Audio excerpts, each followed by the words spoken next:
log out of audio.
Council will call this City Council Budget Workshop to order. It is June 26, 2024 at 8:02 a.m. We will begin this meeting with calisthenics. Roll call attendance. Thank you, Mr. Mayor. Councilman Kavner, Here. Councilwoman Little Roberts. Here. Councilman Taylor, Here. Councilman Overton, Here. Councilman Whitlock, Councilwoman Strader. Here. Mayor Simonson. Here. Next item up is adoption of the agenda. Mr. Mayor, Councilman Kavner. I move we approve the agenda as presented. Second. Have a motion second to approve the agenda as amended. Is there any discussion? If not, all in favor signify by saying aye. Aye. Opposed, nay. The ayes have it, and the agenda is adopted. With that, we will go ahead and begin. And I will go ahead and kick it off with some comments before we turn it over to Jenny for what will be, I'm sure, a wonderful presentation, talking with her and the rest of staff all day. First thing, I just want to say thank you to everyone for getting this here. I hope you all, everyone in this room understands this is currently our budget. Well, it came under my name. It comes under the work of the council members. When we started back in March doing the sit downs with all the departments to work on the base budget through hopefully meetings with each of you with the different departments as liaisons, as enhancements were developed. And what I'll say is policy recommendations from myself as we got into, how much revenue was being requested, priorities of some of the enhanced positions. So it does, at least in the start, reflect a collective effort. Maybe not everyone agrees with everything that they've seen so far, but it's a good start. I also want to say, several of us last week had the pleasure of attending AIC, and at that conference, we had an opportunity to speak to a lot of other cities around the state, whether it's councils or mayors in the last two sessions on Friday. And I'm going to be honest with you, I feel like we're in the same situation as many, but I think we're in a better position than most. I heard cities that their full 3% was being eaten up by Percy, iCramp, and their increases to healthcare. Their employees were getting zero increase. They were not having any new positions that were being added to their budgets despite growth occurring.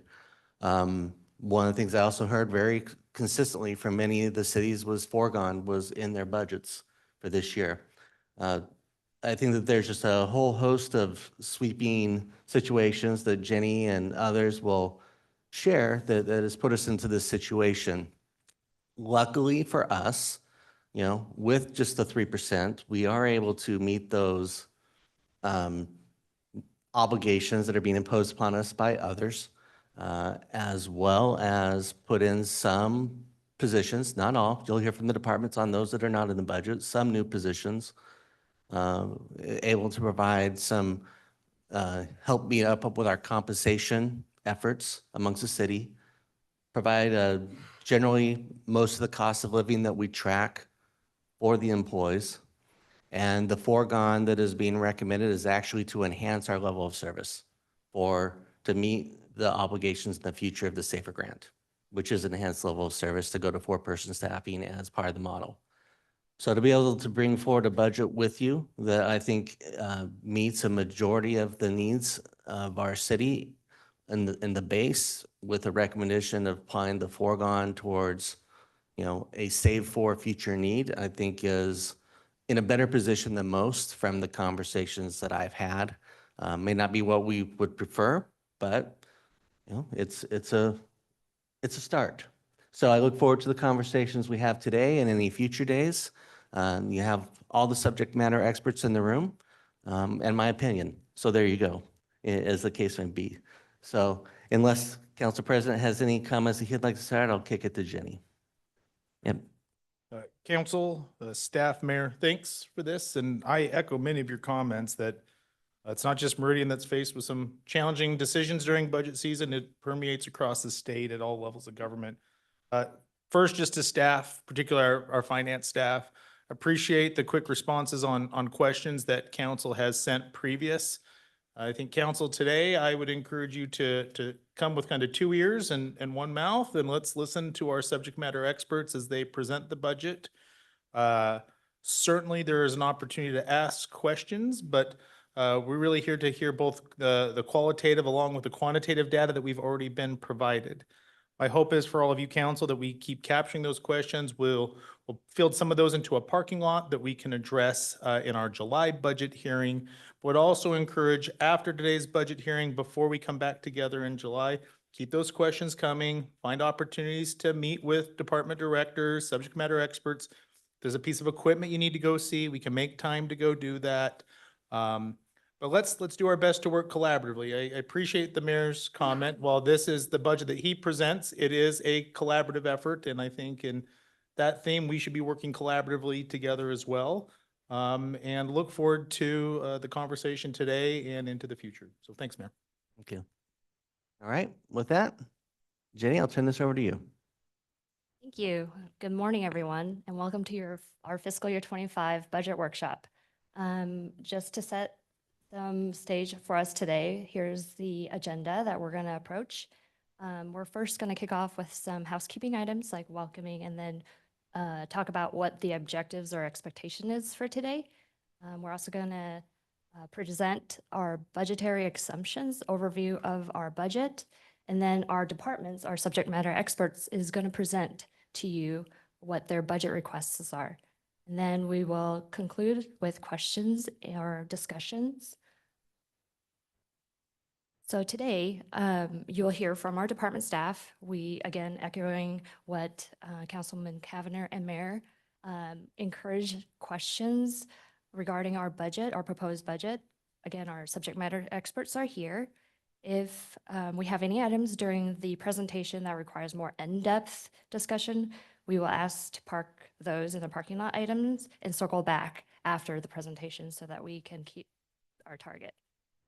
For questions that require additional research, like we don't have the data on hand today, I will collect those items and then respond back prior to our next budget workshop.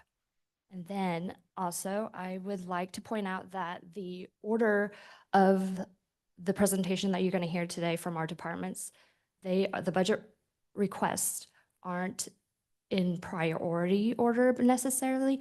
They follow the order or the structure of the budget book that was presented to you. So keep that in mind. First off, housekeeping, we made a change since we issued the budget book. And this change was due to our iCrimp premium increase. It was increased by $67,000. We adjusted our cost of living proposal from 3.48% to 3.37% to cover this unexpected increase.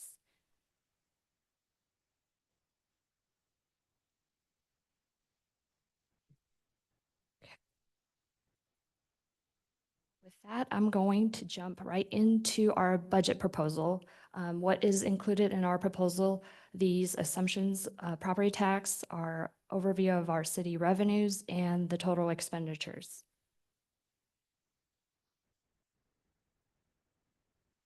What's currently in our proposed budget includes our allowable 3%, and that equates to about $1.4 million. All new construction, also about 1.47 million. New annexation is about 31,000. That leaves us our projected levy rate at 0.002034. Now that is a slight decrease of 1.75%. And the reason is our property tax levy has an inverse relationship with property value. So as property values increase, as the case here in our proposed, in this case, in the proposed budget, our levy rate has decreased. And just to shed some light on what that allowable 3% is, it equates to about 0.48 per month. So 48 cents per month for every 100,000 of taxable value. Other major assumptions that are included in our proposed budget is we are seeing a water and sewer sale increase of about 4.28% year over year. However, our development revenue has decreased about 21%. Our sales tax has a slight decrease of 0.21, and then our liquor revenue increased by 11.41%.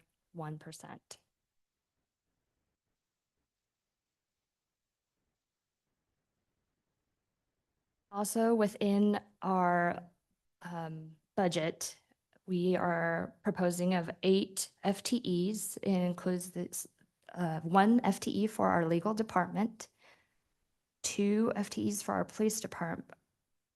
I'm sorry, 4 FTEs for our police department, 1 support service commander, 1 police detective, 2 police officers, and then 3 FTEs for our wastewater department.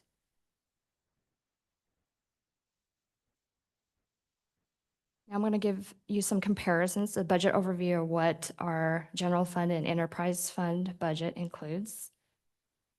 So on this slide, you can see that the bottom right-hand corner reference the page number that is associated with in our proposed budget. If you'd like to follow along, there's in-depth details on that page number. And this is the same throughout the presentation. You'll see in the little corner a reference to the budget book page. So our top 5 revenue factors that are influencing our fiscal year 25 budget is makes up of intergovernmental revenue, which includes a variety of grant revenues. That is a significant decrease. It's about $15.6 million. And that is because as compared to fiscal year 24. And that's because our grant revenues like ARPA, 12 million, CDBG of 1 million, and then railroad trails of about $500,000, those aren't included in our current fiscal year 25 budget proposal. Those will be carried into, as our carry forward vehicle into our fiscal year 25 budget. Assessment revenues decrease about 2.3 million, same with license and permits. However, we are seeing an increase in our interest revenue, about $2 million, 2.8. Utility sales also increased about 1.3 million.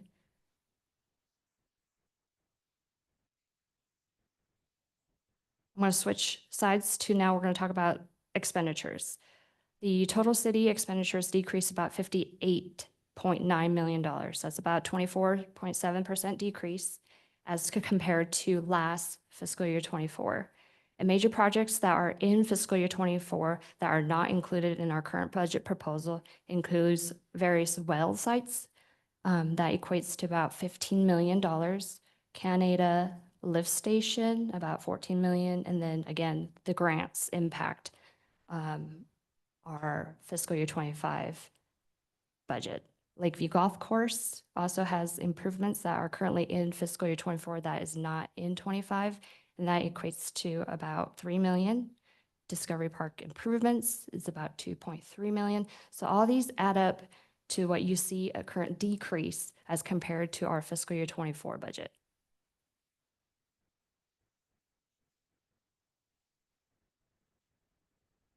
I'm going to go into the major reporting funds, so general fund and then enterprise fund. Included in our current budget proposal for general fund are our communication infrastructure expansion. You'll hear from the departments of their FTE request and City Hall tenant improvements, Lakeview Golf Course improvements, the next phase of community center construction. Those are general fund items, or major general fund items, I should say. Enterprise fund, you will hear from our departments of the tertiary filter expansion, Canada lift station, and our aeration basin at our treatment plant. With that, before I hand it over, do you guys have any questions of the current proposed budget overview or housekeeping items that I can answer for you? Mr. Mayor. Councilman Cavanagh. Jenny, I do have a couple of questions on the housekeeping, particularly related to the COLA and the ICRIMP increases. Is it better to address those questions when the department is presenting? Well, that one you won't hear the department presenting. You're talking about this ICRIMP increase because ICRIMP is currently in our base budget. Can we put it in our parking lot item and have a more robust discussion? I'm absolutely fine with that. Just want to, Okay. from a process standpoint, I want to talk about those two. I just want to talk about them at the appropriate time. Got it. Right, thank you. Add it.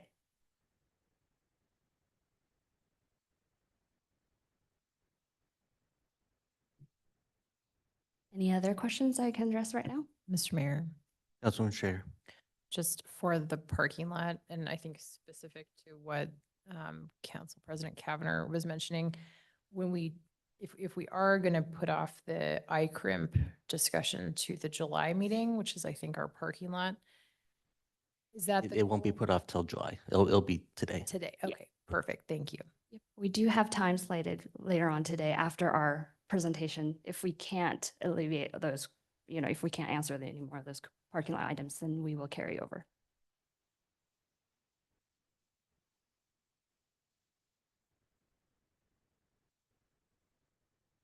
Okay. We will start with our enterprise fund, water and wastewater budget requests. Again, as you can see, just want to point out, if you want to follow along with our budget book, the page numbers are referenced at the bottom. All right, good morning, everybody. So we'll just jump right in, but feel free if you have questions on any of these, just stop me. So our first, we have two requests for water and then we'll jump into wastewater, but our first one for water is our water main extensions. This request is for 3 million and is for our annual ongoing projects where we strategically extend and adjust water mains in coordination with planned road work. So a couple of things, when we do it with planned roadway projects, it saves money and also avoids added inconvenience to the public. So almost up to 50% of the cost of a project can be in road excavation, restoration, and traffic control. So when we can coordinate these pipeline projects with ACHD and ITD, it's a huge win for us. Plus, it means the road is only tore up one time and closed one time, which is really important. This project has many different various intersections and roadway projects on Linder, Meridian Road, Overland, Stoddard, Ustick, Victory, so all over town. And if you're interested in any of those specific projects, I think we have them listed in the notes. Our second water request is for our treatment on our well 24. So this request is for 1.4 million. It's the second year of a 3-year project to add water treatment to well 24. This is in zone 2, which is near Linder and Ustick. So our treatment facilities remove manganese, which is a naturally occurring mineral that occurs in our aquifer. It's not a problem until you add chlorine, and then it turns the water brown. And so we've strategically been adding these. At the end of 2024, we'll have completed 10 of these sites with well 24 in progress and 1 more to complete. And one of the things that I wanted to point out is that these projects are really working. So before we started putting these in, we'd sometimes have upwards of 50 brown water calls per month. Today, we rarely have any. So a true testament to that these projects are doing what we needed them to do. So any questions? Those are the only 2 on water. Mr. Mayor, Councilman Cavanagh. knock, knock. Who's there? Water, Water who? what do you got next for us? Wastewater. Good night, everyone. Good one, good one. Okay, so our, moving on to our wastewater plant, we have quite a few more enhancements on this one. So our first one is for 150,000. This is for critical equipment at our wastewater plant. This will fund several pieces of this critical equipment. It's really important for us to have shelf spares available for some of our really critical equipment that we can't have downtime or there's really long lead time to either order it or fix it. So having these on hand allows us to swap them out and then repair that piece of equipment and get it ready to go back into place. So speaking of critical equipment, this is one of our requests for our FTEs. This is an additional mechanic for the wastewater plant. So our plant operates 24 hours a day, 365 days of the year. It's a really complex, advanced facility, and it's critical to maintain human health and the environment. And we have to have skilled mechanics to be able to repair and maintain all of the infrastructure. We can continue to add infrastructure out there. If you've been on a plant tour, we are always under construction and we're adding more complex processes like side stream phosphorus, membrane filters, and the biosolids dryer, in addition to just expanding our regular facilities like digesters and aeration basins. It's a considerable cost savings to have these mechanics in-house, not only from just a cost, but also a regulatory perspective of being able to get these things back up and running right away. And it's critical for us to maintain our permit compliance. Our other 2 requests are for 2 operators. So also at the wastewater plant, but again, our plant runs 24 hours a day and we have to have staff to cover 24-hour shifts. Currently, we only have 11 staff total that run the wastewater plant 24 hours a day, 7 days a week. Again, we keep adding complex equipment. And as the process becomes more complex and advanced, we need more staff. We need to also ensure that eventually we get to having a minimum of 2 people on staff at all times. Today, we can't do that with the number of staff we have, which can be a safety concern, but also can be a coverage concern if people have vacation time or sick time. So this would add 2 staff to our wastewater plant to allow us to staff 24 hours a day. Our next enhancement is for $300,000. This is for us to recoat the inside of our reuse tanks. So as you might remember, we ended the reuse program, but we have the ability to reuse these tanks to offset about $3 million in cost on our tertiary filter project. So by recoating and reusing these tanks, it puts off the need for us to buy additional membrane skids. And when I say that, each membrane skid is about $1.6 million. So that's a huge cost that we can delay. The important part about this is that we have really big diurnal flow pattern. So we get a lot of flow in the morning and we get a lot of flow in the evening. And if you can have tankage to equalize those, you just have to install less equipment so you can kind of buffer and have a consistent flow through there. So these tanks were originally constructed in 2009, and by recoding them, it would expand their lifespan. Our next request is for $550,000. This is for a VFD for one of our large 700 horsepower blowers. So what these blowers do is they provide the air for our aeration basins, which is the single most important process that we have at the wastewater plant. And so what VFDs do is when a motor is starting, there's a large initial current that it takes to start that. And what the VFD is, it spreads that out so that it doesn't take all of that power right up front. The reason that this is important is that if we have a power outage and our plant goes down, everything tries to start back up at the same time. That historically was not a problem, but when we installed these, they're so large that they can't, when all the plant tries to start at the same time, it ends up causing us a problem and then nothing starts. So by installing this VFD, it would alleviate that problem and allow us to rely on our backup generators and it restart the plant automatically. So it's really, really important so that we can ensure emergency operation. And like I said, the aeration is the single most important thing to happen at the plant.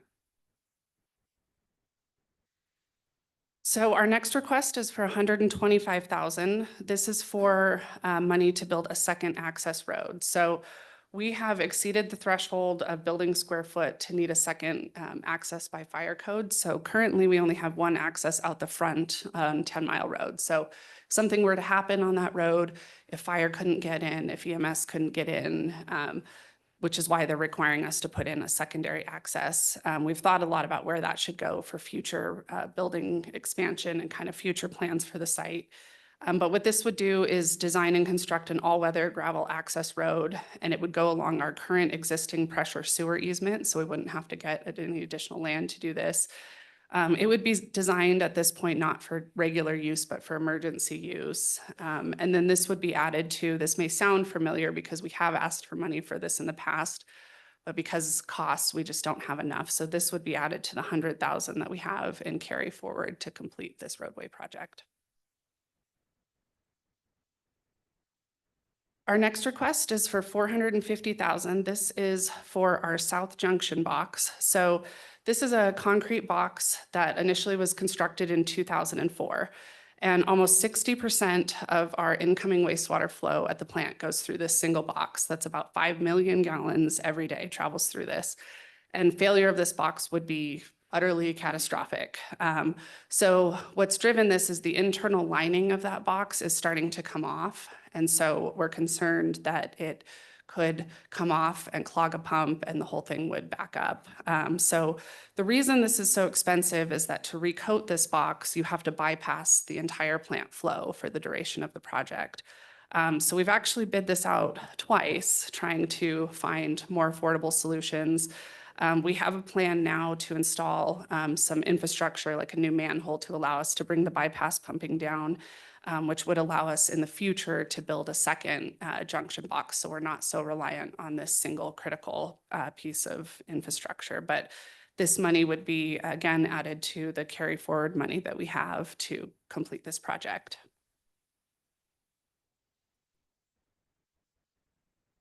Our next request is for $357,500 for a third CCTV van for our fleet. So our CCTV vans are used to televise our sewers.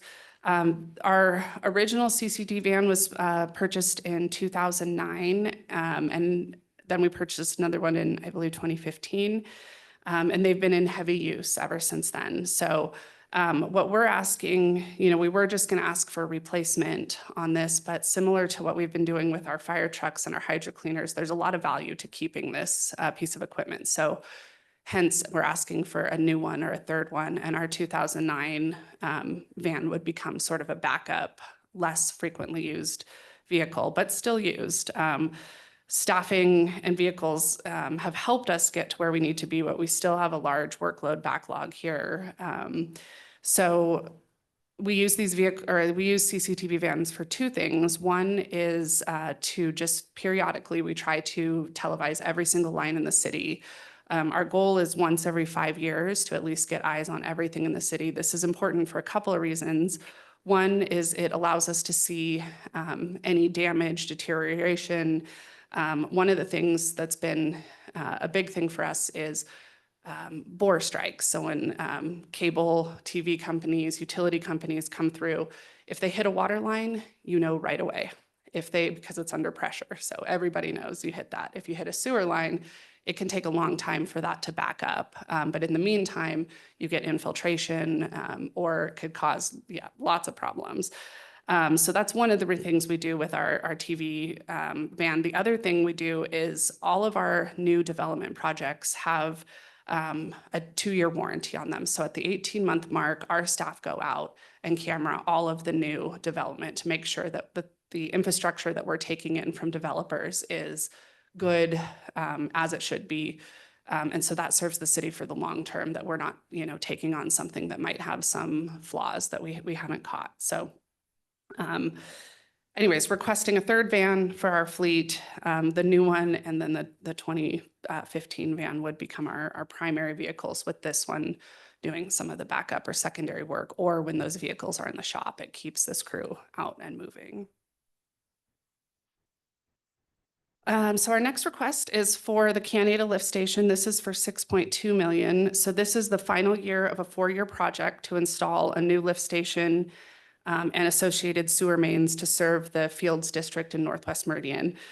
So once this is installed, it will allow growth in this area, as identified as one of the priority growth areas for the city.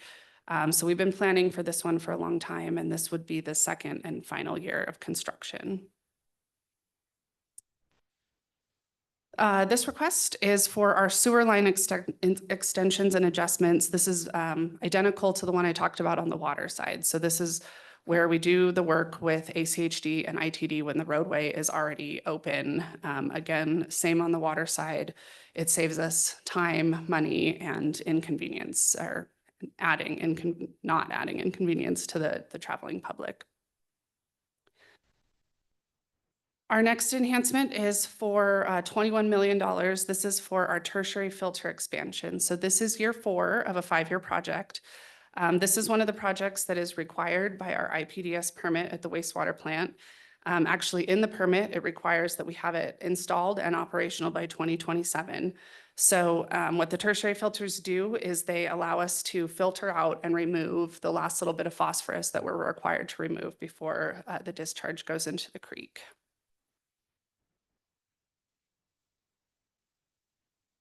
Our next request is for 12.2 million for our aeration basins. This is year 5 of a 6-year project, and this is another project that's required by our IPDS permit. So in our permit, it also says this has to be installed and operational by 2026. So this project has 2 components to it. One of it is it adds 2 new aeration basins out to the new back plant, but it also remodels 4 of the old aeration basins that are in the existing plant. So we did analysis that it actually saved money to remodel the old plant than it was to just build new infrastructure. So part of this is remodeling the old plant so that it can run in tandem with the new plant. And our last wastewater enhancement is for $350,000. This is for our power system improvements out at the plant. So I talked a little bit about the importance of our backup generators. Our generators were originally installed in 2005, so almost 20 years ago. And currently the control panels that turn on the generators, control the generators, is now no longer serviceable by the manufacturer. So we need to replace and upgrade these controls to make sure that they remain operable and can interface between our plant and our generators. And with that, those are all of the enterprise fund requests, and happy to take any questions.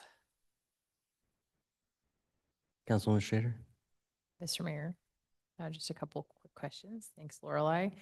The junction box. So you're adding this to carry forward to complete the project. When do you expect the project will be completed? Assuming we get funding, we would be able to complete it in FY '25. And then I appreciate your responses to my questions about side streaming phosphorus.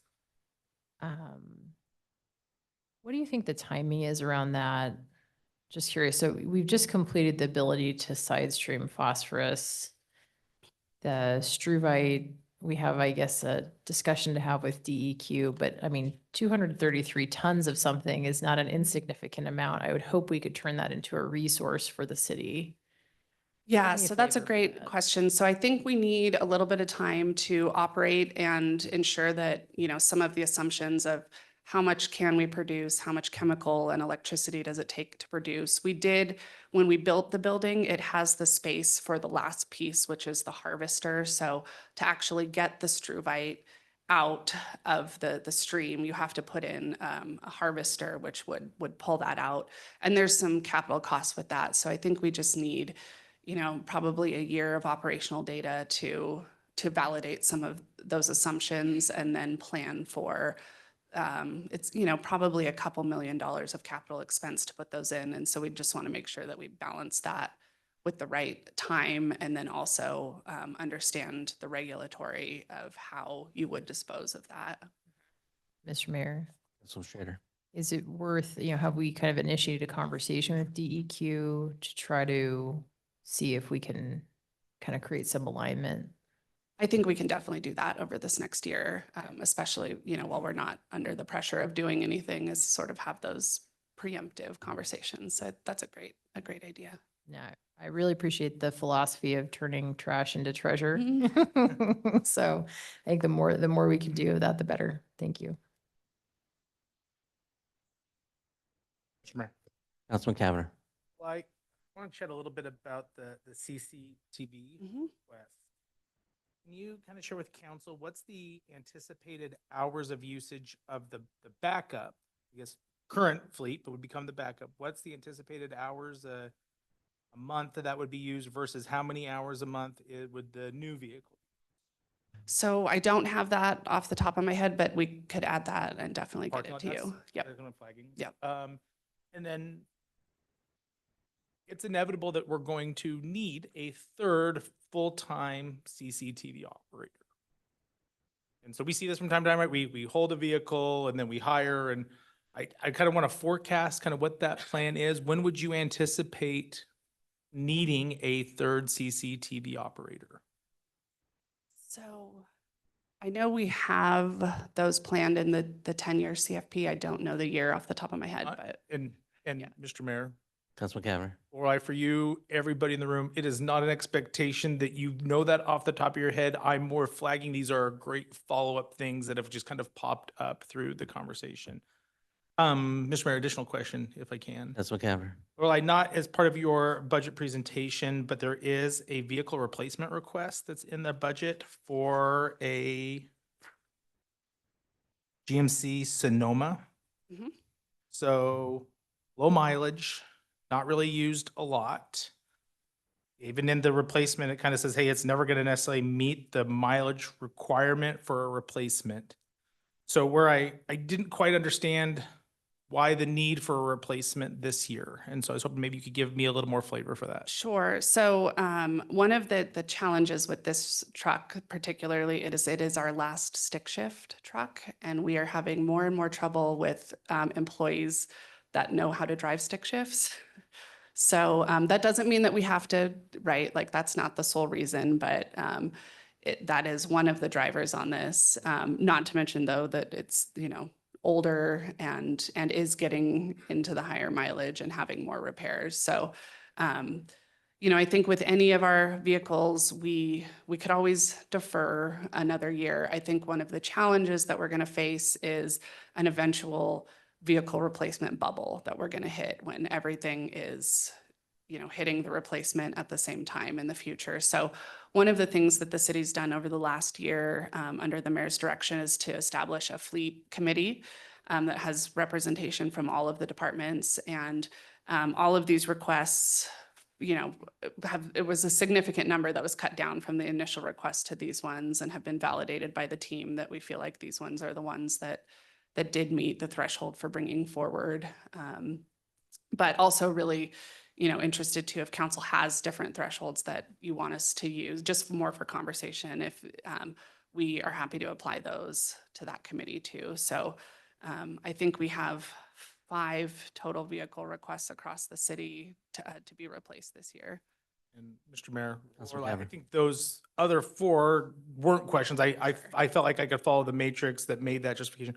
This one was just different because it's under 80,000 miles. It's, you know, we're spending about $1,000 a year in repairs-ish, not driven a whole lot. And so that's where I was trying to understand, like, what's driving the replacement? And if it is that we don't have employees that can drive a stick shift, I think that's a good conversation for us to discuss maybe at a later parking lot item. So thanks, I appreciate it. Would you like us to get employees that can drive stick shifts? Oh, I guess, Mr. Mayor, it's not something that I have ever considered. And I think that's part of the point with this one is that if people can't drive, it's just going to sit there. Yeah. You know, and sit vehicles almost are worse off in the long run when they're not driven.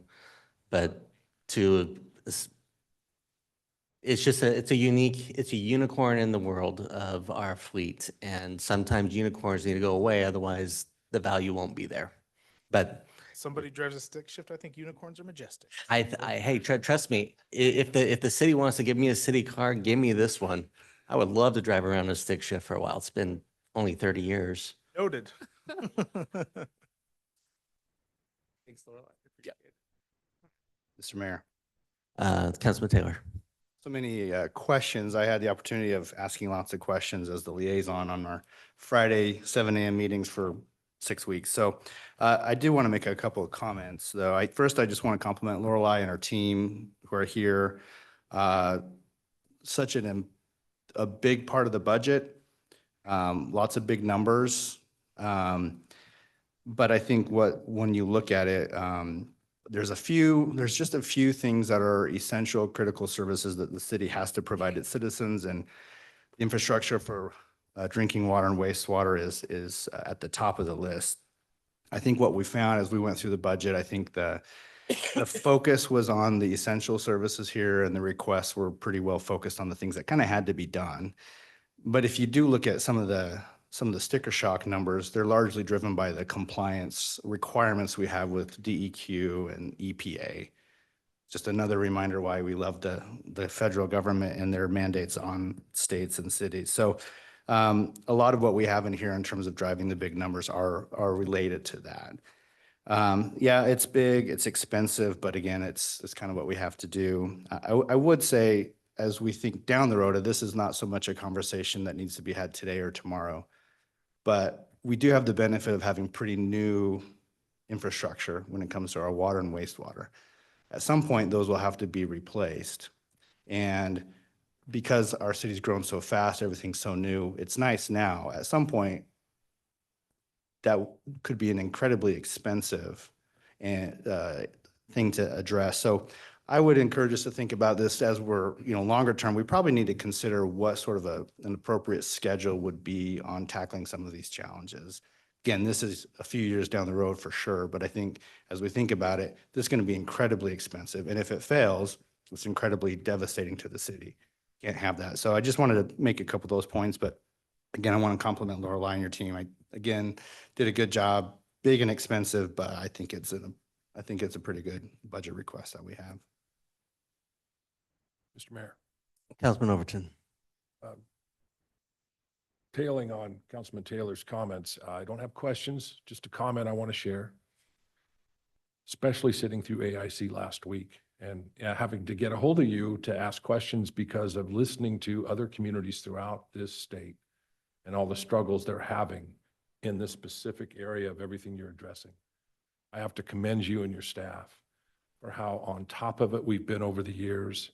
We're taking care of things. We don't have a lot of the issues because a lot of our stuff is fairly new that other cities are having to deal with, which is extremely expensive. And I just want to commend you and all of your staff for the dedication and how you guys are doing this.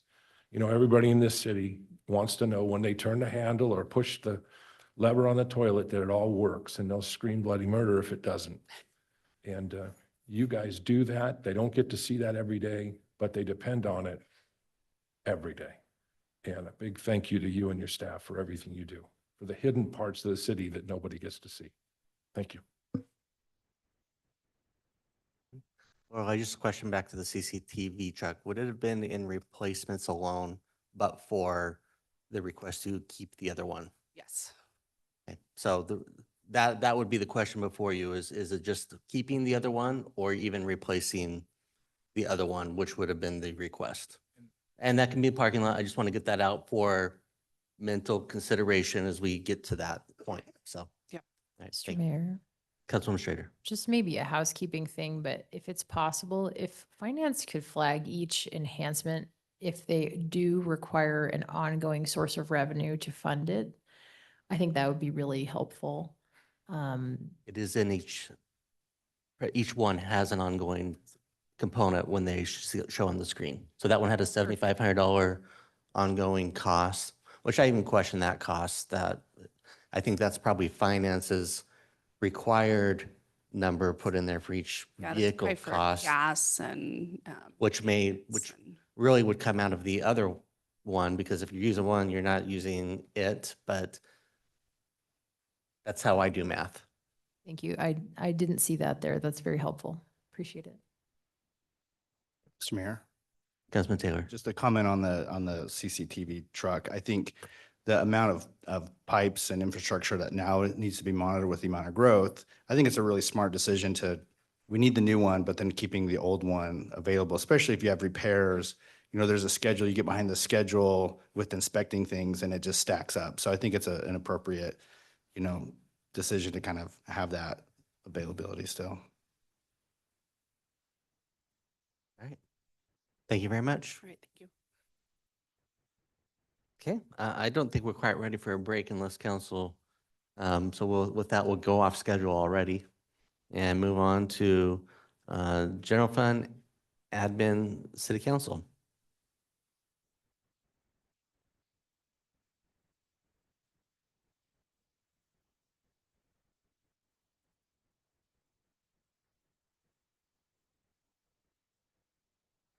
Good morning, council. This one is a request for city council newsletters in discussion with past council presidents as well as current council presidents. This is really for you all to discuss. I'm here to just present the information to you. But it was a request based out of your feedback to have a newsletter from each council district now that we are in council districts through the state requirements. So we as staff have reached out to legal and the necessary teams on how this could work, as well as what the costs would be. The costs are there. It's an ongoing operating expense of about $17,000. That would account for one newsletter per district, one-sided per year. So that's the extent of the request at this point. We have numbers and analysis if people wanted to consider what if it were more than one request a year? What if it were two-sided? So we have some of those numbers, but this is the baseline request that we felt putting in front of you for you all to discuss. Mr. Mayor. Councilman Cowner. Dave, just one quick question. If a council member chooses not to do a newsletter, is the $17,010 taking assumption that all council members would do this once a year? And if we don't, is it still the same cost, or does that shift down the total cost? Sure, Mr. Mayor, Councilman Kavner. The budgetary request is for 6 newsletters. So however that gets apportioned out, if it's 6, 1 per district, if people decided not to do it, it's for 6 total. Mr. Mayor, quick follow-up. Councilman Cowner. If 4 were produced instead of 6, are we still paying the $17,000, or is it a kind of, would that number go down if we only produced 4 as opposed to 6? Correct. Yes, Mr. Mayor, Councilman Kavner. It's per newsletter. Okay, thank you. Mr. Mayor, Councilman Overton. just a quick clarification. 1 per district, 6 per year. Do they only go out to that district, or they still go out citywide, no matter which district is framing the newsletter. Sure, Mr. Mayor, Councilman Overton. The intent from the discussions was that they were for the district specific. So again, that's a discussion for you all. That would change the numbers because you're mailing more accounts. Mr. Mayor, Councilwoman Schrader. maybe this could be a parking lot item. I'll just be upfront. I'm not in support of this because there is an ongoing expense associated with it. I don't think that this is the year to do this. And I think that having like a town hall meeting or something else might be an effective method of reaching our constituents without the need for a newsletter. I appreciate the creativity and thinking about it. I just don't think that this is the right time to do this. The other thing I will add, and you'll hear about this in the things that are not in the budget, is additional communication staff. I'm concerned about adding ongoing. It may not seem like a lot, but it's a burden on the existing staff. Without expanding that staff resource, I'd be inclined to have a trouble delivering on this request from council. So. Thank you, Mayor. I agree. Okay. Thanks, Dave. Thank you. Next item up is admin IT.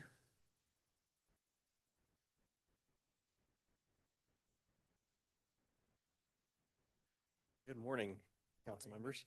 So the first budget request that the IT department has is for an Excella SaaS migration. So that is moving the Excella product that is currently in use by the city to their cloud offering. This budget request represents a one-time cost. Moving forward, this will be Excella's only supported option so that we can continue to use this solution for our land development, permitting, and inspection needs. This is the path forward. So in addition to this, we do have base budget, or in department's base budget, there is a cost built into every department's base budget that uses Excella that represents the subscription cost or the ongoing cost. So that is in there already. And then we did evaluate and look briefly at other options for a land development solution and realized that it would be very costly to move away from this solution to another solution. So this seemed like the best solution moving forward. With that, I will move on to the next. So our next budget request is for communications infrastructure expansion. This is conduit fiber in the ground for connectivity to various facilities.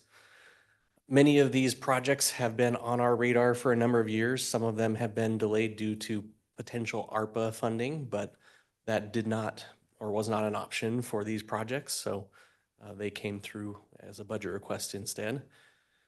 It supports our goal in our department to have connectivity, robust connectivity to all facilities and also provide redundancy where it makes sense. Projects include connecting to existing facilities or newer facilities like the Meridian Pool, and also bringing connectivity together for projects where we haven't been able to put things in the ground, but not necessarily have it all the way connected yet. So we have been able to leverage a lot of ACHD projects, which is great, but it also means that we have some gaps that we need to fill. So this will allow us to do that.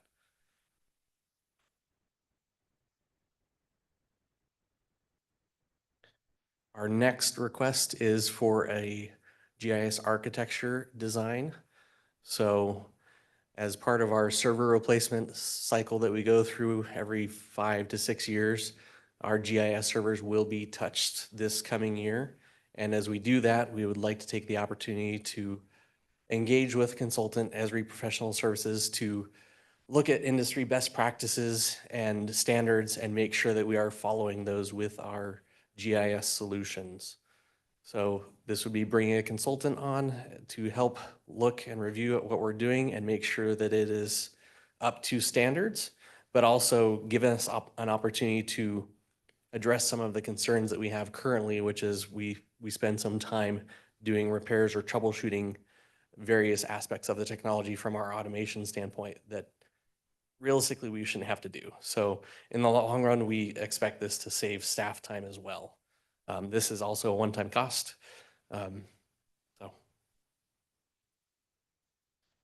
think that is it for IT. So with that, I'll stand for any questions. Mr. Mayor, Councilwoman Strader. thanks, Steve. Did you want to just touch on the Outlook migration / update and kind of walk everyone through that? It's not an enhancement because our current version of Outlook isn't supported, but it is a significant expense. Council Administrator, currently that was put in a parking lot item, but I'm happy to discuss that now if that is the desire of Mayor and Council. Mr. Mayor, Councilwoman Strader. maybe we just touch on it. I think it's good. Just bring it up. That's okay. Yes, people can start thinking about it before we get to the parking lot. Sounds great. So we have a replacement request in our budget, which is for Microsoft Office 365. This cost that you see before you represents partial one-time cost and partial ongoing costs. So I think it's $60,000 for one-time cost for consulting services to assist with the migration, and then $160,000 ongoing for the subscription itself. This is in addition to our current licensing or Office 365 subscription, which is just kind of a little piece of the puzzle that we're using currently. This comes as a need that we have recognized for a long time. For years, we have been using perpetual software and kind of trying to avoid this ongoing cost that we knew would come up. But it is time for us as an organization to use a modern solution that the rest of the world has been using for most of them 8 or 9 years, some of them longer. With this, we did look at options to see, are there other ways to address this? Is there a better option path forward with us or for us? And we did not find something that was a cost savings compared to this option. We found that, for example, if we just decided to stay the status quo, we felt like the cybersecurity risks and other risks associated with it would be so significant that it would offset any type of cost by far. So I can provide more details if you'd like later. I have some handouts too with a lot of information. We did a SWOT analysis. We have some information on the options considered. We have a lot on the risks and the benefits of this solution. But this is, our recommendation is to move forward with Office 365. Councilman Kavner. Dave, first, I guess maybe personally, thanks. I think you've been flagging the challenges with software as a service for, as long as I've known you, and warned about what has been coming. And I know that you have, and your team have worked really, really hard to prevent these types of things from kind of getting the most amount of mileage out of all of the software tools that we've purchased as opposed to a subscription. But help me understand, are there other municipalities in the country that are using something besides the Microsoft Office suite? And who are they and what has their experience been? And if you don't know, that's okay. Again, to me, I look at this as like, it's the standard. It's what everybody uses. It's what our employees use mostly at their personal life and their past professional capacity. It's a software tool that they know and understand. But there may be one day a cost threshold that requires us to look at other alternatives. And I'm just curious what other cities have explored and what their experience has been. Sure. Mr. T, who's driving a manual right now? I think that's what we're asking. Who's driving a stick shift? Is another unicorn, Mayor? I'm kidding. Keep getting unicorns and unicorns. I just, sorry. Just trying to keep it light, my version of a joke. You got all day, Mayor. It's cool. So, a couple of points to bring up. We have talked with other organizations, other cities, other government entities, and we are definitely kind of an outlier at this point. Pretty much everyone's moved this way or to Google Workspace. That's the other kind of big one out there that organizations are using. Google Workspace, because we're government and we're not education, is about the same price as Microsoft Office 365. So that was an option that we looked at, but the shift in, productivity tool for all of our staff for, again, the same cost didn't make a lot of sense to us.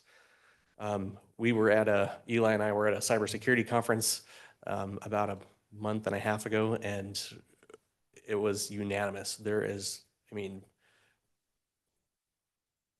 was nobody at that conference that was using a perpetual on-premise version of Exchange and Microsoft Office. Mr. Mayor. In many of the sessions we were in with, a conference with over 40,000 cybersecurity professionals. So it was pretty eye-opening for us. Councilwoman Schrader. I was just gonna say, I have in fairness, put Dave through the ringer on this. I am not moved by arguments about enhancing, Office on its own. But the cybersecurity risk was what I think probably impacted me the most. I think if you get a chance later on to print out that SWOT analysis that you did for everybody, I think that would really help, and maybe people could kind of read it during lunch or one of the breaks, or even after this meeting. But I thought that was very helpful. If it's not supported, maybe it would be helpful to read the memo and instead of taking a ton of time. But it sounded to me like if this is totally unsupported, it really opens us up to a big cybersecurity issue. And that's kind of what eventually won me over on this. But it is very painful to see the software subscriptions going up so much year over year in almost every single version of software that we use. So it's tough. I mean, really getting ahead of this expense is very challenging. Mr. Mayor, Councilman Overton. a comment tailing on some of what Councilmember Strader just said. So remembering that I started with the city before we ever had IT, and remembering the comments of Councilman Keith Bird, the late councilman, on the fears of having an IT department, we're at a place now where if something happens in the police department, it really doesn't affect Public Works. If something happens in building, it really doesn't affect the fire department. But if we have something happen with our cybersecurity in this city, what happens in the IT department affects every part of this entire city. And I am extremely concerned that we stay on top of having the best software and processes in place to address those needs and would support them every day. Thank you. Thank you. Mr. Mayor. Councilman Taylor. Dave, I appreciate the presentation. I think a couple of things that are good for context for all of us. Mr. Whitlock might remember this, but in transitions from one type of service to another, we did this at INL we went to Google, and I opted into the beta team to kind of like learn, and it was painful, and it was long, and it was really expensive. So I think when you look at other services, to migrate a city to something different than what you're using takes longer, it's more painful, more expensive than you want it to be. So, staying in the Microsoft universe, that's the universe we're in, it probably makes sense to stay there as opposed to looking at other services.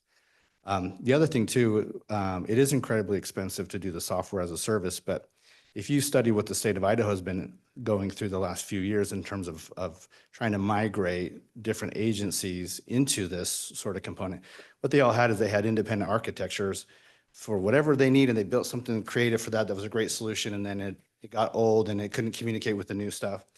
And that's kind of where we're going to be as a city. We have these kind of, whether we like it or not, the future is software as a service. And it does protect in terms of cybersecurity, gives you flexibility. But if you don't transition to that, my concern would be is we have these unique things that are kind of unique to this office or this department or whatever, and it essentially breaks and you almost can't fix them. And so it is a hard transition, but I think that's kind of where we have to be. And if you look at where everyone else is, and government's the slowest to kind of transition here, but the state is having some real troubles transitioning right now. And so I think it makes some sense that, it is expensive, but I think it's going to make for simpler solutions when we have troubles down the road. Clearly, there's a cybersecurity benefit.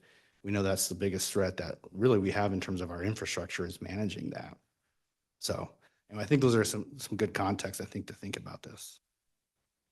Thank you, council members. I do have a handout prepared with some of the analysis that we did, and it does cover many of the topics that we've discussed. So from council's perspective, does this need to come back to a parking lot? Okay, so I guess the next question, David would like to get started on this as soon as possible, which would mean a budget amendment to come forward with you to do some of, part of this cost. It's just advancing part of this cost in order to move it forward. $30,000 of one-time costs. Anyone opposed to seeing that budget amendment at our next council meeting? Okay. Thank you, David. Thank you.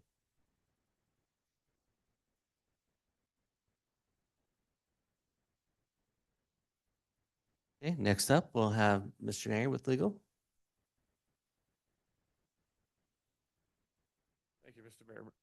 Members of the council, I'll just add one more risk management comment to your prior discussion. But I would agree. I mean, the cybersecurity world is changing constantly. All of you are aware of that from varieties of sources. And so any addition that we can provide to help enhance that for the city is invaluable.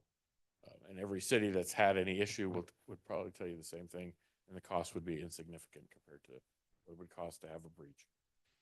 I will go through this quickly, but take questions, but I will give you a little bit of background for council members who may not have been here very long. So our legal department is our smallest department in the city. We have grown over the last 20 years in increments of fairly small increments. We started in 2004 with 2 attorneys and 1 paralegal. We added a part-time attorney in 2005. That position moved to full-time in 2008. We kept that part-time position till 2016 and moved that to full-time. So currently we have 3 full-time attorneys plus myself, plus 1 paralegal. What we're asking for in this budget is to add an additional attorney whose primary focus will be on assisting the police. What we found over the first probably 15 years that I've been here, our contract with the city of Boise, besides the prosecution services they provide us, they also provided some assistance with police training. They did on-site office time with officers to provide answers to questions. They reviewed public records requests, which have grown exponentially over that time period. But since COVID, so since 2020, they have dialed back those services. And so we've met with police since 2020 to see that we could provide that service better internally than trying to use a contracted service with a different agency. And they have been real supportive of that from the city of Boise, and our current contract has no police services of any kind other than prosecution. So the city we have taken on this role and tried to bring this internally as best we can over the last couple of years with the existing staff. And we found that we are really stretched thin in trying to provide that. Obviously the police department is one of our largest departments in the city, both in personnel as well as the nature and complexity of the work that they need. So we do want to add this additional position to help enhance that service. The number one thing this position is going to do is continue to grow and develop the public records response. We're having some changes in that system internally in the police department. We're trying to meet that both with the legal needs as the law changes, as well as the timing that's necessary to respond to the thousands of requests that we get on a yearly basis. The other things that will assist, obviously, is some training. They will do on-site training with our police departments. They are going to be part of our command staff. They work with our both senior commanders in the department, as well as all the way down to the patrol officers when we're dealing with both civil cases as well as criminal cases. We have subpoenas from varieties of agencies, subpoenas from public defenders, subpoenas from private counsel, both on criminal and civil cases. That will help assist with that. We also are looking eventually to transition at some point into the city maintaining its own prosecution team. That takes time. That's going to take some time and effort in coordination with the court system and the way they manage cases today, with the numbers of judges that we have in our district and how those court cases are divided up and the varieties of different calendars. So this position will help us enhance and transition that to some point in the future when we as a city can take on that responsibility and not contract that out any longer. This will also, of course, provide some training bulletins. So there's some written material that are done. There's training that's done annually with the department through what they call block training that this police attorney will be doing primarily from our end. Again, we've had a lot of changes in the criminal world over the last 5 or 6 years.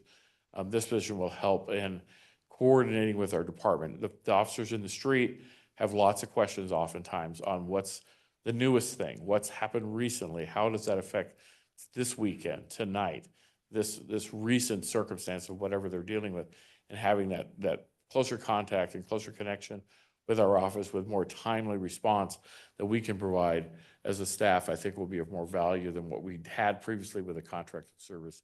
Again, we've been trying to do this as best we can with our existing staff, and what we're finding is, again, we're starting to hit that stretch point where we just can't continue to absorb that with everything else that we do as a department without having the additional person to help us focus on that particular emphasis with I think that's primarily most of the areas. Like I said, I think the greatest value I can see really is that connection both with an internal person providing this both for our officers on the street, our command staff, our sergeants, our supervisors, our non-sworn personnel, and having that connectivity internally, whereas in the past, they would have to reach out to our contracted agency.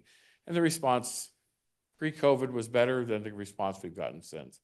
To give you some historical perspective, in the past, I would ask our police chief annually, do we need to move this service internally? And at the time, more than 5 years ago, the need wasn't there.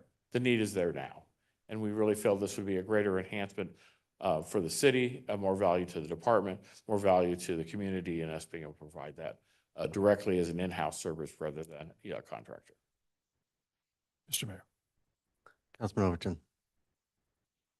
this has been discussed for at least a decade, if not a decade and a half, within the police department.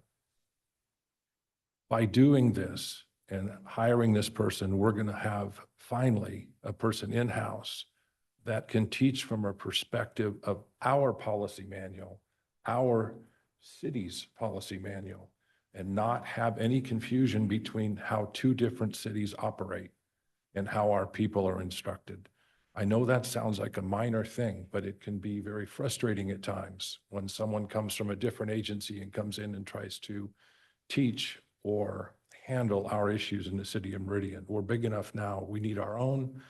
And I know I've heard time and time again about issues that have happened where we're getting stuff that's not our philosophy. It's not how Meridian does business, but that training has come into the house. And I'm glad we're finally at this point where here it is, it's on our doorstep and we can move forward with this because this is going to help the police department a lot when it comes to not just records requests, which nobody knows how many records requests the police department gets. It's an unfathomable number, but specifically it's going to help with our training of our officers and keeping them in line with how we do business here and what's important to the city of Meridian and the residents.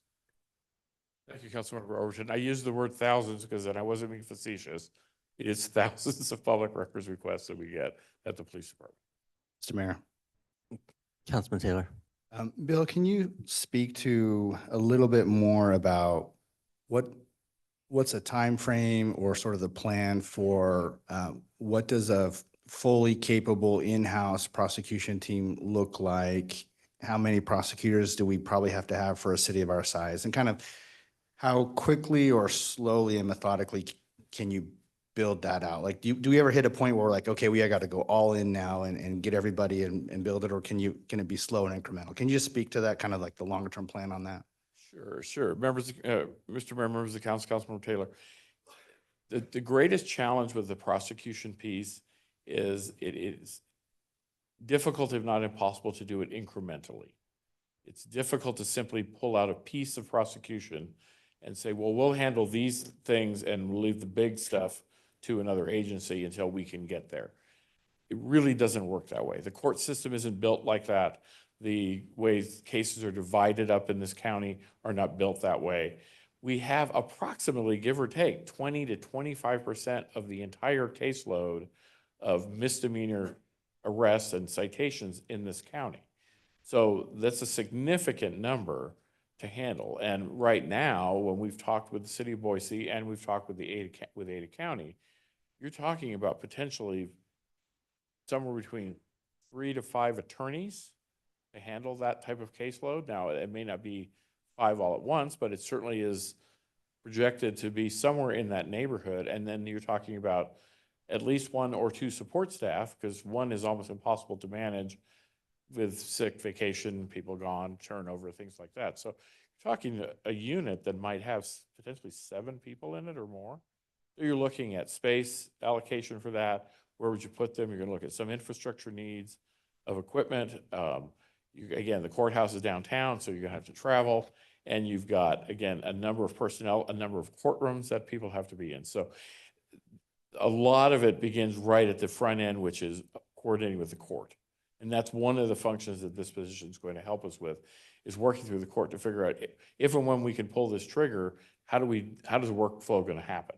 How do we get cases assigned to us? How do we then assign them out? How are we going to assign people to courtrooms? How are we going to be down there to manage all these cases?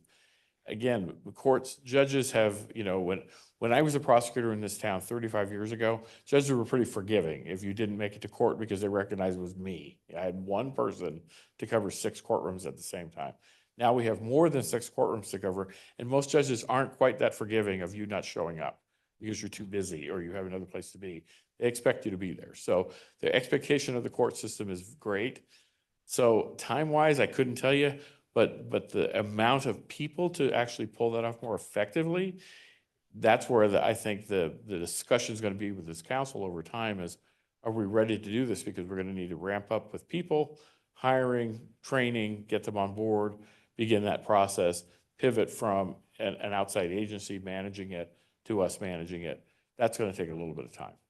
Mr. Mayor, if I If I could. could just add on, part of Bill and I's conversation is to put together what that plan looks like over time. And I think the second part is, one of the challenges will be, do you overhire, do you underhire, or do you hire just right? And so it may be something where we say we can try it with this many people, but we have to be prepared to step up if we don't have enough people. Our contract with Boise's Crown about $800,000, which equates to about 4 to 5 attorneys-ish within that. So you're talking support staff and other ancillaries potentially. But if we need that 6th attorney, as an example, that's where I think really that question mark is like, what's the nexus that we don't know? And what's our threshold to be able to cover that when the time is right? Yeah, and that's really helpful context. And that's kind of what I was thinking. At some point, we're going to have a decision where we're going to be jumping into the pool with both feet, as opposed to just still, dabbling around the edges on this. And so my assumption would be with this new position, the ability to kind of like dig into that, would it be expected that maybe a year from now, after we've had some time to dig into that we'll have kind of a better plan or an idea? Or is this something that's maybe 2 or 3 years out where we'll have an idea? Like, when could we expect to know what a plan would look like and when we need to make a decision? Mr. Mayor, members of the council, Councilmember Chu, yeah, I don't want to give you a hard time, but I mean, part of this position, my expectation in working with this position is we're going to at least be able to give you some idea on what does this look like and what would it be? As the mayor said, again, if we're going to look at a timing, you're also looking at, again, hiring of personnel, you're looking at a start date, you got to hire up in front of that, you got to do training. So trying to time all that out, I think that's part of what I'm hopeful that we are going to work together with this position and the police department and the court system to figure out what would make the most sense for us. Because again, it's not one where we can just add one person and say, well, we'll start with 1 and we'll get up to 7. Well, that's not going to happen. It's going to be more than that. Mayor. Councilman Whitlock. Mr. Mayor, Bill, most of my experience is at the state level, so I'm familiar with the structure with the Attorney General and DAGs that are assigned to each of the state agencies. That was all centralized long before I even got involved with state government, and yet there's still been a 25-year debate on just that structure and whether there should be deconsolidation and pulling those DAGs out of the Attorney General's office and letting the department heads hire their own legal counsel, and in this case, their prosecuting team.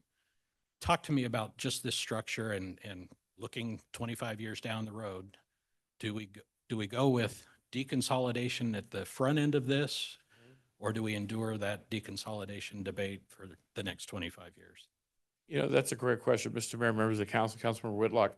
I've always been in the mindset that centralizing this responsibility, the accountability belongs, again, every city in the state by statute is required to have a city attorney.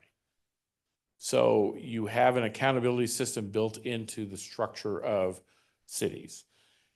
Having then all of these people work from the city attorney to these various departments, whether it's an emphasis with the public works department or the police department or the fire department or whatever that may be as needed, but still having that accountability of the city attorney.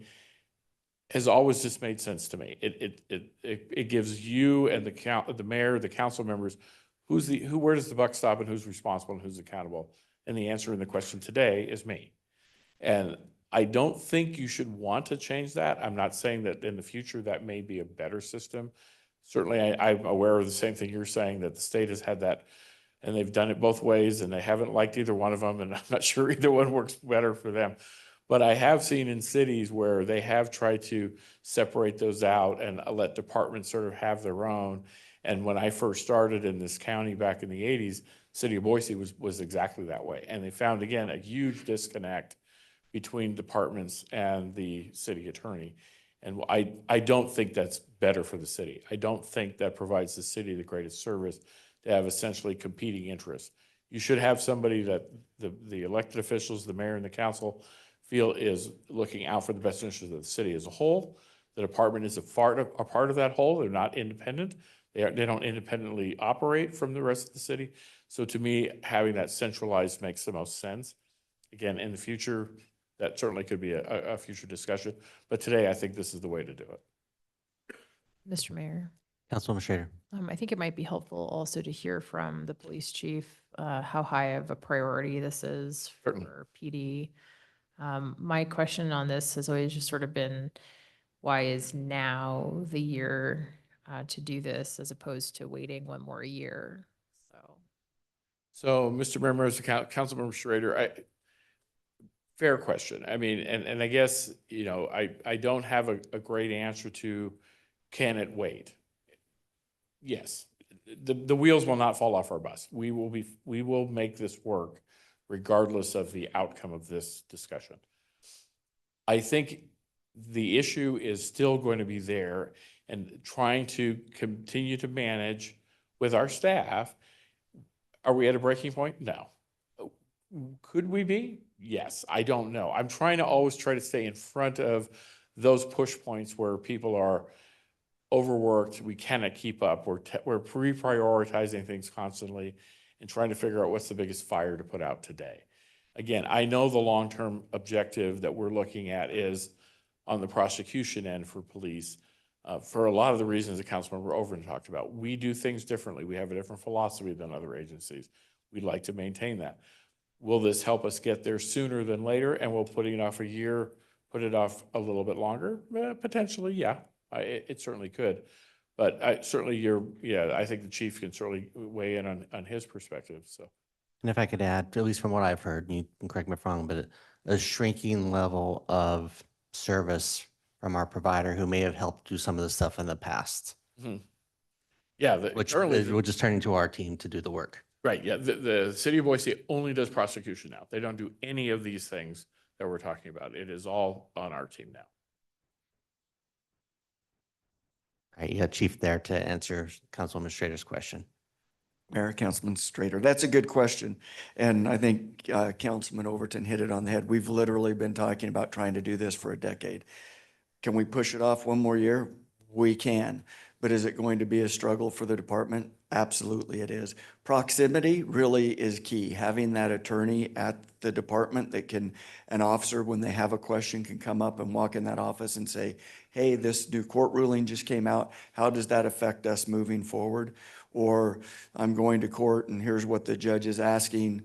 How do we need to look at this is key. We used to have that. We don't have that anymore. And we see those struggles. The other thing for us from a command staff perspective is when we're looking at personnel issues, those tort claims, those types of things, getting ahead of that rather than reaching out to somebody by email, trying to call them on and having to wait to get an answer on that.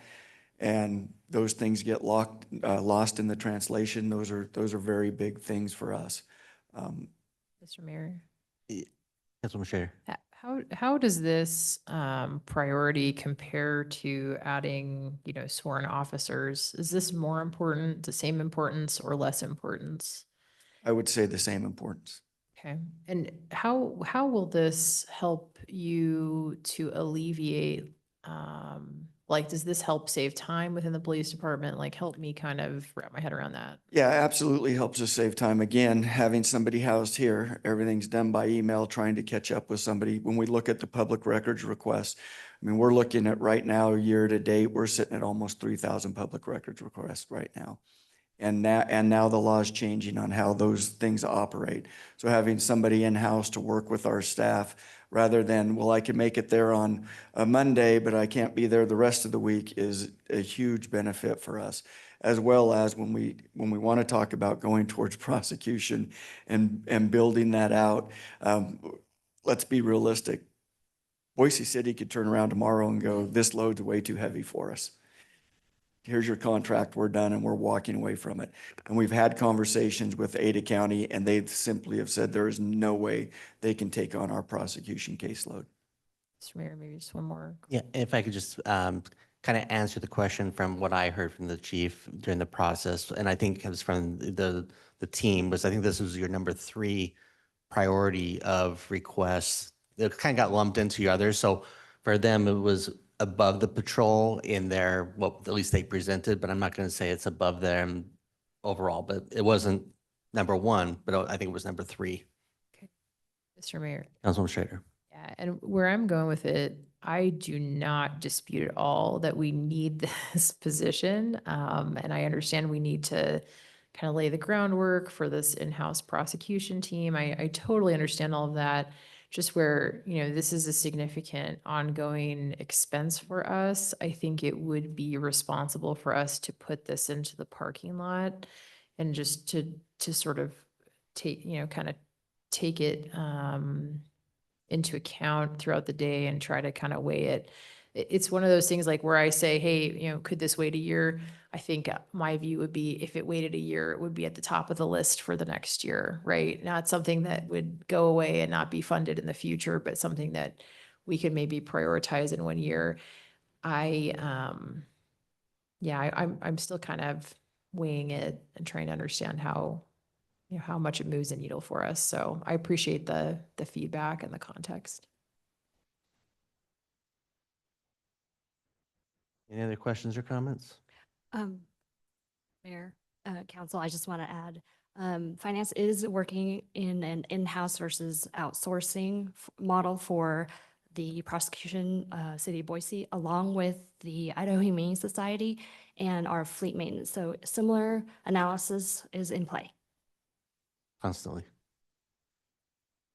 Mr. Mayor, Councilman Taylor. maybe just more of a comment, but I think clearly there's a need on the administrative burden that I think that would relieved, but I'm a little bit more interested in, I feel a little bit more of an urgent need as we look at policing in America and the philosophy about how you address the criminal justice of what are you going to prosecute, and I think you're starting to see cities are having more of an identity about what their philosophy and approach is set by either policy or by personality of those elected to lead that.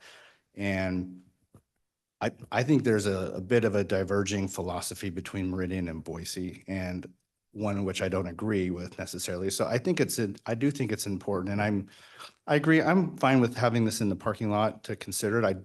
I'm likely to support it because I do think that I think the time is now to start that longer term strategic thought and decision and planning about how do we want to handle these things separate from anyone else. There's other risks out there in terms of, yeah, maybe the city will say, Boise will say, we're done, we can't handle it anymore, and then what do we do? So I think it's appropriate and prudent to do that, but to me, the bigger concern is what's our philosophy and how is it going to be different from others? And that's what we've been focused on. Mr. Mayor, Councilman Overton.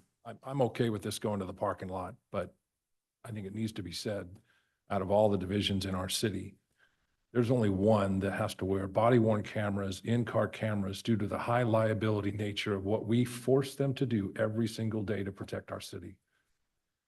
This was a job, a service that was covered under the contracts. It's now been left out. And there is no police department anywhere that's going to be okay with not getting current legal updates and training for their officers to make sure that they're sending out the best every day. So I can't begin to tell you what I think the importance is of having this position especially having it in-house done our way under our philosophies. But I'm welcoming it as a parking lot item later. Mr. Mayor.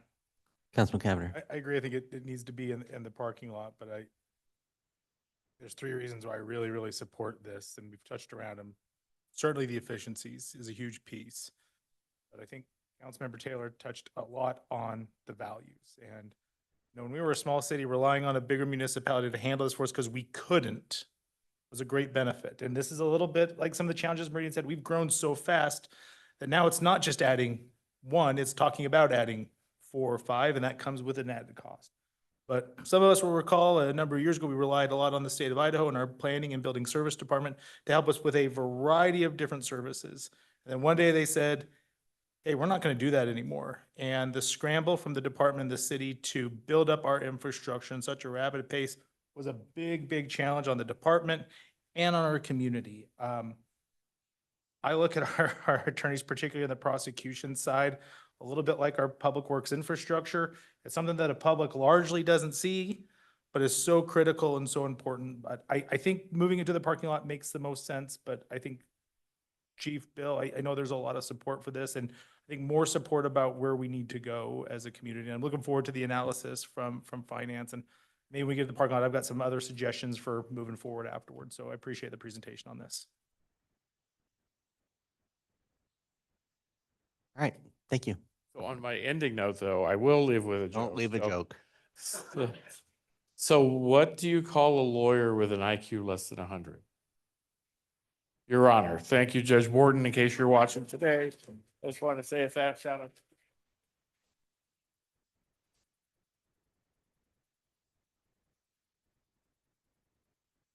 With that, we'll move on to other government. Or do we need to take a break? This was our assigned break time. We could try to get through other government, City Hall streetlights, break before police, or Mr. Mayor, unless there's any objection, let's go until we get to police, then we can take a little bit of a longer break if needed. Okay, Mr. Mayor, on second thought, let's take a break. hey, Seconded. we'll take a 10-minute break.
All right, we will go ahead and come back from our break and we'll move on to other government.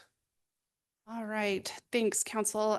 So this is kind of a unique request. This is actually a net zero budget amendment. We have 1.5 million in offsetting revenue. But I just wanted to talk a little bit about the project. So I think you're all familiar with it, but essentially what this project would do is it would improve, you can see the area on the map. It would put culverts, channels, and drainage infrastructure on 9 Mile Creek, which would remove 78 acres and 41 buildings out of the city's special flood hazard area. So that means any of those properties have special insurance they have to get, and then also special design considerations when they're building in this area. So really critical project for the long-term expansion and development of the downtown area. So where we're at on the project is we have submitted a grant request to FEMA. And if the grant is approved, it would be a 90-10 split between FEMA and MDC. 90% FEMA, 10% MDC. We really can't control that process. It takes a long time. FEMA takes a long time. We've been in contact with the state, still don't have an update. One of the things that we've had conversations with MDC is they are ready and willing, if we don't hear back in enough time, to fund the majority of the project. So, you know, one of the questions was, is there any liability for the city on this project? At this point, no. So what the real unknown is once this goes out to bid, you know, the amount that we've anticipated for this is several years old. If that comes in higher than what MDC has saved, that would be when the city would be asked, you know, if we wanted to fund that difference. That would be assuming the federal grant didn't go through. So there's a lot of kind of things in play, but we haven't committed to anything as a city. But the reason that we have to come forward with this amendment or enhancement is that if the grant does move forward, we just need spending authority to be able to start the project, which would be reimbursed by MDC. So it's a true no cost to the city, but we still have to ask you for the ability to kind of broker that transaction. Thank you. And just to add in, you know, I've had several conversations with the MDC administrator, and even with their potential date to sunset and this project, they would have fund balance that would transfer to us that would help fund this project if that was the case. So yes, I've heard the same cost for probably the last 5 years. It's probably not the realistic cost of what it will end up being. But we also had very good feedback from FEMA, but FEMA ran out of money last year, which put everything on hold. So we're hopeful that we'll have a positive movement with them. But if not, this is the MDC board's one of their final major investments that they've been anticipating with the funds that they've been accumulating. Any other questions? Mr. Mayor. Councilwoman Schrader. I appreciated the detailed answers to my questions.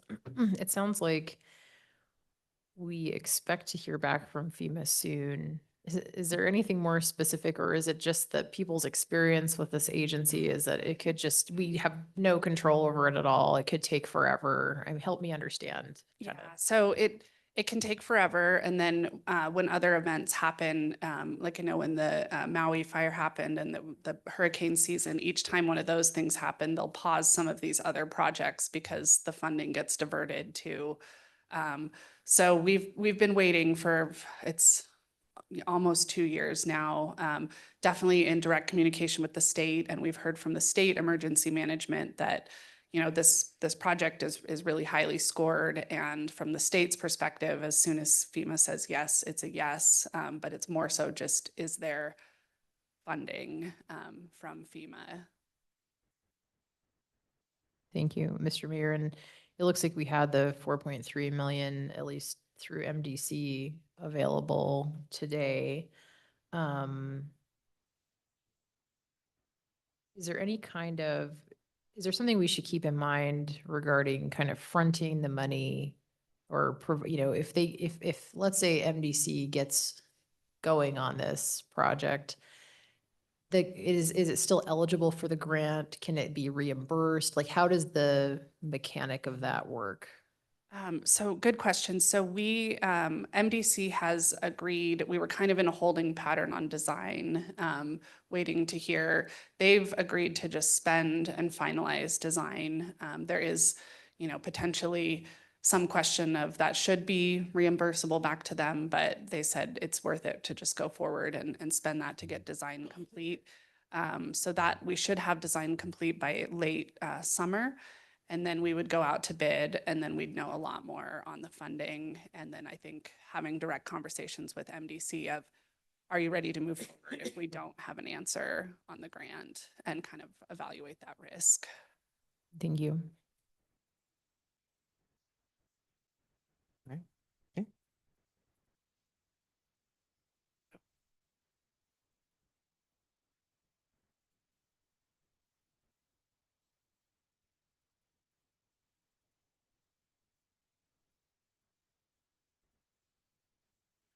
Mayor and council, we have two items in the other government section for arts and culture.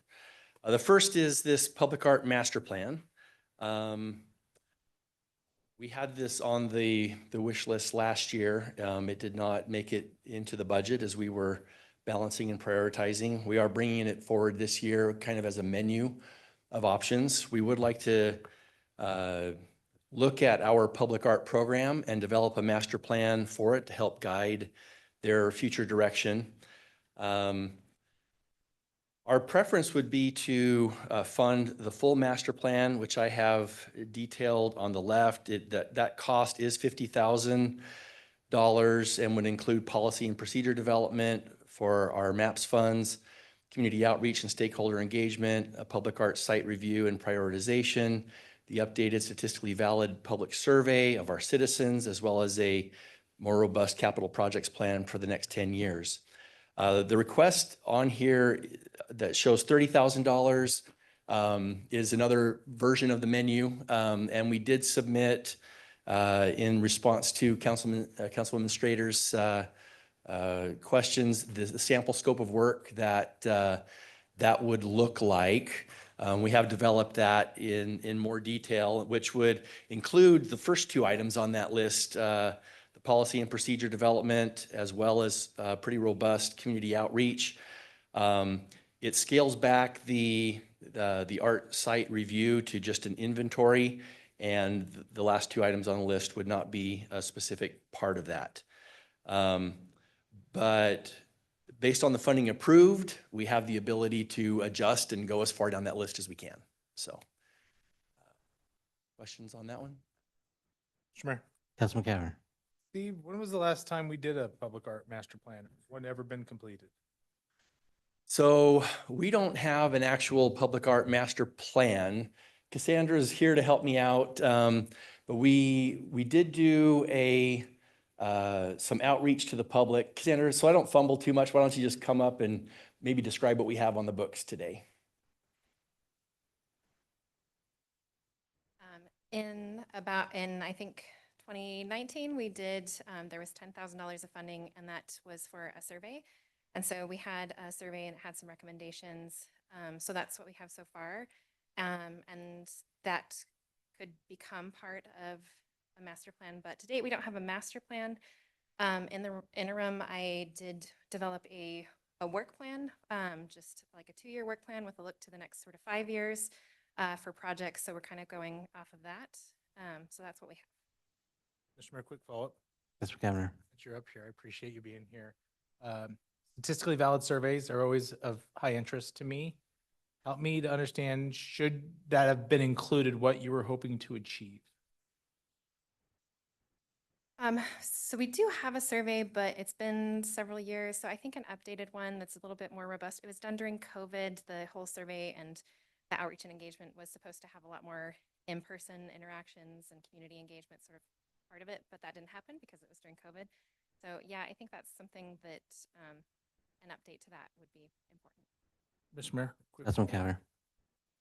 Is there, I guess, help me understand how information you would glean from a statistically validated survey would guide the work of the strategic plan. Again, trying to understand what What questions are you looking to have answered by a statistically valid survey, and how would that guide future plans? That's a great question. Some of the things that I think would be helpful is feedback from citizens on the types of artwork that they would be most interested in, and themes that would be most interesting, and locations. I think if I had more time to think about it and work with the consultant with questions, I might get a better answer. Mr. Mayor. Councilman Cavanagh. Cassandra, did not mean to put you on the spot. It's more from my interest. I place a high value on statistically valid surveys, and frankly, I'm interested in including that in your master plan, but would want to have some good understanding as to what you would hope to achieve. And then just as a side note, the new piece at Discovery Park is really, really rad. And I just love that addition in our park. And I just wanted to pass that along. Mr. Mayor. Councilwoman Strader. Thank you, Cassandra. I appreciated looking at the sample scope of work. That sort of helped me to wrap my head around it a little bit more.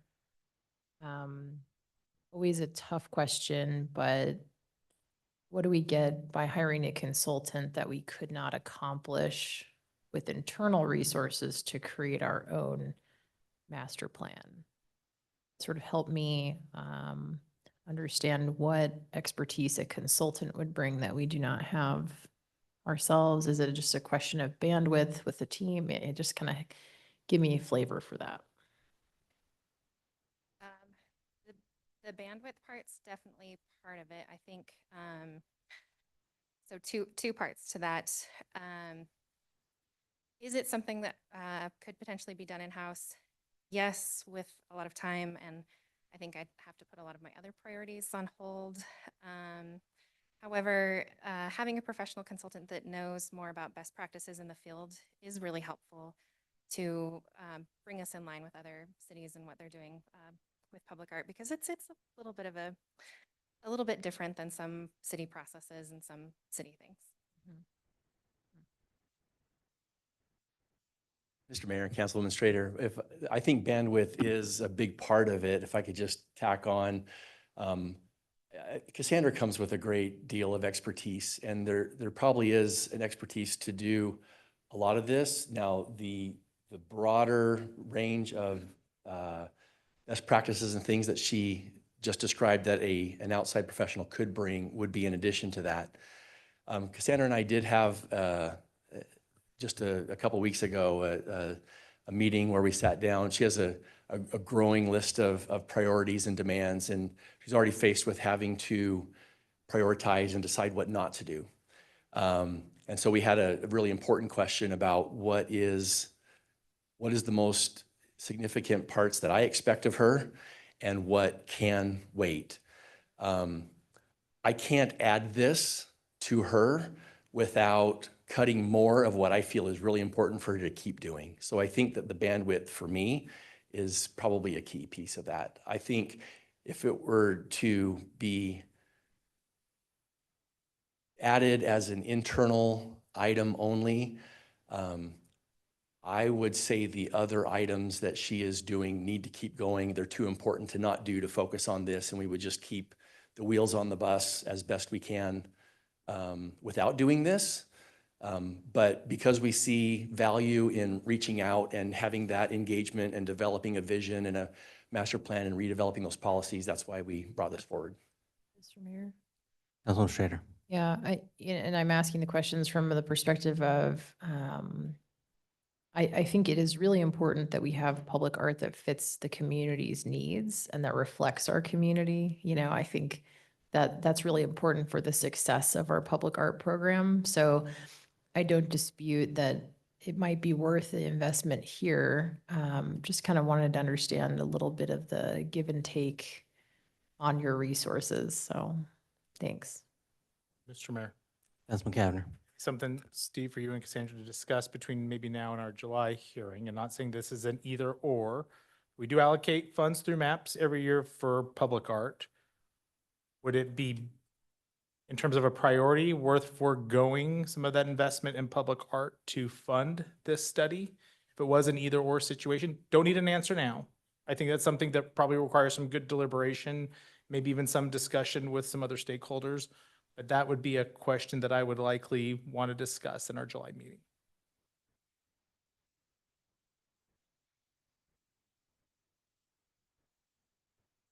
Thanks. Got the question now. Just to tack one thing, the way that the ordinance is written, so the MAPS funds are supposed to be used for tangible artworks. So the MAPS fund specifically couldn't be used for the planning process as the ordinance is written. So just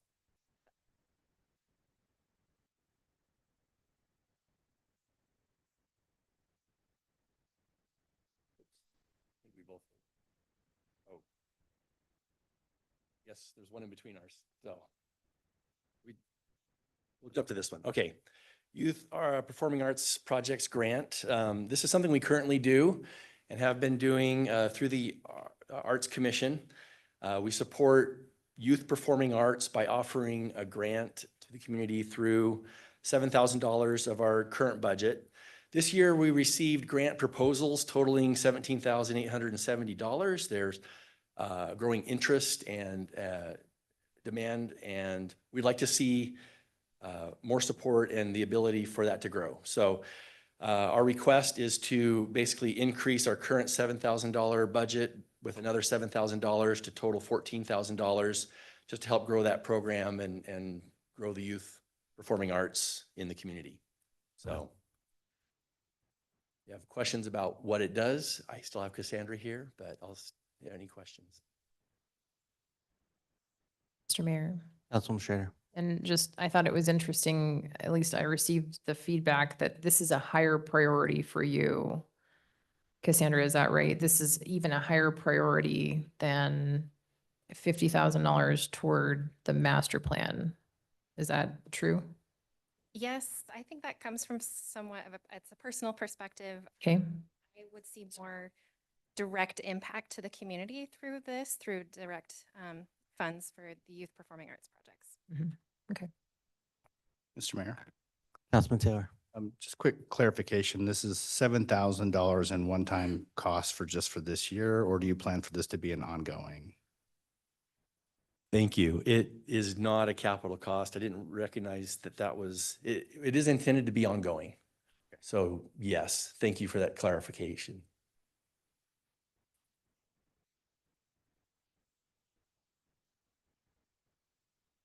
Mr. Mayor. Councilmember Whitlock. Steve, you may have mentioned this and I just missed it, but I think you can do a full or partial award, full up to 3,500 per award. What is the average right now with the 7,000 that you have? We doing 2 awards or are we spreading that out?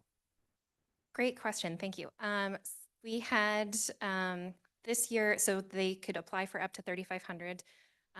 The Arts Commission did an evaluation and scoring on each of them. The highest scoring group received the full 3,500, and then it was split between the next 2 groups. So that was the Treasure Valley Children's Theater, the Idaho Fine Arts Academy, they had a dance performance, and the Meridian High School Band Boosters. Yeah, it's 1,500, 2,500. Wait, that doesn't add up to 7,000, but yeah, in there.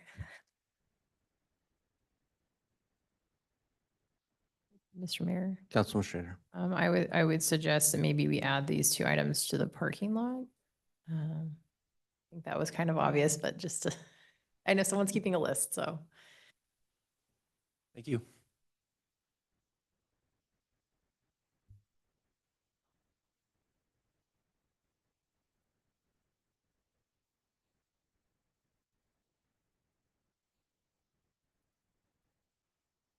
Good morning, Mayor and council members. Since I haven't been before you officially yet, since I'm still new, my name is Heather Hill. I'm in community development as the long-range coordination planner working on transportation issues and projects.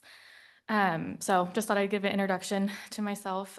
This budget request is to fund transportation projects focused on improving safety around the city in partnership with ACHD and ITD. These recommendations and findings are from the Meridian Intersection Pedestrian Safety Task Force report, also known as MIPS. So these projects would be addressed with the funds if this request were to be approved. And as a reminder, and since there are some new council members, the MIPS task force was established in response to tragic pedestrian and vehicle crashes. And this was a collaborative effort in 2023 among ACHD, Compass, West Ada School District, police, and city staff. And so there's a list of recommendations and anticipated projects from the report that are included in your budget book. And that list begins with the non-programmed projects that are on the city's integrated 5-year work plan with ACHD. Funding could vary because there's like 100 or so projects listed in that report. Funding could cover projects such as pedestrian ramp improvements or pedestrian islands. It could also be painting of crosswalks or restriping of bike lanes. And, you know, all those costs vary. Or it could cover pedestrian hybrid beacons or rapid flashers. And so with those, you know, you're looking at a range of costs. Striping and pedestrian improvements can be between 500 to 5,000, or if we're talking rapid flash and beacons, that could be 200 to 350,000, including design and full construction costs. So those are just some approximate costs based on examples that ACHD provided us with. And that would be further fleshed out if funding were to be secured. And then we'd be looking at the full MIPS list to go through the prioritization and see if and what projects were even feasible, because they also have their annual routine maintenance. So we're still working with them to see like what's been repainted, what hasn't, and then we would need to go through that and reprioritize it. So that's just kind of an overview of what this request is for. And I can stand for questions. Mr. Mayor, Councilman Overton. just a quick statement, and Heather, thank you, because everybody here doesn't realize that you had to pick up the ball, that Miranda was the one who now works for West Ada School District who started this with MIPS. I was a member of this task force from the beginning. And the list, I mean, we had police department, we had Compass, we had ACHD, we had a vast group of partners sitting at the table identifying all these projects. And while our scope of work at the beginning was small, as we got into it, we discovered there was a lot more that we could do within the city to do intersection improvements and even expand upon that for other roadway section improvements to get people safely across streets.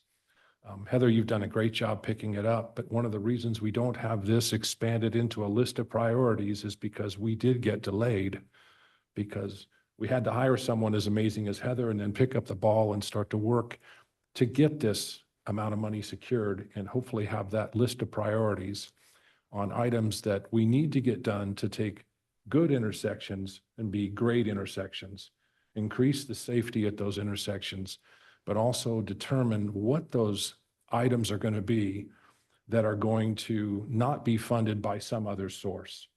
And that's part of the hardest thing we're trying to go through and they're trying to go through as we build this list. So we don't want to miss the boat by a full year and not get started on these, but I think it's why you really don't have an exact list of what this amount of money is going to tackle at this time. Mr. Mayor. Councilman Cavanagh. Thank you, Councilman Overton. Thanks, Heather. This is jumping on board a big ship in the middle of the stream, and so I appreciate you presenting. Not a reflection of the presentation or you, but I do have some process hesitations about this request that I'd like to flag as potentially for a parking lot item either later on today or in July. And it's around a couple of things. I am supportive of the intent. I would like to see maybe a project prioritization that would come later. So whether this comes between now and then or as a friendly budget amendment next year, I'm supportive of that. A piece that I didn't see is what has been the involvement of our Transportation Commission. I think that we have this commission. If MIPS has identified these projects, I would like to see those go before the Transportation Commission for some prioritization and then either bring that back as a recommendation or as maybe inclusion for a, potential budget amendment in the future. So I appreciate what's intended. I think I'm supportive of the financial amount. I want to understand kind of the process because I think that frankly, we're going to see a lot of this over the next 10, 20, 30 years. And so I think we've got a good opportunity to build out that process, not just for this year, but for future years as well. And if I could just add, this was really meant to be a discussion starter. If you guys weren't interested in funding any of these, then we're not going to put any effort into going further other than working with ACHD. But if these are things that the council's interested in investing in, yeah, we will put effort into prioritizing some of these projects, and maybe we come back with a $3 million ask. Because like I say, this is, one of these projects could eat the 500,000 if the council said, we want to do that project right now. All the money would be gone.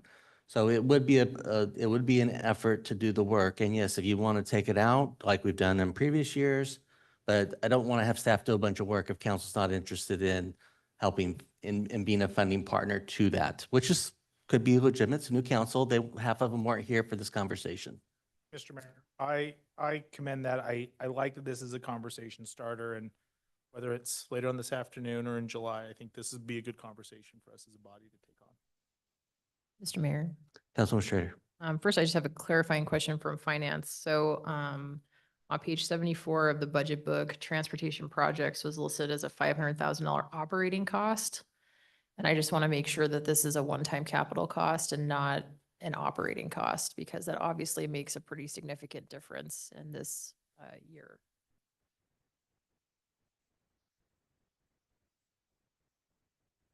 We can get back to that too. We can circle back to that, but.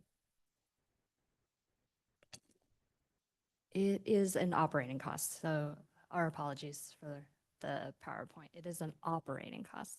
You have put this in operating, not capital, not one time. It's one-time operating. Reason One- is accounting. It's one time. It's not our cost, not an ongoing infrastructure. cost. Yeah. Okay, Mr. Mayor. Councilwoman Schrader. Yeah, no, that's extremely helpful. And then just to kind of echo the comments, and I had asked this question and I really appreciated the response, but I was also trying to figure out and make sure that we're not duplicating efforts that other agencies are responsible for. And I also want to make sure we're utilizing grant opportunities through Compass and other agencies. I do have kind of a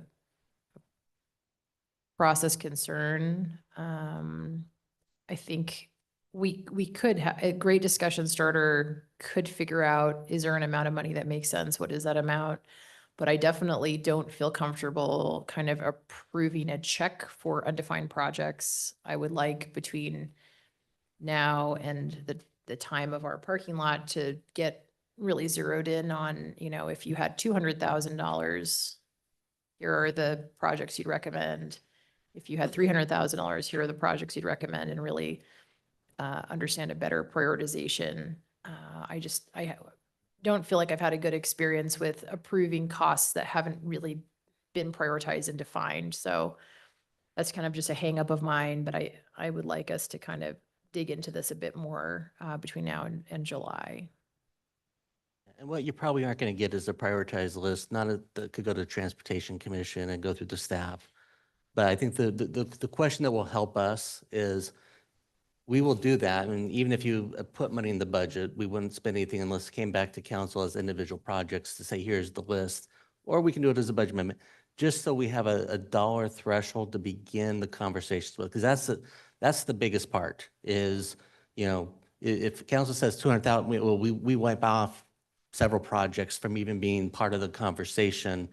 So through the budget process, whether it's in the budget or not, if council can give us a dollar figure to work with, then we can go through grants. That's part of the intention, is to go through grants that exist, work with ACHD on what they are responsible for, or is in the 5-year work plan. We kind of talked about, if it's in the 5-year work plan, we're really not going to try to advance dollars towards those. If they've gone through and they've done the work, we're not going to do them. But we'll need some guidance on a dollar threshold as compared to, you know, prioritizing 135 projects that don't have any intention of being funded. I don't think there's a lot of value in the Transportation Commission even looking at that as part of that, or the staff, if it's not there. Mr. Mayor? Councilwoman Schrader. If I could make a suggestion, I think something that would be very helpful for me, just to give me an understanding, would be, what are your top 5 projects? If we had, you know, here are the top 3, or here are the top 5 projects that we think are most important. Here's what we think they cost, and understanding that that is a guess, right? But really, I think it would be illustrative of, here would be our top 5 priorities and here's why. Then that might help me kind of wrap my head around it. just make sure you put in the one on Eagle, that Eagle ramp. That's a good $5 million project. So Mr. Mayor, Councilman Taylor. just a real comment, and I think this is a good conversation to have. And my biggest concern just initially would be mission creep in terms of we can identify things that are priorities, but I don't want another agency who's financially responsible for that say, oh, city's going to pay for that. Let's let them. So I'd like to understand a little bit more, not just how we came up with a priority, but I'd feel comfortable knowing, hey, this is something that is not going to be addressed, that the city's identified or MIPS has identified as something we should do now. I would be much more comfortable spending that. So in terms of, again, I think this needs to be a defined effort. What I heard was there's potential for it to grow quickly because we see all these needs. I'd like to make sure that it was defined as to what we're actually wanting to do and avoiding the mission creep and avoiding paying for things that other agencies. And you did speak to that, Heather. You addressed that. I would like to kind of explore that a little bit more when we do get into the sort of the parking lot, longer conversation. Mr. Mayor, Councilman Whitlock. as I hate doing this, but as the new guy, can you give me some historical perspective on what level of participation the city has had with ACHD or ITD on these types of things in the past? Caleb, do you want to come up and be that voice? I didn't want to saddle Heather with that. Thank you, Mayor, Councilman Whitlock. I think I understood the question. Working with priorities in ACHD, kind of in this context, and even a little bit to Councilman Taylor's question, typically that is ACHD's charge, the public right of way for roads. We do have some recent experience working with them on the Linda Road overpass where the city has partnered with them. Annually, the city puts together a list of priority projects, and that's a little bit to some of the conversation that was just had as well. This list isn't meant to supersede the overall intersections and roadways and community programs projects list that we put together every year as a city. You can find that list on the city's website under the Transportation Commission if you want to see what those list of priorities are. This was an effort, the MIPS was an effort, as Heather mentioned, due to some crashes that happened with pedestrians, children for the most part, over the last couple of years. This task force was put together, came up with this report, really focused on intersections and what we could do with paint, with ramps, with sidewalk gaps that may exist. I'll just say kind of, again, in the spirit of the conversation, it's been great that now Director Head at ACHD was part of that group too. Some of the things that were identified through MIPS just this last year are already, and now that the weather's nicer, they're doing some of the painting. And that's why we don't have the top 3, 4, 5 projects necessarily already identified, because they're aware of them, right? They are working on their charge to take care of some of these things, but they don't have unending resources, and so they have to prioritize. And some of those are way at the bottom or may not get to them in several years. So there's an iterative process as we prioritize with ACHD. I think it was really great for them to, again, be at the table with Council President Pickering was part of some of those MIPS conversations as well. So their leadership is aware, and we really are, like grants, we're looking to potentially with some of these projects, take our costs and match with the lead sponsor, an ACHD or an ITD, to get things going and really kind of light the fire for some things that we think are very important, but they have a bigger umbrella and may not get touched as soon. And that's not to conflict with what the mayor said. If it's on their plan in the next 5 years to do, we're not trying to advance it a year or two. These are really things that are really sort of floundering at the bottom that have been identified by police, school resource officers, or others that say there's an issue at this intersection. Can we get this fixed? I don't know if that fully answers your question, but the priority process is ongoing too. Yeah, Councilman Whitlock. Mr. Mayor and Caleb, thank you. I guess other than Linda Road, have we ever brought a checkbook to the conversation before? The other major one that comes to mind is the Locust Grove Road overpass. That was one where, I don't remember the exact dollar amount. It was probably right around 2 million is what I want to say. Billion. Somewhere in that neighborhood anyways. Now, $1 wasn't $1. That was almost 20 years ago. But yes, the city, I don't want to say has a history of that. It is fairly uncommon. But when we have these major projects and we can, again, be the catalyst for the bigger improvement, those partnerships, I'll just say, I'm not trying to change anybody's mind on philosophy, But when you can kind of jumpstart a project, it really does have a big impact at the state. ITD's big on that. Again, we're seeing our dollar for Linda Road overpass really accelerate that project. So if you can come in and match or co-sponsor a project at a certain dollar amount, it does really seem to, oh, this is important for that community. They're going to put skin in the game. We're going to move it up our priority list or even start it. Linda Road overpass wasn't on their radar at all. So we don't, it's not typical, it's not common. But when there's projects that are important, and this one's in the safety umbrella, it's not unheard of. Mr. Mayor, Councilman Cavanagh. I think for council, and particularly Councilmember Whitlock's benefit, the Iowa District Commission has told us time and time again, if the city comes with dollars, that accelerates project prioritization. If we're willing to spend some of our dollars, it will move things up, it will accelerate timelines. It's not what I think is always the preferred approach, but it is a mechanism that we have if there is a project that we really think is an important priority for our community to move it up in terms of prioritization or get it done faster. Okay, well, thank you. We'll pick it up at another conversation in the parking lot or someplace else. Mr. Mayor, Councilwoman Schrader. I didn't see community development on here because I don't think they have a bunch of enhancement requests. But I did, it could be now or it could be during the parking lot, but I really do want to talk with some of the different department directors about some open headcount positions and sort of understand where those are at and talk through that. So totally up to you and everybody if that makes sense in the parking lot, if you'd rather do it now as we go through each department or just throwing that out there. Let's do it in the parking lot. Okay.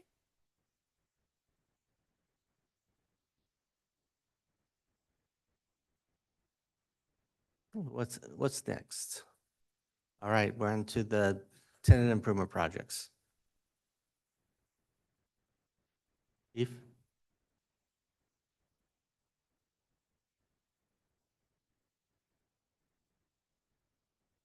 I apologize. I was reading it and I said, oh, somebody ought to go up and talk about that. So I realized that's me. So Mayor and members of council, thank you for the opportunity to present on a tenant improvement in the space that we're currently occupying in on the second floor. The request obviously is for $250,000 approximately. What you see in the image is basically the proposed layout of the enhancement and the improvement. And in summary of that, what it basically does is it provides workspaces with doors for members of the fire department that are at the rank of division chief or higher. So the division chief's the deputy in the fire chief's position. Currently, we have members who are sharing cubicles, division chiefs sharing cubicle spaces with captains. We have a vacancy where we do not have we have two vacancies where we do not have a space identified for them to occupy when the vacancy is filled. So the intent behind this is, again, like I said, basically to provide those people who have who are direct supervisors of one or multiple people having a space where they can have a closed door, closed office for appropriate conversations related to the fire service. So that's our request.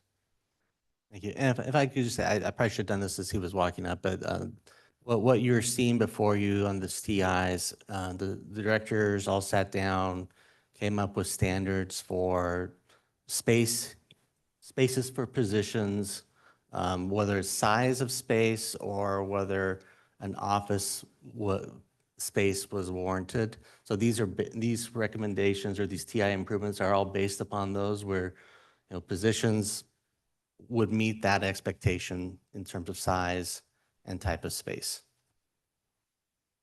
So at least so you are all aware, the TIs were built around those director put together priority or established guidelines, I guess is what we'd say.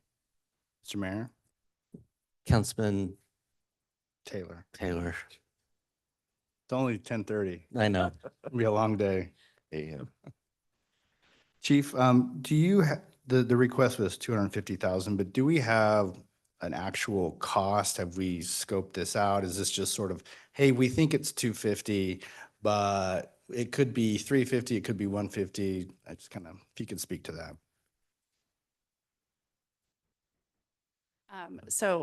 Mayor and Council, so the reason Public Works is up here, we don't have a request, but we have been helping with project management and getting design costs. So a couple of challenges with these TIs is we did get approval for budget to design the fire one and the IT one. And so we have closer costs, but until those designs are complete, we don't have exact costs. We have gotten cost estimates from several contractors, the architect, and they keep coming in around these numbers. So we do know that these are close to what it will be, but we won't have actuals until we go out to bid. And I would say, I think these numbers are almost half of what they were from original conversations 2 years ago, when we at least started having conversations. So the numbers have gone down dramatically, which is great, but they're still say we come in with sledgehammers and do the work ourselves. But we're not allowed to do that. Mr. Mayor. Councilwoman Schrader. I think at least a group of us has a tour at 4 o'clock. I find that going in person to understand is really helpful. Some of the concerns that I have around all of the proposed TIs are understanding citywide, at what point does someone supervise enough people that an office is truly needed? I do not subscribe to the idea that just because of someone's rank, they automatically get an office. I think that if we have open seating and teams that communicate well, we can utilize shared conference rooms to have confidential conversations. So I just really want, just sort of warning you, I'm probably going to really dig into this, I think, on each tour. Certainly to the extent that we have new employees, they need a place to work, right? So you have vacancies, we'll talk through that aspect, but I have just an overall concern that I'm going to go on the tour. I want to understand more.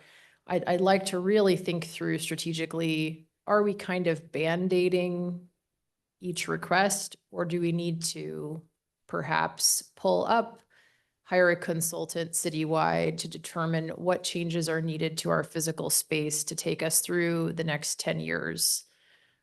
So I like to think through that. And I just want to make sure we're not pouring money into something that then we're going to find ourselves redoing in 5 years. So I don't know, just flagging a concern.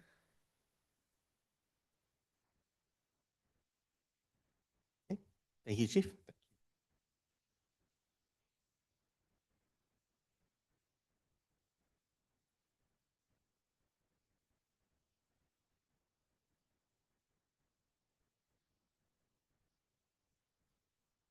Good morning, Mayor, City Council members.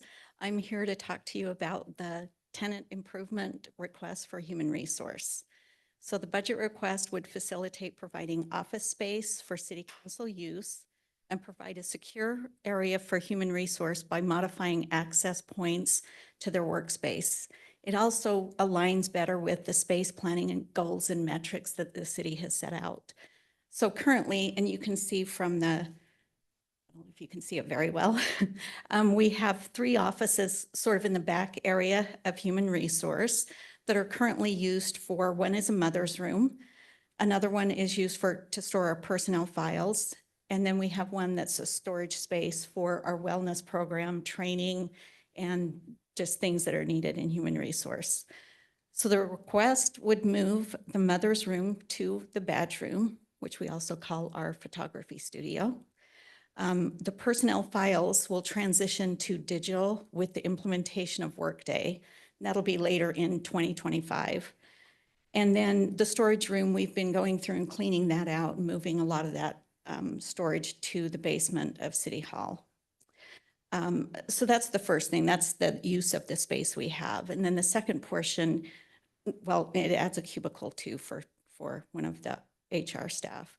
The second portion is the security section of the request, and that would build 3 walls, which will kind of wall off city council for their use in the back part of the current space. And then it would ensure that we have some kind of flow of traffic as people enter into human resource. We have a lot of confidential information back there, people's background, FMLA information, and just a lot of information that needs to be secured and confidential. So with that, I will stand for any questions. And I do think it'll be helpful, those of you who are coming on the tour, to kind of see how the space is laid out and ask questions then as well. Thank you. And while we're in the early, this kind of came out of conversations with Councilman Cavanagh a little bit.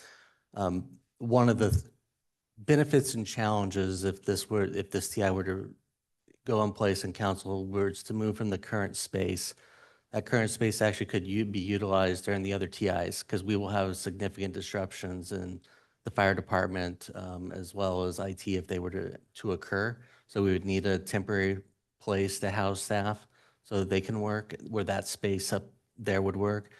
And then that space that council is currently in could be utilized for larger staff meetings for IT and others, as well as the other uses that it currently has. So temporary, long-term, this change, it's really not Debbie coming and saying, I want this for my office. This is the part that helps us meet long-term goals in a lot of ways. So I appreciate her coming forward and having that conversation, but I also think it also helps keep with our standards by making some modifications and keeps confidential conversations confidential amongst the team, so that when you have people just walk in the front door, they're not back there screaming, but you know, there are some valid reasons why when we have outside people coming in and doing stuff, at least one of the walls I think is really warranted, irregardless, for confidential purposes, actually people coming in doing interviews or other stuff in that conference space up front. Mr. Mayor, Councilman Cavanagh. appreciate you being here. And my question isn't about the TI. It's a little bit to the chief's comments about kind of the deliberation that went on amongst directors. Looking to use our policy guru. Do we have policy that drives what office space is? Who gets it? Who doesn't? Who has their own office? Who has shared space?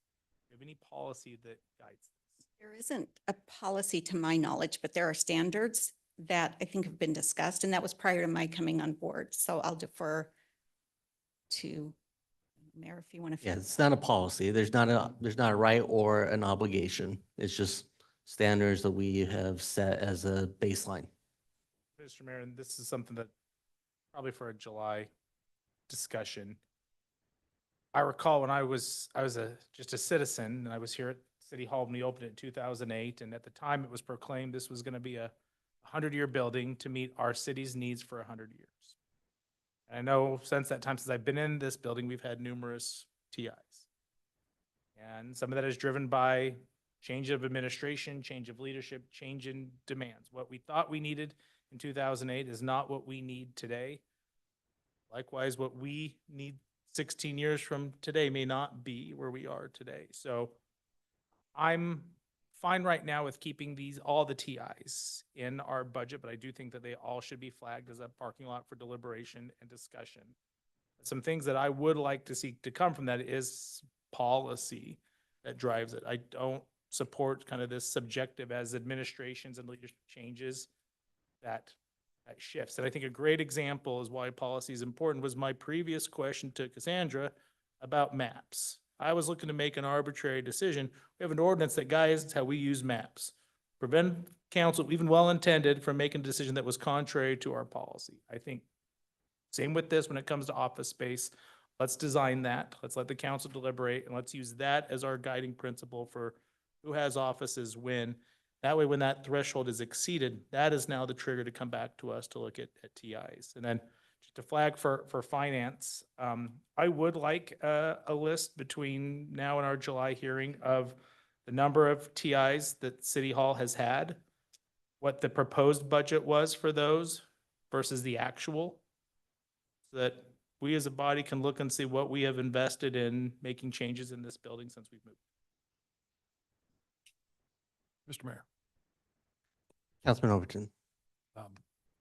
coming right on the back of Councilman Cavanag's comments, I agree with a lot of what he just said, but I gotta say, I've always thought that HR was laid out in a really inefficient way.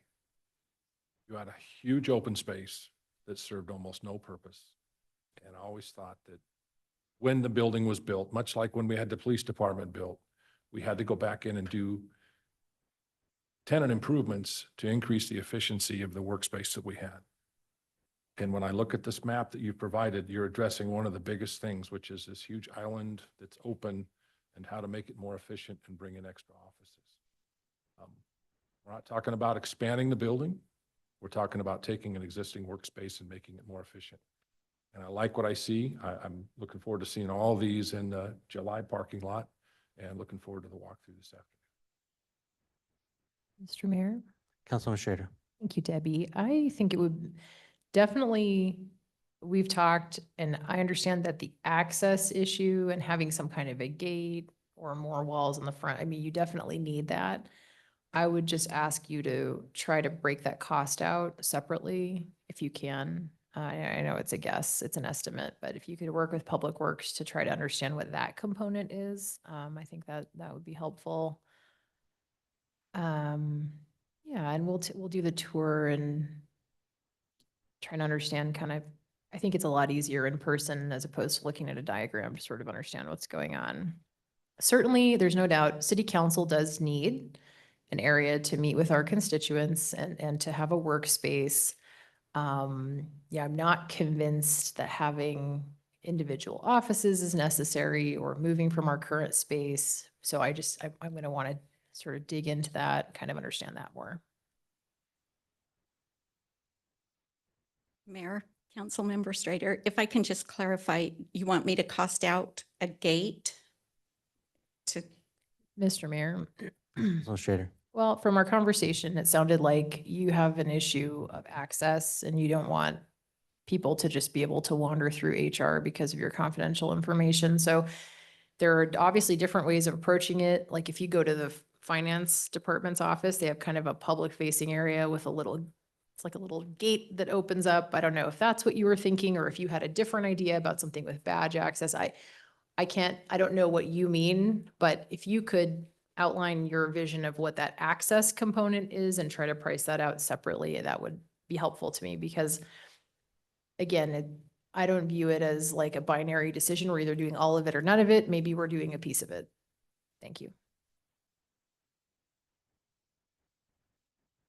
You don't have to do that, Debbie. They got you back there. I was hopeful. Okay. All right. Thank you. Thank you.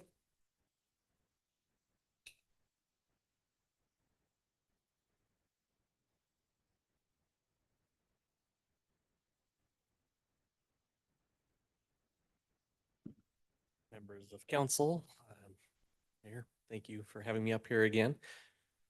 This request is for a tenant improvement in the IT department, and this is really a request to add 3 offices for supervisors that don't currently have office space.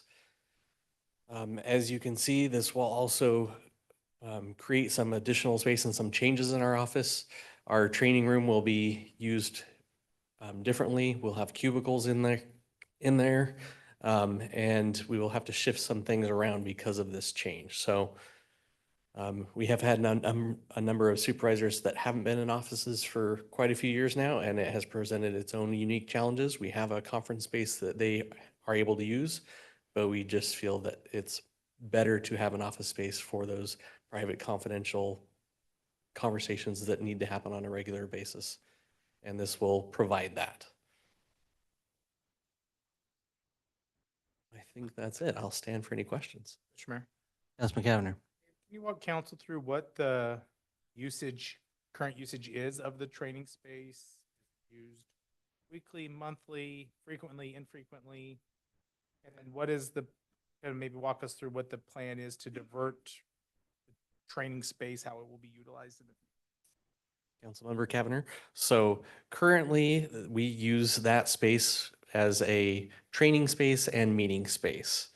It gets used at least a couple times a week for meetings, but for training, it's pretty seldom. There is not a ton of training that happens in there. Occasionally, other departments will reserve that for training. So the fire department or the police department or other departments will use that, but they also have been able to use other spaces as we do not have computers in there anymore. So it's kind of a versatile space. And at this point, our plans were to, since we won't have that space anymore, utilize the space that the mayor had mentioned with the council office space for future type needs or other conference rooms around the city. Mr. Mayor. Councilwoman Strader. Hey, Dave, and I did take a tour at least of the IT office space. So I don't want to, kind of shape anybody's opinion. I'll let everybody kind of go on the tour. One thing I was asking about though was the use of your shared conference room and if that tool could be used kind of regularly by your team with supervisors to have confidential conversations. I don't know if you have anything to add, or any context regarding that, or if you've had further thoughts around that. Councilwoman Strader, like I had mentioned before, we have been doing that for a number of years, and it has presented challenges on occasion or regularly in some cases. Some supervisors are a little more comfortable with that than others, and others, have had more challenges. So I think that comes down to, in reality, it's helpful for a supervisor or a manager to have a space that they can have those types of conversations. And there are differing opinions out there on whether, what that looks like and what works for people. But this is what we felt like would be the best option for our team.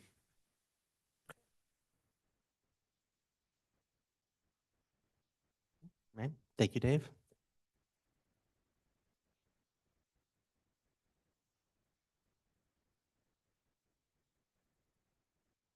The last of the tenant improvements, being in the middle of a remodel myself, I'm sympathetic to the costs of them. I'm also happy we've been able to keep the mayor at bay with a sledgehammer, so we're good there.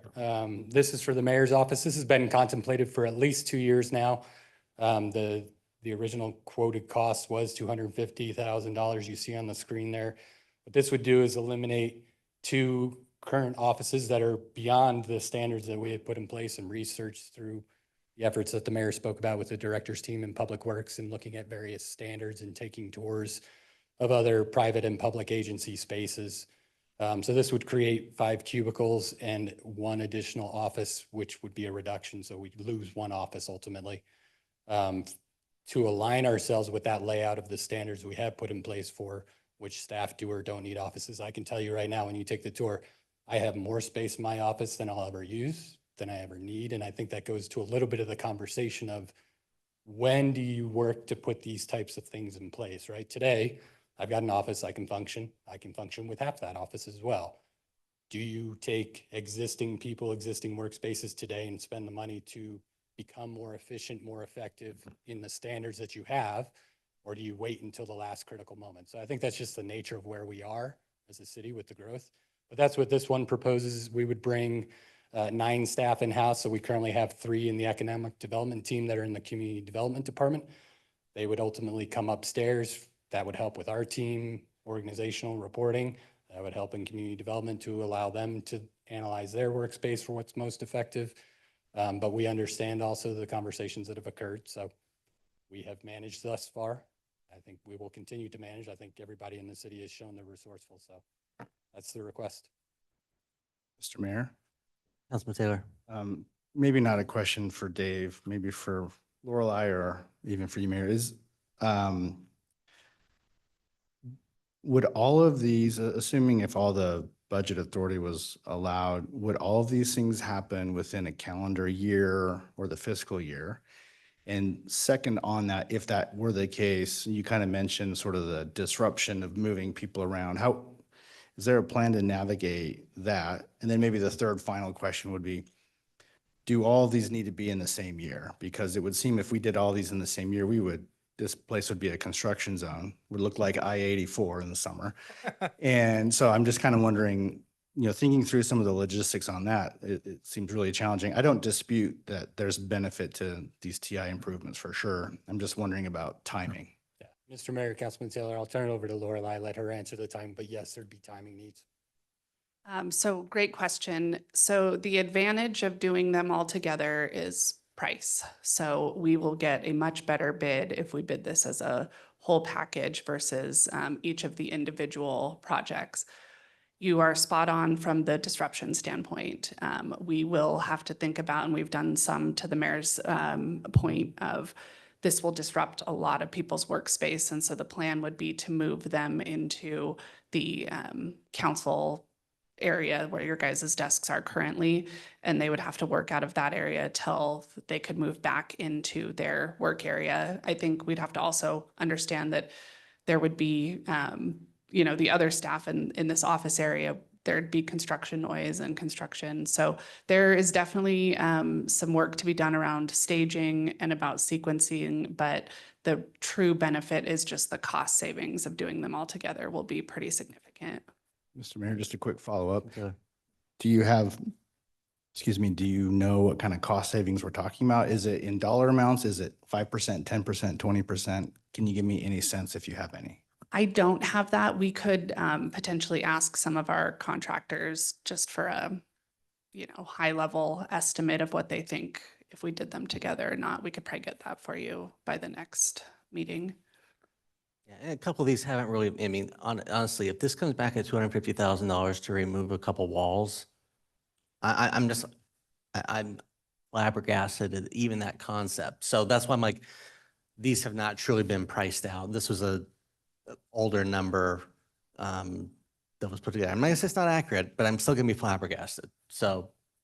And so we've been working with, pretty reputable companies like ESI to give us what is the current price per square foot for a, commercial remodel or commercial TI. And that's some of where these numbers are coming from.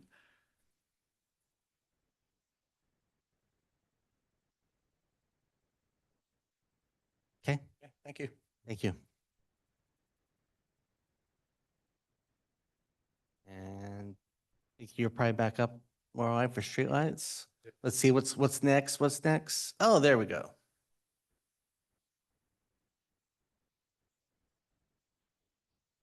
All right, so this, we'll talk about our two streetlight requests. So the first is our LED upgrade. So this is our project, a long-term project that converts our high-pressure sodium lights to LED. This is our standard request amount that we've been working on, and it allows us to convert approximately 500 lights with this amount. Currently, we have about 43% of our total street lights in the city are still the high-pressure sodium lights. And so this would allow us to keep working on reducing that. The reason that we convert these lights is that, several reasons. One is that they don't manufacture high-pressure sodium lights anymore. So as lights go out, we need to move towards LED. The other thing is that the LEDs do have a lower operational cost, so they take less power and they take less maintenance. So there is a long-term savings for completing these. So this is just our standard request. And the second piece to the streetlight project is new areas or underserved lights, also called supplemental projects. These are lights or areas of the city that were built or generally were built prior to the city having street lighting standards. So they either have very few street lights or no street lights put in. So this is us coming back in and putting in additional lights. Just for cost, a new street light costs anywhere between $10,000 and $18,000 per street light. So it's an expensive asset. So when we talk about this budget request, it allows us to put in usually between 4 to 6 new lights. This request couples with the amount that we have in the base budget to total $100,000, which is also our standard request. Council Lee. Councilman Overton. Mr. Mayor, just to comment on those streetlights.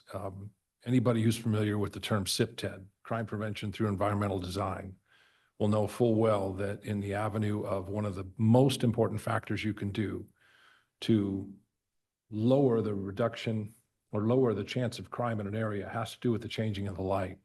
And these new lights are far superior to the ancient low-pressure sodium, the high-pressure sodium. They create a more natural light. It's easier to see. We've seen pictures of what an intersection looks like with the old lights and an intersection with the new lights.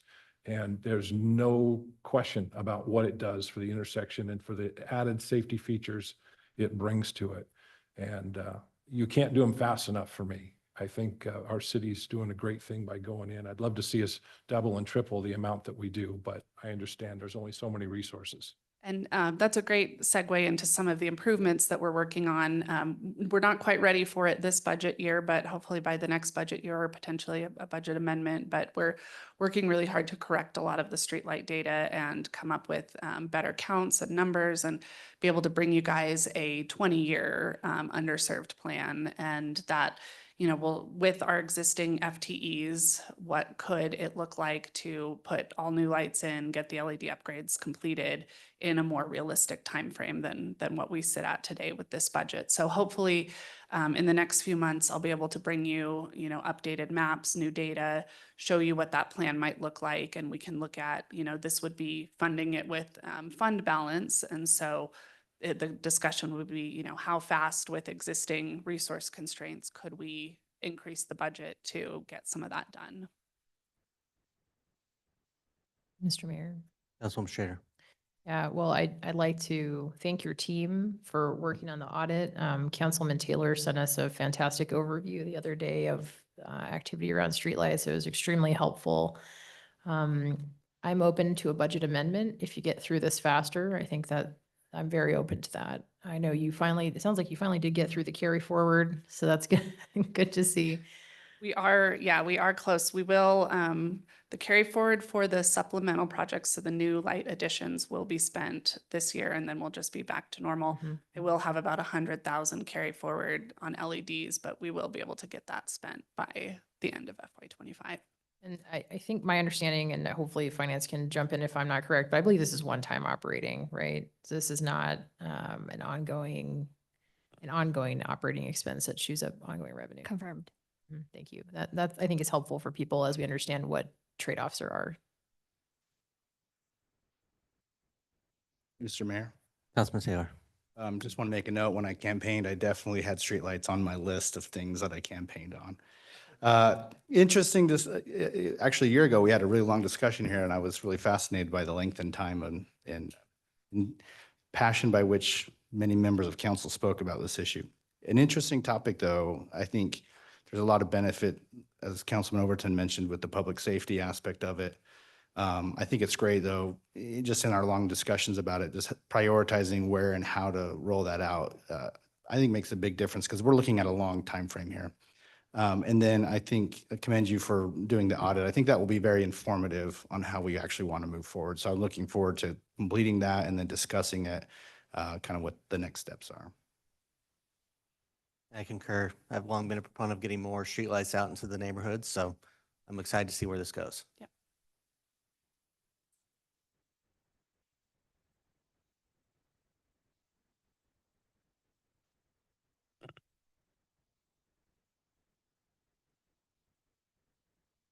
Next up, for those watching at home, will be our police department.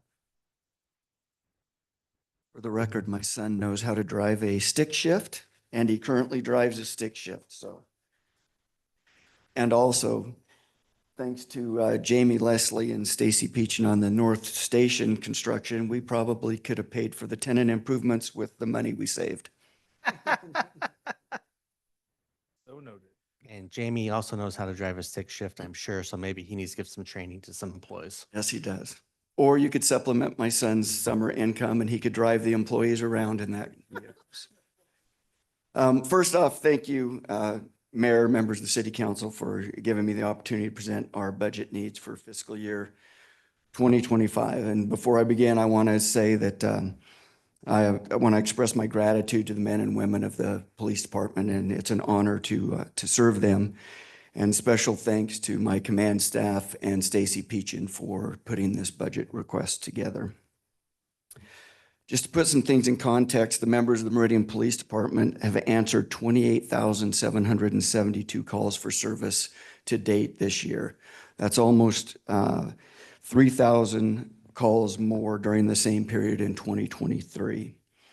And we've also processed 3,763 public records requests compared to the city total of 322 to date. So we're very busy, and even though we're short-staffed and very busy, I'm pleased to report that our response times for priority calls actually went down from 3 minutes and 58 seconds to 3 minutes and 46 seconds. But our response times for those non-priority calls have increased slightly from 7:35 for priority 2 calls to 7 minutes and 48 seconds. And then for priority 1 calls, 12 minutes and 58 seconds to 13 minutes and 45 seconds. And over the last 18 months, we have seen a decrease in officer-initiated calls due to an increase in citizen-initiated calls. And those are numbers that really highlight the incredible work that our men and women do at the Meridian Police Department to accomplish these things with limited resources. It also, however, highlights a trend that if it continues, puts a strain on our officers and our ability to focus on those quality of life issues that we talked about earlier when talking about prosecutions. And that maintains a focus for us, is looking at those small issues, and it's very crucial to the identity of Meridian. When we have to start cutting services or quit answering those calls, it really will stop being what Meridian is. And with that, I will go ahead and start into our budget requests.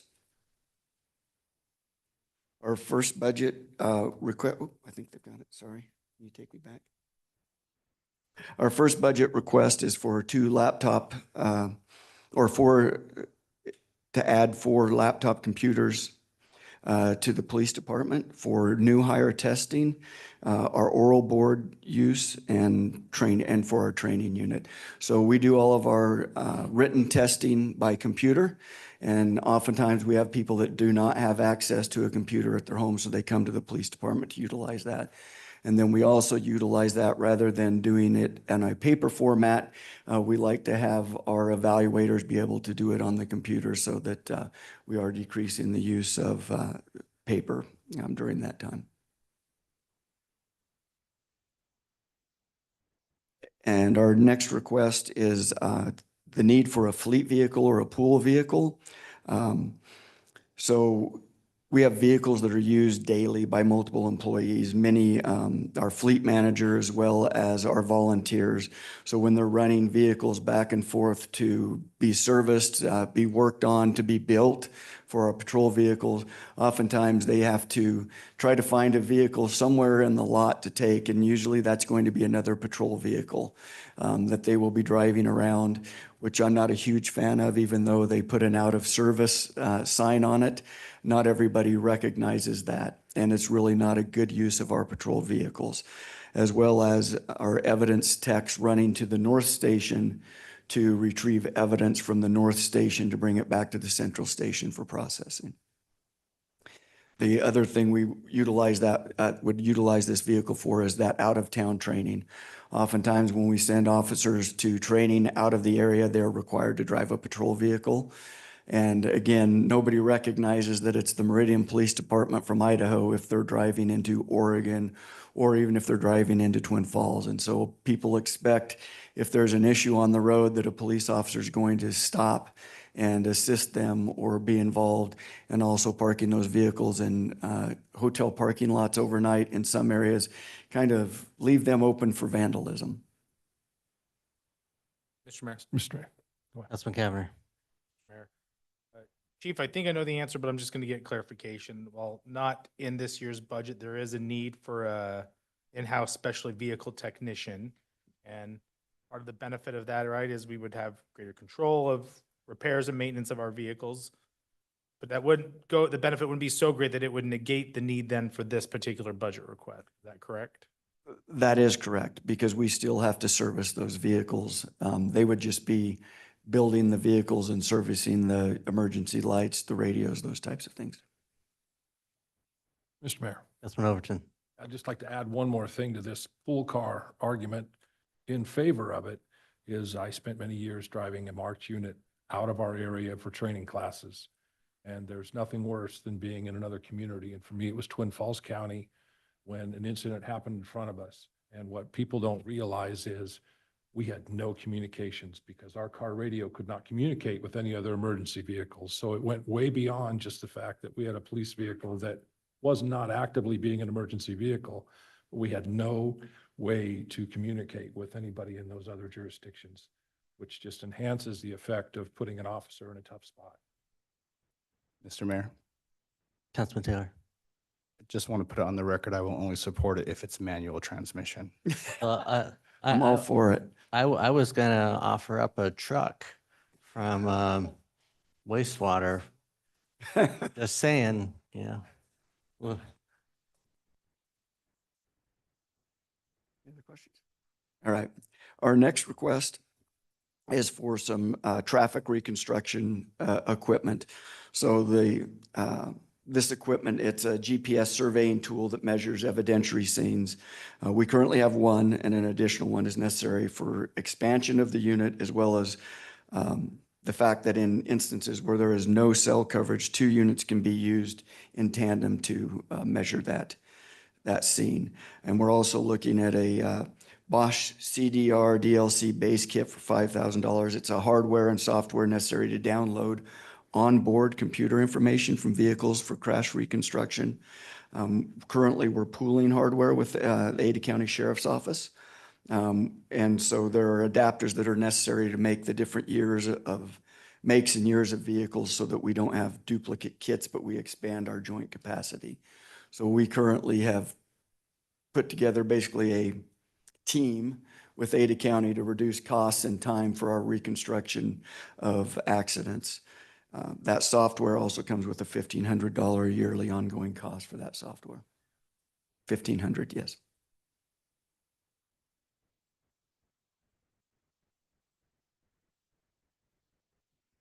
Right. Next, we're looking for some Wayland software for our patrol vehicles. So a few years ago, we started using Wayland lights and siren controllers in our new and replacement patrol vehicles.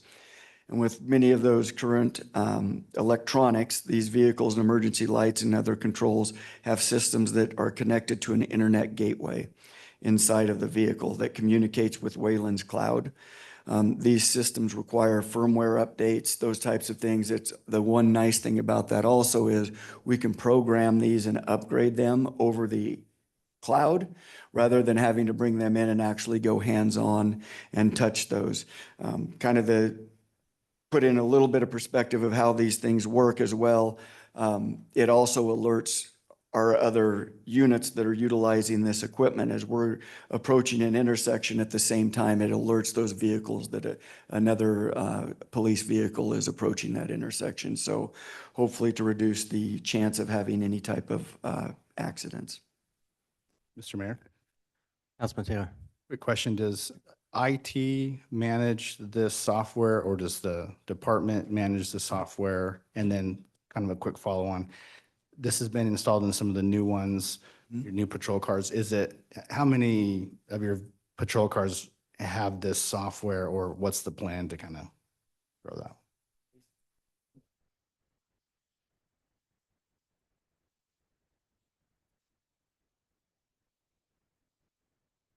Morning, Mr. Mayor, Council. We currently have 24 vehicles that are equipped at the moment. So that request you see before you is to pay for the subscription of those 24. Going forward, all new cars added to the fleet and all replacement vehicles, this will be included in that budget request. And no, it is not IT managed, it is internally managed at this time.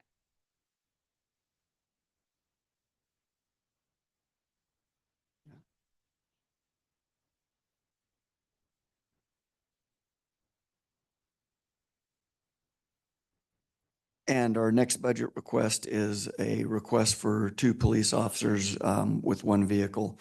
If you'll recall, last year, the PAM model, we did away with 6 positions due to hiring constraints and those types of things. And moving forward with looking at the money that we have available, we're looking at bringing 2 of those officers that were foregone officers back into the budget for this year, as well as a vehicle.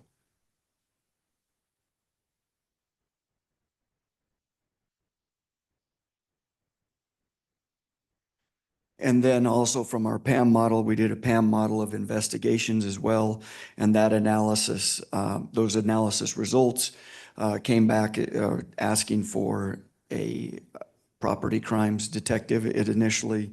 We're currently authorized 5 investigators, which are broke down into 1 corporal, 3 detectives, and a CSO in that unit.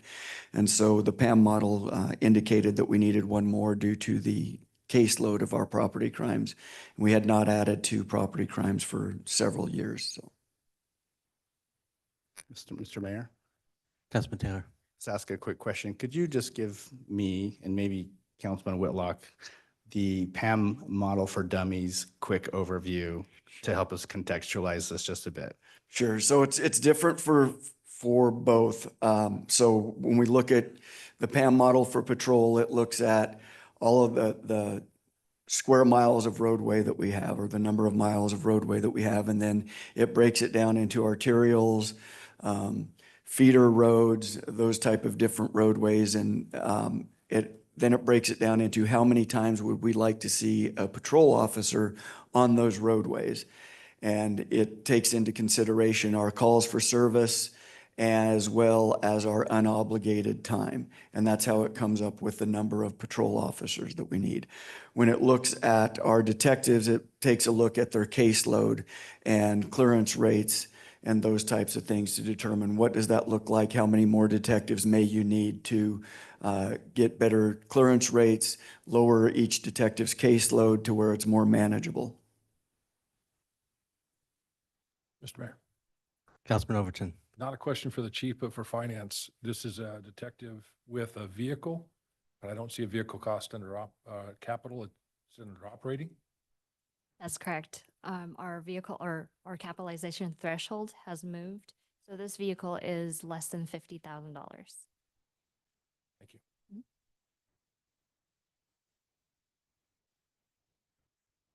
And our last request is for a support services commander and vehicle.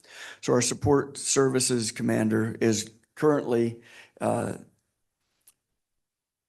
covered by a lieutenant, so a sworn police officer.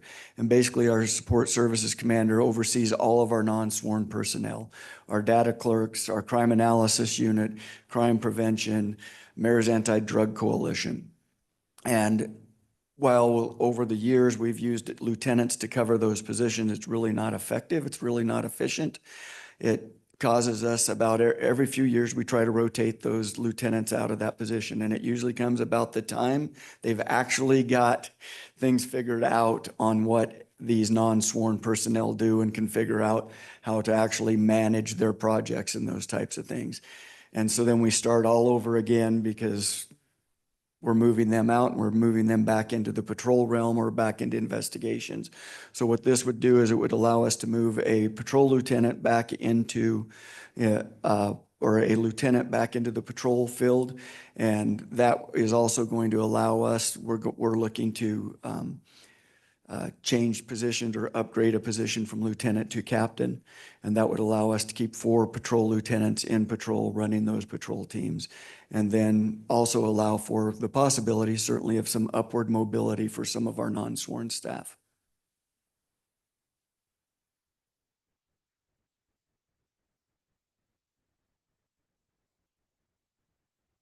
With that, I'll answer any questions. Thank you, Chief. Mr. Mayor? Councilwoman Schrader. Hi, Chief. Thank you. Help me understand, so we've got this proposal for an in-house specialty vehicle technician. I didn't see that as an enhancement. Can you help me understand where, maybe with finance jumping in, where is that in the budget? what's the dynamic there? Yeah, we were going to discuss that this afternoon under the unfunded, so Perfect. Funded, but yes, funded but unfunded right now. All on- why don't we just go there right now? Sure. And actually, I'll have Lieutenant Leslie and Stacy Peachin come up. They did all the research on this and can really explain it much better than I can. Allegedly. Stacy will do a great job.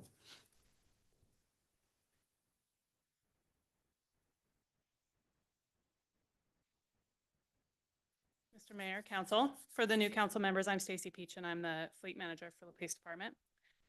And you know Lieutenant Leslie, maybe? Okay.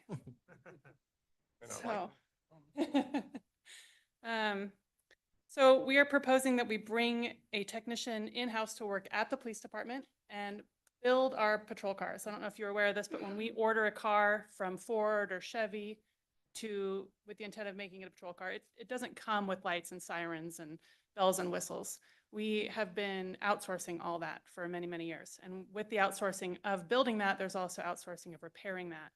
So there's a lot of control and oversight that we could bring in-house and hopefully some cost savings in the long run by doing this ourselves.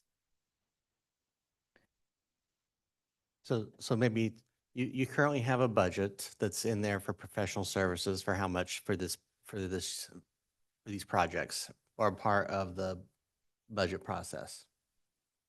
I apologize, I didn't understand the question.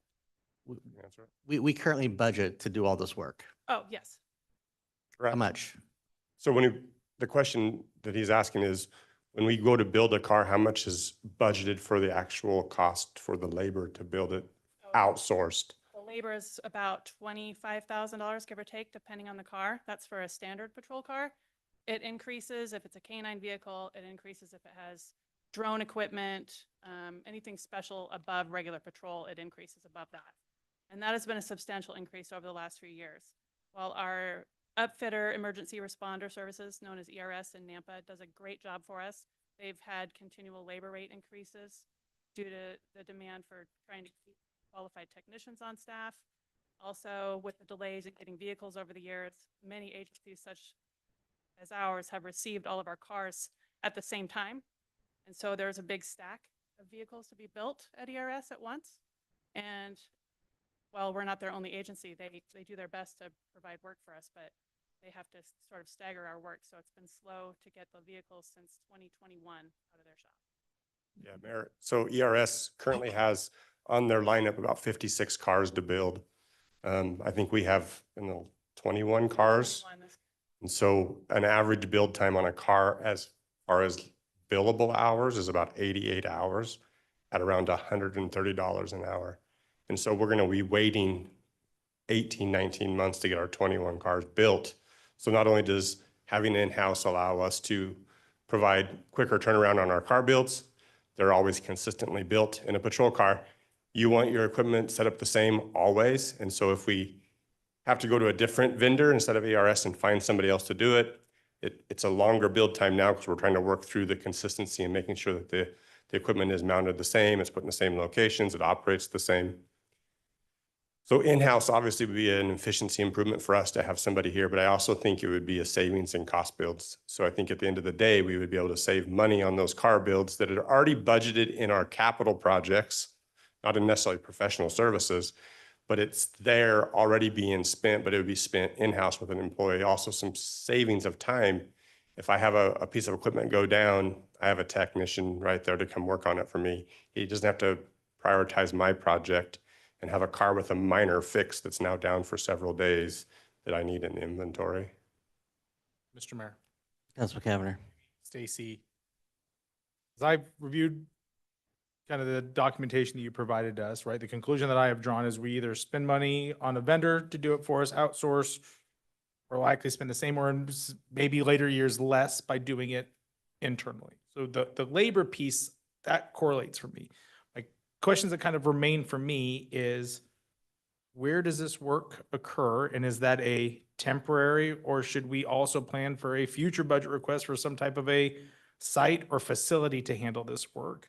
And then two, you'll have to forgive me, while I do know how to drive a stick shift, my expertise on building a vehicle, does that require specialized tools and equipment that we should also be contemplating as part of this request to meet the needs of the position to be successful? So I don't believe we currently need to do any tenant improvement to bring a technician in-house. We need to reorganize. There's 2 bays in our K-9 building. Currently, one is housing fitness equipment and the other one houses a rescue van and some SWAT equipment. Step 1 would be to relocate the van and the SWAT equipment, and that bay should utilize, or should have the space to utilize 2 cars or build 2 cars at once. In the long run, the fitness facility would get moved and then we'd have even more room. I think that shop would be sufficient for many years to come. It would also be sufficient to maybe assist with other departments, like our water division has computers and lights on their vehicles. We could help bring those vehicles in as well for repairs and upfits, saving the city money and time. The equipment, there would be some specialty tools. Any good technician is going to have their own toolbox and hand tools, those sort of things. We're going to need to buy some fabrication equipment. I have in the budget a one-time cost for that and then an ongoing cost for supplies and other minor tools. Mr. Mayor, so the supplies piece is, you're viewing that as essentially tools, permanent tools that the technician would use on a regular basis. Okay, that's helpful. Thank you. Mr. Mayor, Councilman Overton. just Stacy, thank you for everything you're doing, looking for efficiencies and making our department better. I'm not going to give the credit to Jamie. I'm going to give it to you. Fantastic job. We've been talking about this for a long, long time. I knew we would get to the threshold where we will save money and time by doing this in-house with our own personnel. For those that don't know and take a drive out there, where they're talking about the South Bay, the K-9 building, literally when that car gets backed out, it's in the parking lot with the rest of the marked units. So we're not talking about being off-site. We're not talking about being far away.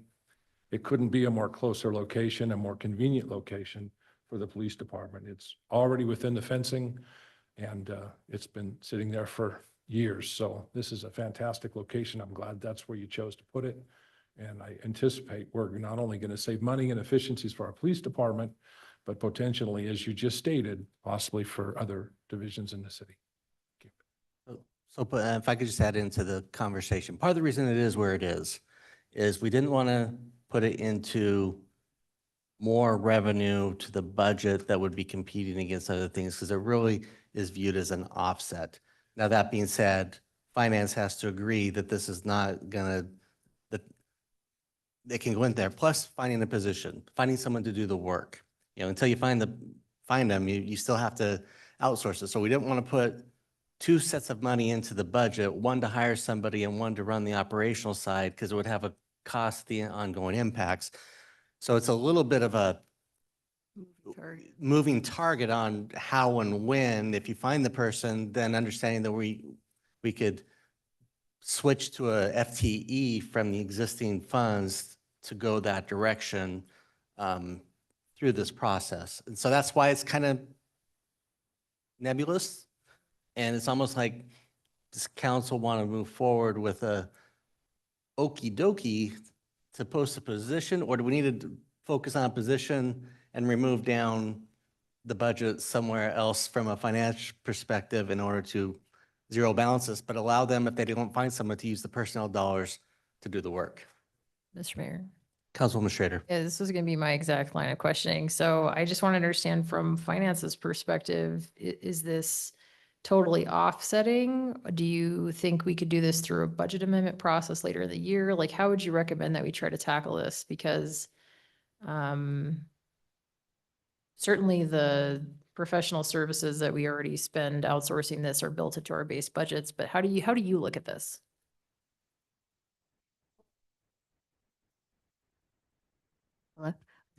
Included in this non-funded position or the requests, the ongoing cost that keep in mind is the majority of this request is ongoing. So I don't know. I haven't done any analytics to see where the offsetting in our base budget. That's the ultimate question is, hey, do we have the cost savings in our base budget to offset this request? We have not looked at any of those numbers.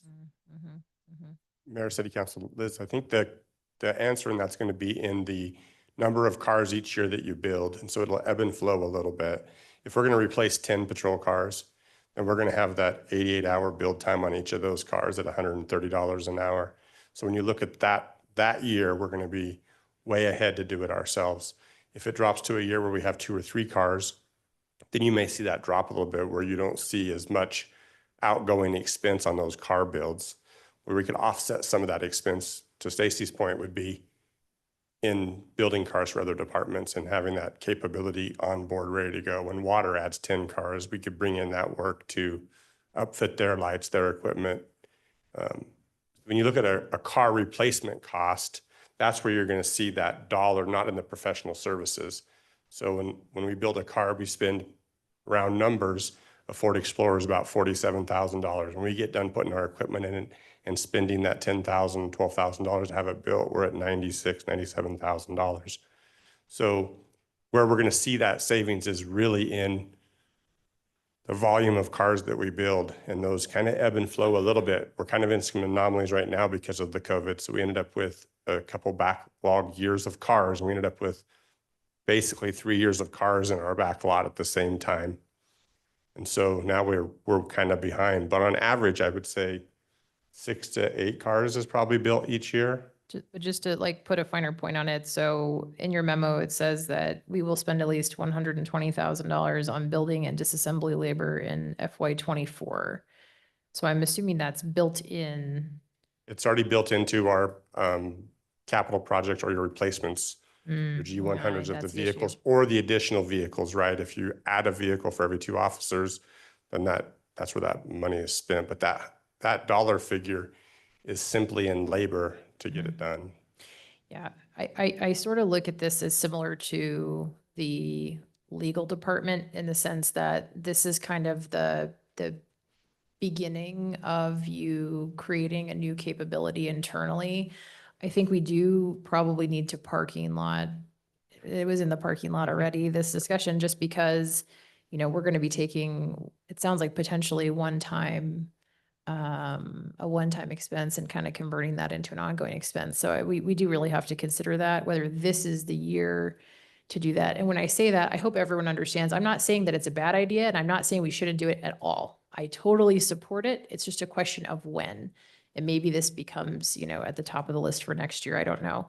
But we definitely should talk about it further, and maybe get some more feedback from finance on how they could tackle it. Mr. Watts? That to date, we spent $119,000 with him to date for this fiscal year. And we could easily run that for the last 5 years. And like I said, this is just one of those interesting questions where you have a ongoing expense from one-time funds. So how do you want to do it? I mean, there's practices and policy, there's practical application. And that's the unknown. You guys can choose to balance out your vehicle replacements to spread it out. You know, you're doing them every 3 years anyways. I mean, you can project generally how much work there's going to be and what those costs are going to be. But it's also how finance chooses to treat the money and tells council what that means for how it impacts the budget. Mr. Mayor, may I add something to the timeliness of when is the right time to approve a request like this? I think fiscal year 25 is a good one because there are less vehicle replacements for the police department and there are currently fewer additions to the fleet. So it would be a good time to onboard a new employee for training and setup and process development rather than giving them 20 cars in their first year of employment. Mr. Mayor. Councilman Cavanagh. So you kind of are speaking at least to kind of where my head is at. I was trying to understand, say for hypothetical argument's sake, this position gets added to the budget. You get the funding for it, you're ready to go at the start of fiscal year 2025. How quickly do you think you would need to hire that position in order to meet the operational needs of getting these vehicles prepared? I believe it wouldn't need to be immediately in October because we wouldn't even have our vehicles then. That's the date that we can order vehicles, and they don't usually arrive for a few months. So, Mr. Mayor, follow up. Is it, you'd want to have that person in place by January, by February, by this time next year? Help me just kind of understand in your mind, knowing what the needs are, ordering a vehicle, that lead time before it arrives and that person starts to work. And part of me is I'm trying to figure out, do we need to budget for this full position for a year? Is it funding this position for 3/4 of a year, half a year? Help me understand kind of where you're at on that. Lieutenant Leslie and I spoke about that, and it could be funded midway through the year. Okay. Thanks. Any additional parking lot questions on this parking lot item for now? Okay, Thank you. thank you. Yep. So up next, we've got our fire department. That'd be you, chief. Just, I know you didn't have your glasses on, so I thought it'd help you out. All right, thank you, Mayor and members of council. Thank you for the opportunity to present the Meridian Fire Department's budget for FY25. This year we have 3 requests. The first of them are a fire station capital improvement plan. And the genesis of this comes from the accreditation process that we went through in 23-24 period. And some of the findings that came out of the evaluations from the assessment specifically were some recommendations, some core recommendations that we should endeavor to look at over the 5-year performance period of the of the accreditation of the first time through accreditation. What we noticed and what we gained from that was that we have 5 stations that were built like homes. They weren't built like fire stations. So in many regards, they're inadequate to the current fire services need, the fire service professions needs. Those stations are 1 through 5. Stations 6, 7, and 8 are built to the future standard of fire stations and will be serving the community for the next 50 years in their current state.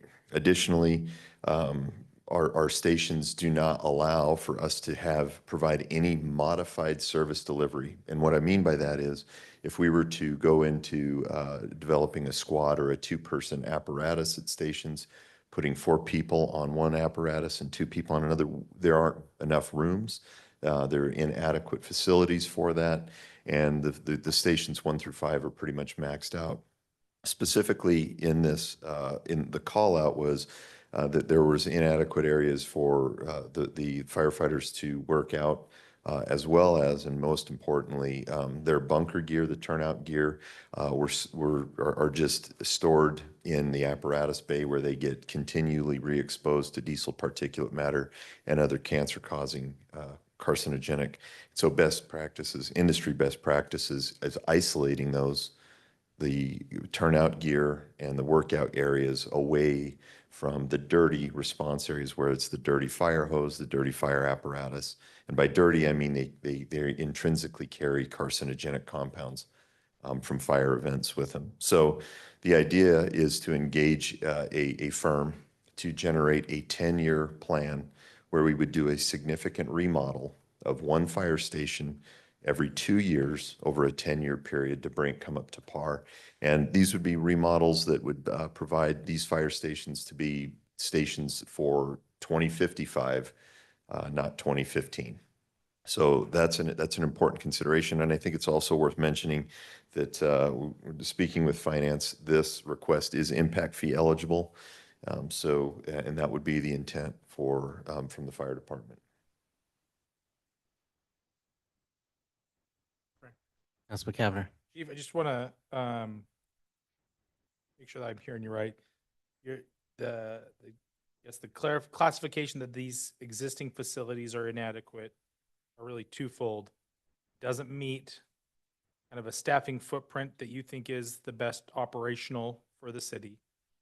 And then it currently exposes our firefighters to toxic or harmful chemicals in the area which they work out / train, as well as where their equipment is stored. Those are the 2 reasons that kind of, from your perspective, these current 5 stations are viewed as inadequate.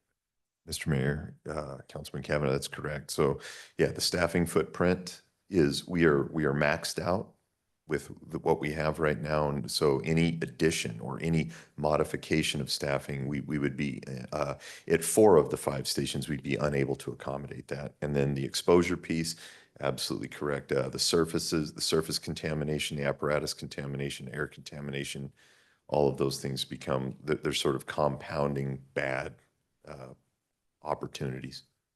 Mr. Mayor, Councilman Cavanagh. and Chief and I are going to meet later on this week. The staffing model, I think, is a little bit of a separate conversation for me. But certainly, if we view that we are exposing our fire department to, unintentionally exposing them to harmful and toxic chemicals that could have an impact on their health, I need a capital improvement plan to tell me that we need to do something. And so my reluctance on some of this is that I don't want to have a plan that's going to tell us this is what we need to do and then roll that plan out over multiple years. I look a little bit like this is a health and safety concern for our employees.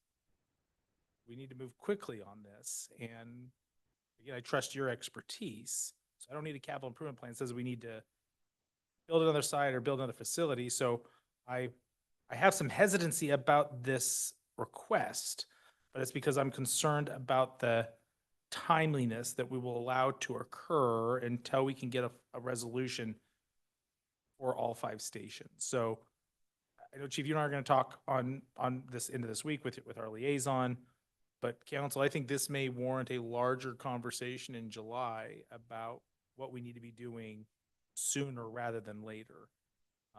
And I'd look for recommendations from you, from Mayor, from Finance about how we solve that. But if we know this is a problem, we've got an obligation to work to try and solve it as quickly and as efficiently as possible. You wanted to? I think the question is how much you do may impact every part of this. And that's the unknown is it has the potential to shut down each fire station when you do the work. And there's those elements, but if you don't do some of it, do you need to shut it down? Those are questions. I don't know if the chief says, here's where we're gonna go fix this at each one without hiring someone to help figure some of that stuff out. I don't know. And Mr. Mayor, I don't want to put the chief on the spot. I kind of want to share where I'm headed on this, which is I'd like to know if we're taking from the safety element, does that require stations to be shut down? Topic about 4-person engine companies, where we head on that, I think is, to me, is an important conversation, but less critical from my perspective than the exposure risk that we currently face. And I think the shutdown was potentially if you have to do renovation that you can't operate out of there. That's the shutdown question, is just how much work you do in there may prevent us from having a staff out of that location. And Councilman Cavanagh, I think that to your point, I appreciate your understanding a sense of urgency on it, but I think that recognizing that we were looking at a 10-year plan was trying to pace this out to where we could the city could financially support it. And then from staffing considerations, how much work could we accomplish, year over year? It sounds like a heavy lift. It sounds like a big lift. So that was the reason that we sort of parsed it out over a 10-year period. But I can also tell you that this is best practice. This is what we're pursuing. There is no firefighter necessarily that is in harm's way because of the current situation. If you look nationally, a lot of fire stations, the city of Meridian has provided wonderful facilities for the first responders, and the fire department is well taken care of, especially if you look at it in the context of nationally. However, industry best practices, as they've come out, we have a very clear delineation here in Meridian. Fire stations 6, 7, and 8, that's what right looks like. The 1 through 5, we have some challenges there. Mr. Mayor, Councilman Taylor. maybe 2 questions. One is a question, one's maybe just to clarify.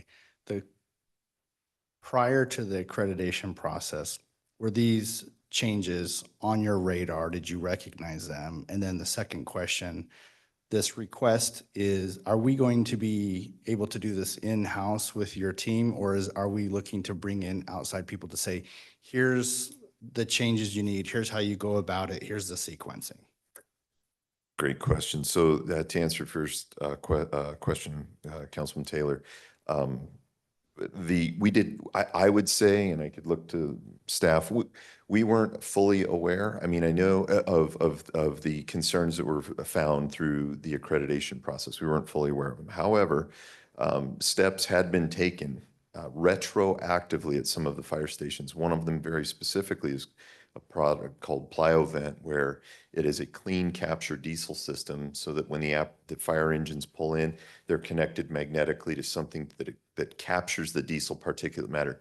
So that was recognized as a problem and addressed. So the city took care of it as it's sort of seen the issues come forward. But holistically, we were unaware of it before. The second piece is, I don't know that our organization has the staffing bandwidth to endeavor to create an architectural plan for all 5 of these fire stations. And so that is why we were trying to find the consideration of going outside and finding a entity that does this and that are experts at it.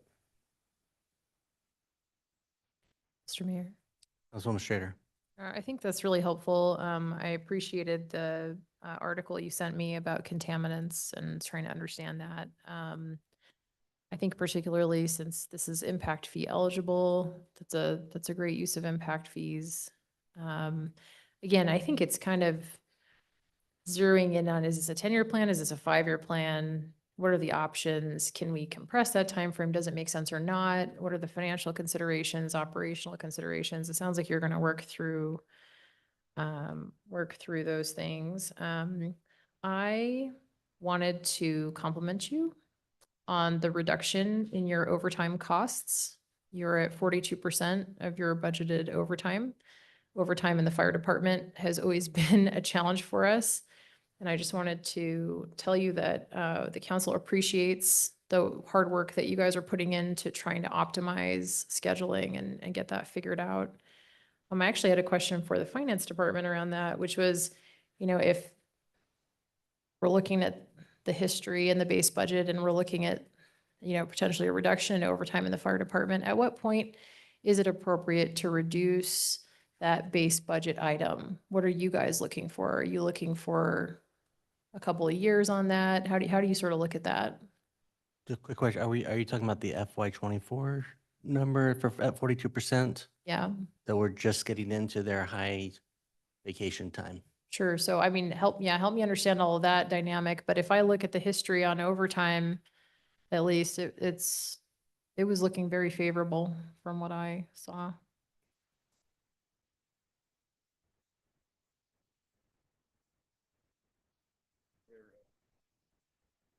Mr. Mayor, council member, let's pull the file up. 42% is not ringing a bell to us right off the bat, so let's pull up the file and we'll get back to you on that.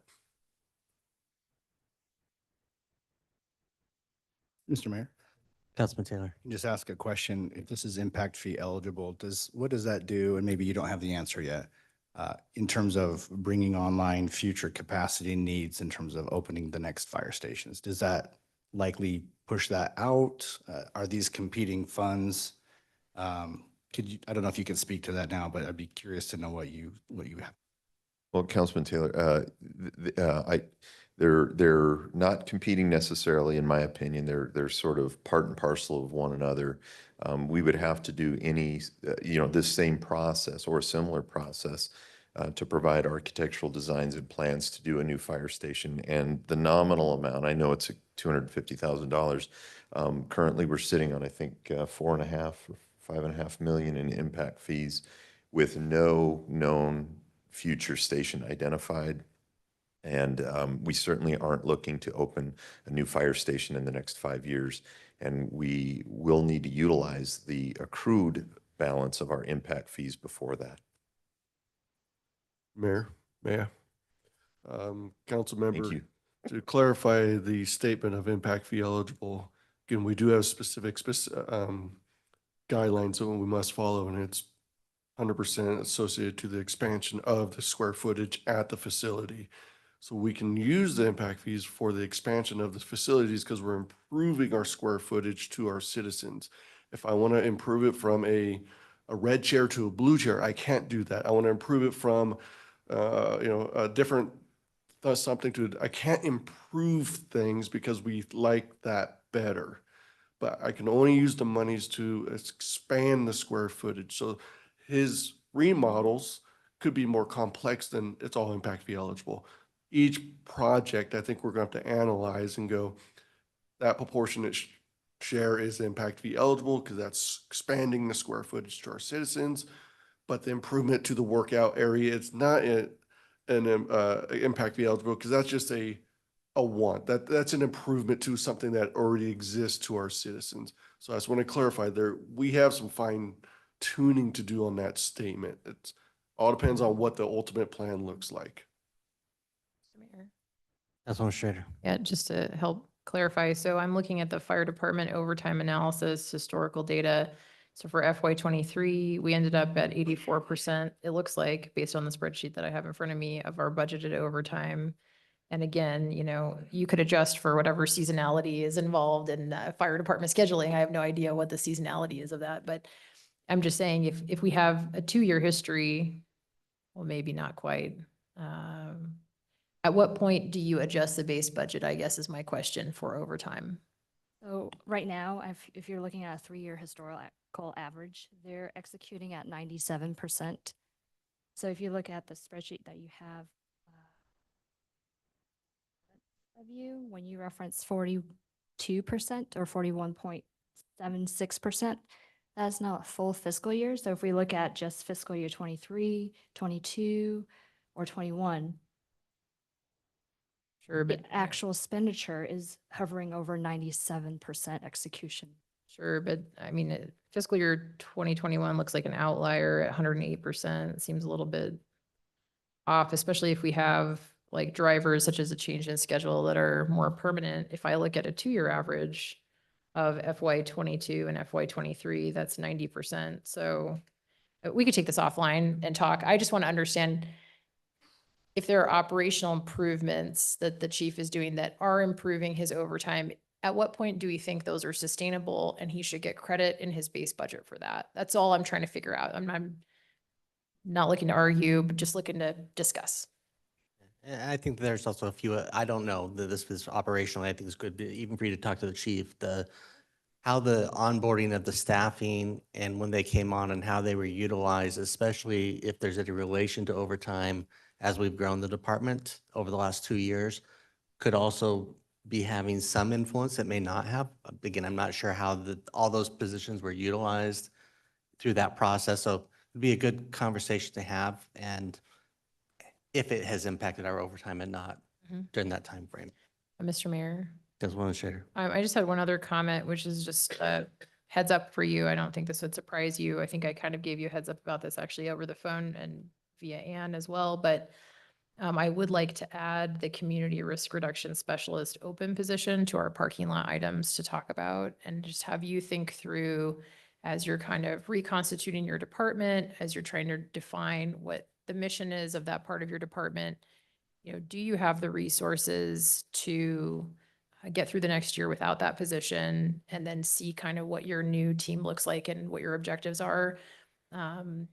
Frankly, because you are probably a better resource department, you have a lot of new positions coming on. I'm sort of looking to you and putting a little bit of pressure on you to try to optimize with the resources that you have. So I see that, we've had a lot of open positions in community risk reduction. I know one of those just had an offer that went out, and that's fantastic. And we're excited for that person. I don't want that person to take this, that we're not pursuing that mission, 100% behind that mission, but want to understand what are the objectives? What can you do with the resources that you have? So I'm just putting you a little bit on the spot for later, but that is something that I think we should discuss in the parking lot.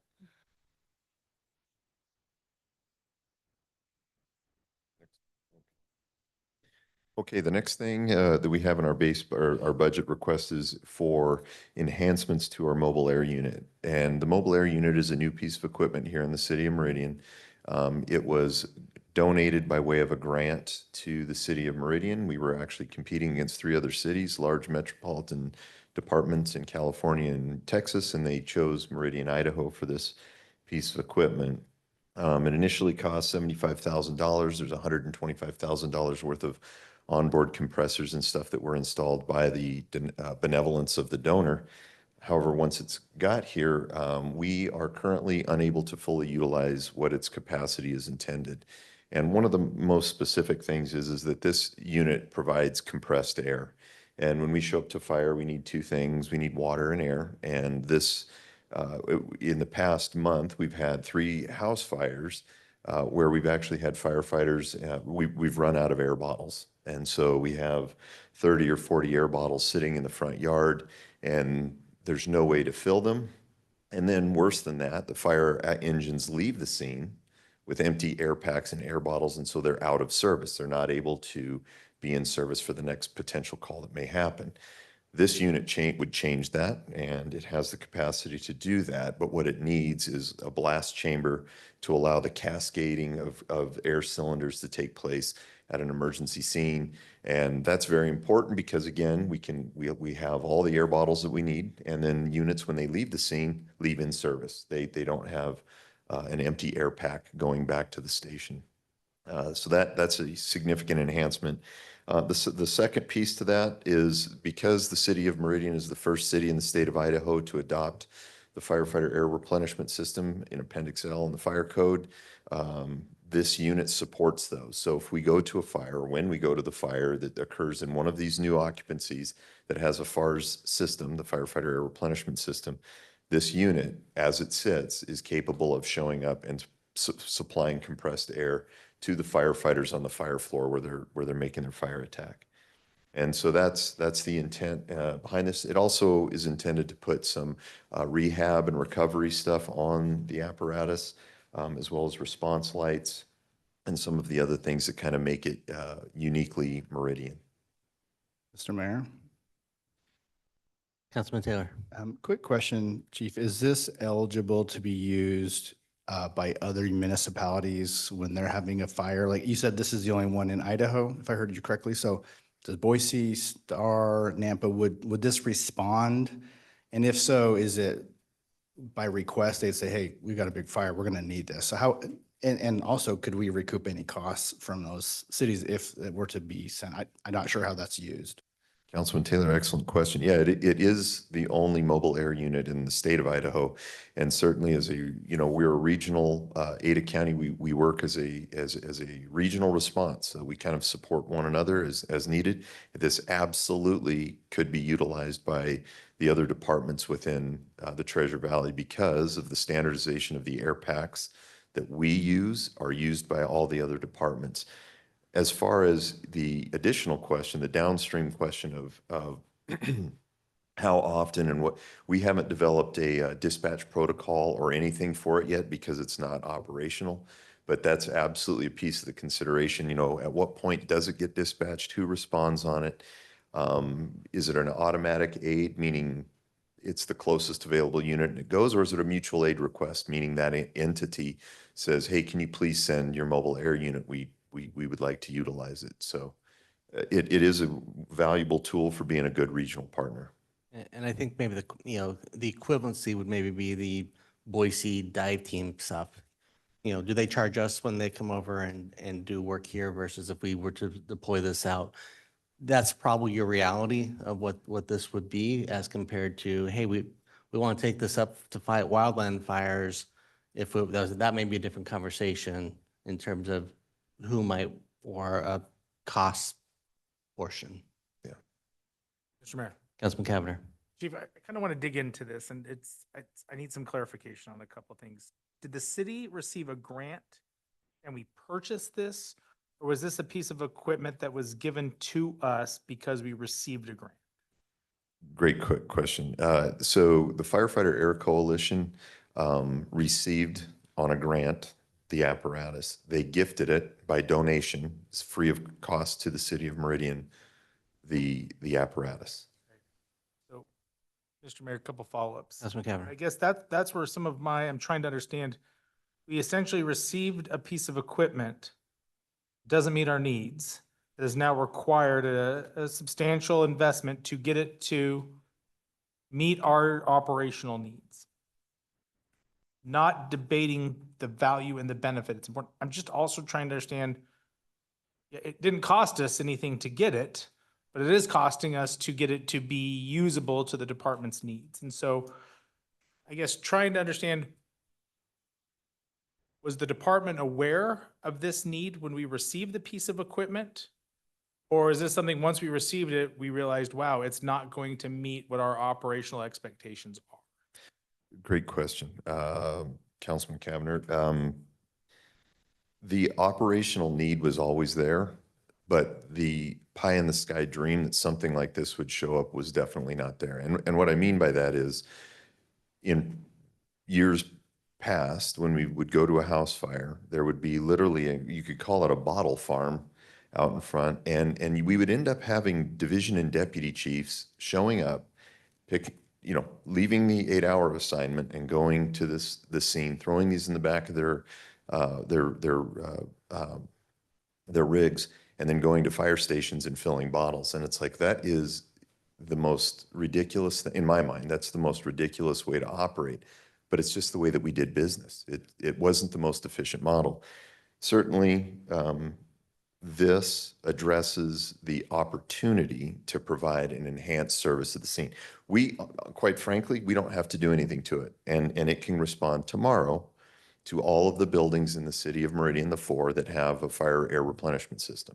What we were looking for is enhancing it because it does have a amazingly robust onboard compressor. We could utilize that, to meet this, need, and creating an efficiency by being able to fill air bottles at the scene.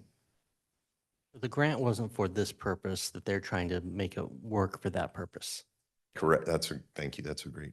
Mr. Mayor, I guess where I'm looking at it, listen, we've been very successful because we've received grants and donations from other organizations. And I feel sometimes we receive a piece of equipment that requires us to spend funds to get it to our needs, where if this is truly what the department needs, I just would want you to come request the right piece of equipment from the get-go. And again, not the expert, which is why some of these questions come from, right? I was hearkening back to my father gave me a pressure washer. It was a used pressure washer because he got a new one. And I spent the whole summer and money to get the pressure washer to actually work to what I need, where if I just would have went out and bought the new pressure washer for what I needed, it would have met my needs. And I guess that's my encouragement, not just for the fire department, for all of our city, is let's not feel like we've got to wait for somebody to offer us something to get us what we need. If there is an equipment, if there's an apparatus, if there's an operational need, that's what these budget hearings are for, is to come make those requests. And it's kind of tiptoeing to try and modify something that is given to us to meet our needs. We're not that type of community anymore. Yeah, we're a professional community with budgetary resources to meet our needs. And so I think moving forward, if this was something the department needed, we shouldn't have to wait for a grant to make it available. Come make that request and know that they'll be warmly received. So for what it's worth. Thank you. Mr. Mayor. Appreciate that. Councilman Overton. Kind of a follow-up on that same line of thinking. If this is what our end need is, would this be the truck we would have bought? Councilman Overton, I don't know. I think we would not have asked for a $200,000 bread truck. I think we would have asked for a mobile trailer that could be trailer hitched, trying to find the most financially efficient. This is the Cadillac, and we kind of just, that we were lucky enough to end up with it. And also, I think the FAR system really that's the catalyst for this conversation. That's a fair point, Mr. Mayor. That is the reason that we were awarded that. We were the first in the state of Idaho to go first and adopt FARs as part of our fire code. This supports those businesses that have invested in the FAR system in their building.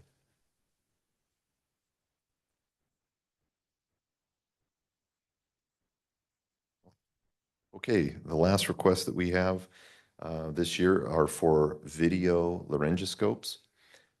This has become a standard of care in Ada County through the access system. Ada County paramedics currently are utilizing this, and Meridian is looking just to follow suit so that we have some consistency with our JPA, Joint Powers Agreement partners through the Access Group. The video laryngoscope is for endotracheal intubation. It's a very high-risk procedure that our paramedics are able to do under their scope of practice. The system that they have currently leads to a high percentage of error. And what I mean by that is they'll attempt to place a tube and it might go into the esophagus versus into the trachea, giving, interrupting that continuous need for air, for oxygen. The video laryngoscope allows the paramedic to visually see on that computer screen the cords of the trachea and place the tube correctly the first time. So it is an enhancement in the service. While it looks like it's a one-time in the sense that ongoing will only be for repairs, lost, or broken devices, and it's to outfit each apparatus within the city of Meridian so that they're frontline ready, and that's why you see 14 of them, as well as 2 for training devices.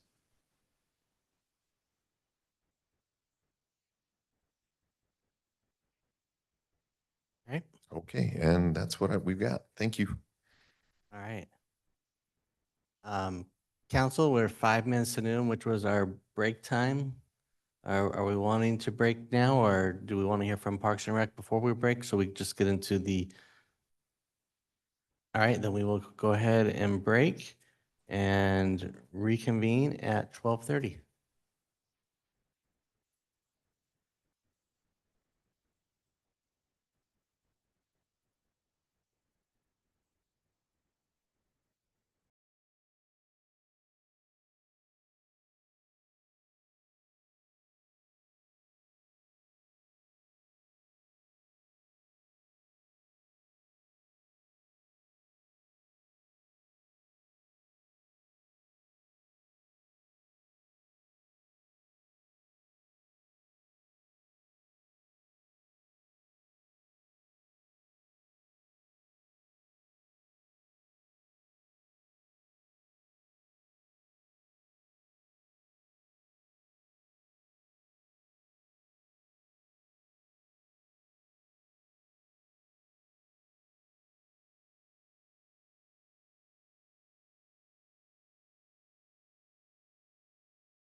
All right, council, we will go ahead and come on back and we will invite up Director Sidaway to go over the Parks and Recreation Department request for the year.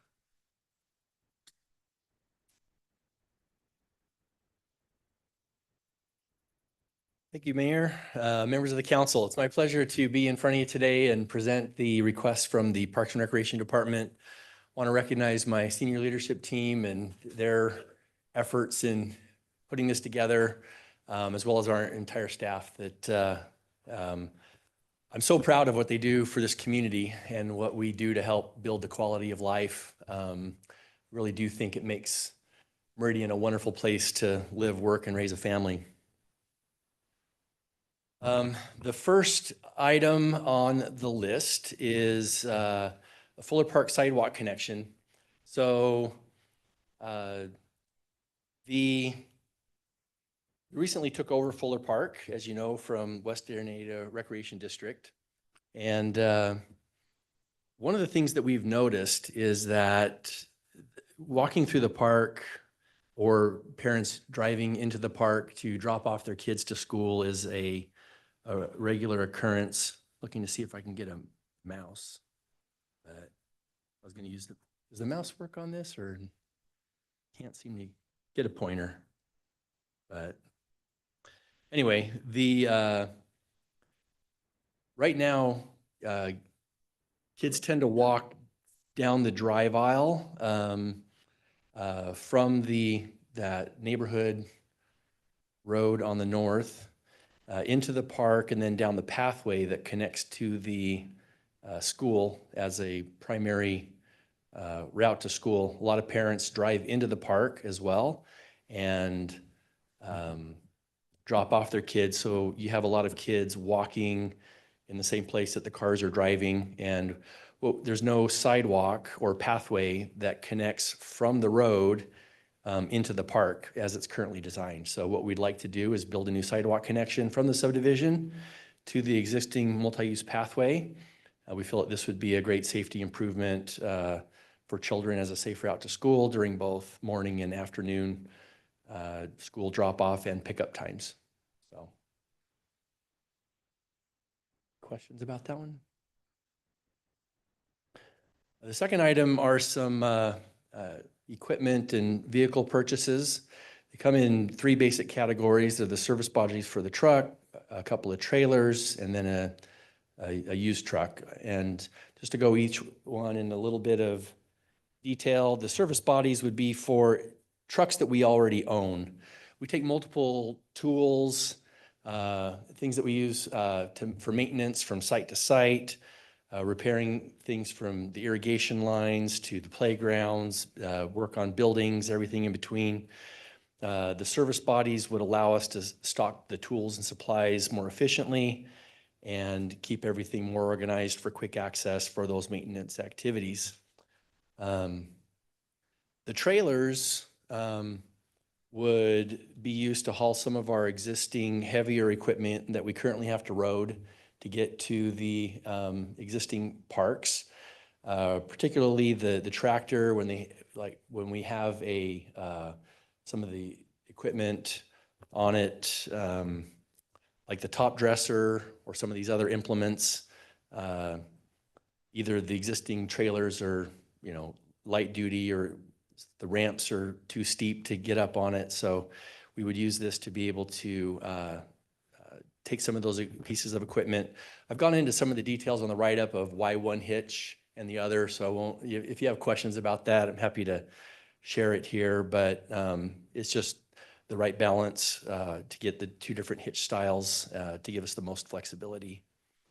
And then the used truck, we need one vehicle at the golf course for the golf course employees to use for getting parts or hauling materials or getting equipment and supplies. When we took over operations a couple of years ago, we were perpetually understaffed at the park maintenance side, and we loaned them one of our parks trucks. We're happy to say that we're fully staffed again and needed that truck back. So we thought about putting a new, is it the right call to ask for a new vehicle, used vehicle? We thought that it would be fine, frankly, with a used vehicle. So we didn't ask for a new truck, but we do need a vehicle. So we'd like to purchase a used truck that could both haul supplies and materials, as well as, you know, make runs to the store when they need things like that. Any questions about those items?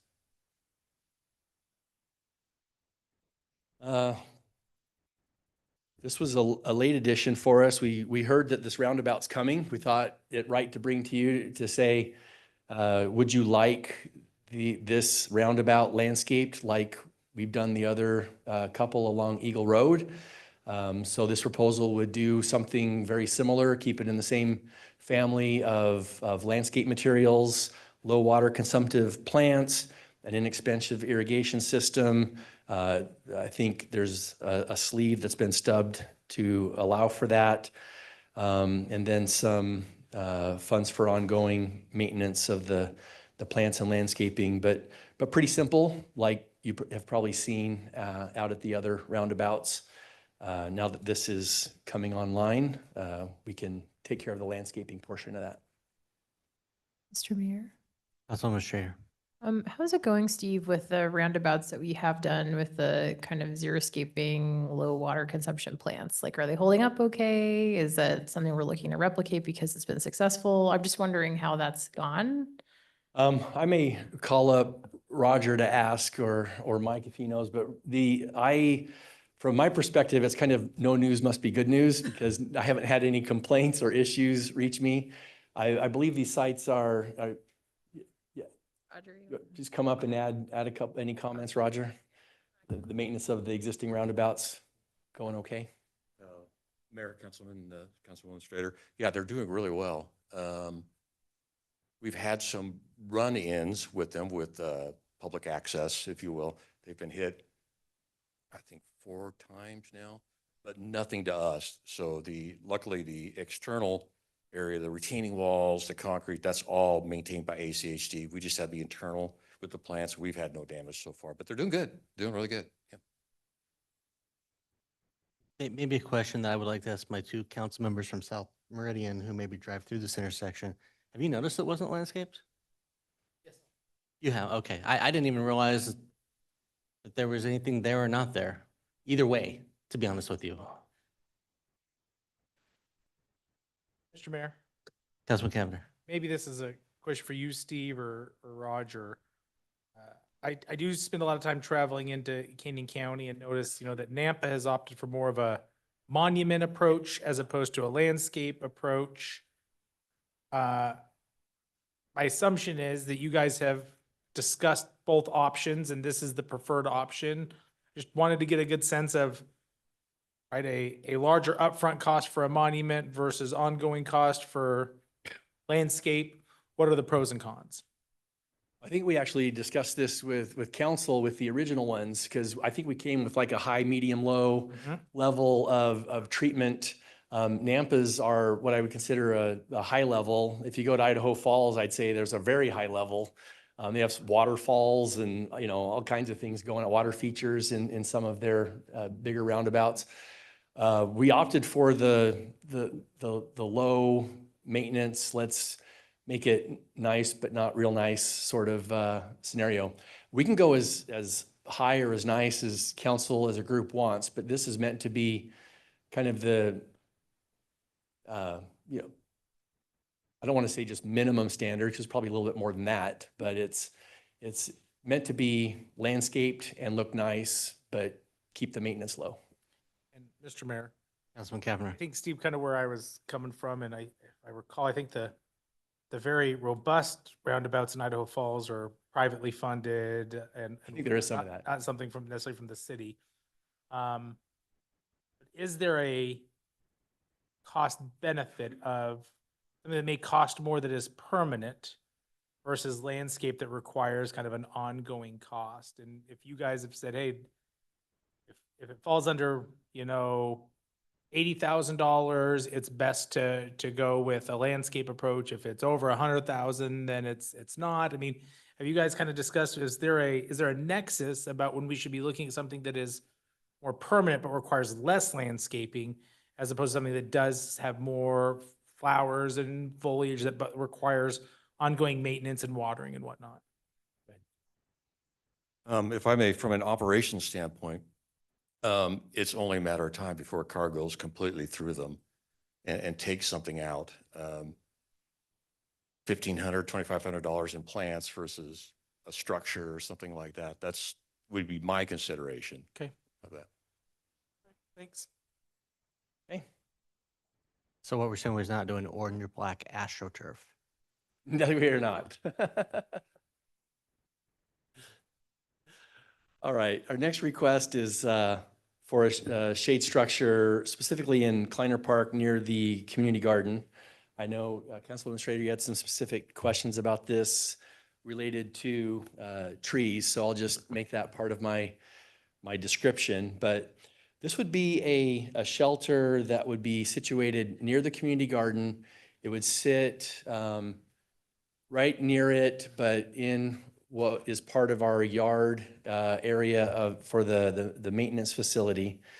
It would actually get quite a bit of use regularly by the community garden folks for not only as a place to stage and do things, but also for the variety of classes and things that they teach out there. I think I sent some photos of some of the classes that happened literally just the weekend prior. So it's meeting space for kids programs, it's gardening classes, it's a refuge area for the gardeners. The use of trees, beautiful and cost-effective shade. We don't think it's the right solution here because of the location. If we were to put it on the backside of the garden where the grass is, one, it's sloped, two, it would shade the garden. It's not really where they would congregate to perform meetings like that. So by locating it in the yard area, it's more convenient for the classes, better for a little shady spot as respite for the gardeners, and more conducive to being able to stockpile their produce as they're picking it. Mr. Mayor? Council Administrator. Yep, I thought that was perfect. I think the photos explained very well the situation. Okay. Yeah, thank you. Thank you. Any other questions? The community center, this is probably my favorite one, top priority for me. This one is impact fees. It's not part of the general fund. But as you know, we're looking to construct a larger community center for classes, camps, activities, city-sponsored events. We've recently acquired our new site next to Settlers Park, which we're very excited about. We actually brought this forward last year. We all agreed to hold off because we had not identified a site yet. And we said, let's get through the site selection process first, which we have now done. And we are moving back into the design development and construction documents. The site location, right next to Settlers Park off of Venable. And we want to get this project developed to be able to have the operational discussions with council along the way, as well as with our commissioners and the community. We're planning to hold our first neighborhood meeting with the neighbors, hopefully in July, just this coming month. That would be our goal. And we're ready to move forward. So. Mr. Mayor. Councilman Taylor. Steve, with this request, 750,000, for design, development, and construction documents. Is that the cost, or is this best guess that you have? I mean, $750,000 for documents is steep, and I just want to know if that's the cost, then that's the cost. If we're just guessing, that's a different consideration for me. Yeah, it's going to be, well, we are rapidly getting to a a contract. We've been in negotiations for a month or more with ourselves, ZGA Architects, our legal department, as well as purchasing, and going back and forth with the reviews. I believe the amount on that one is about $690, if I remember right. But we also need funds for construction administration and other parts of that that are probably another 100. So now, one of the things that we can do that we just figured this out yesterday based on where we are in those negotiations. We have existing funds from your previous approvals from council to go towards the concept development part of this. We can reduce this request by from $750,000 to $350,000. And we can fund it either way because we have the impact fees, and literally anything we don't spend is going to carry forward into the construction. So I debated whether to formally request a reduction. I'm okay either way. We will spend whatever it is and no more. You know, we're going to do everything we can to keep the costs down. We're actively negotiating those, and but in terms of what we have in the budget today and what we need to move forward, I need 350 of that 750 for sure. And maybe just a little, typically 10% of the cost comes before the construction build. So a $15 million community center, you expect 1.5 million in pre-costs. Mr. Mayor, quick follow-up. Do we have any idea what it's going to cost to run a community center? Do we have like a pro forma? Classes, costs, consolidation from other places? Is that something that you have developed? Is that something, because I would think before we move ahead with a significant capital outlay and adding a wonderful, capacity to our parks and, recreation opportunities in the city, what's it going to cost in terms of ongoing, it's expensive to build it, but then you got to fill it. Absolutely. Staff, does the current staffing model work? Are we going to have to hire more? So have we fleshed that out, what this is actually going to cost over, like, let's say 10 years? Great question. And we're fleshing that out as we develop the design development and figure out the operational needs. One of the things that we did during the master plan process a couple of years ago with Greenplay, not very done, was developed a pro forma model that Garrett has access to, so I'm looking over at him, but to help us flush out the ongoing cost, because it will require ongoing costs. I don't know if we're prepared to say, what it might be right now, but we certainly will be able to use what we developed to plug in different staffing models and have that conversation as we're designing this thing together over the next 6 to 8 months before we do get into capital expenses. And maybe some of the things that Steve and I have talked about, our first direction to him has been, what can we do without adding staff? What can we do by inputting controlled access or other things? Our current community center, for size, has no staff. It functions. I'm not gonna say that's the desired outcome because it is a little different. Secondarily, we've talked about using existing staff that they have to maybe locate at that facility, depending upon what those identified needs are. Then the third would be new additional staff for things that aren't able to be done with the existing staff. And I think some of that's going to come as we start getting into the design elements and the inputs. Early on, the conversation was, okay, we're going to have an event center. We're going to have, a place for people to do, come and rent out and do that. And we kind of cut that out. That's when it was 9 people for a community center. Yeah. That element has been removed from consideration. So it's still to be determined, but I'm hopeful it's 1 to 2 people is my number that I'm hoping for long term. So then, excuse me, as a follow-up, pardon me, you mentioned 15 million for the construction. It's 16. 16. Or maybe this predated Everything. me. I'm not privy to this. Have we decided on how much?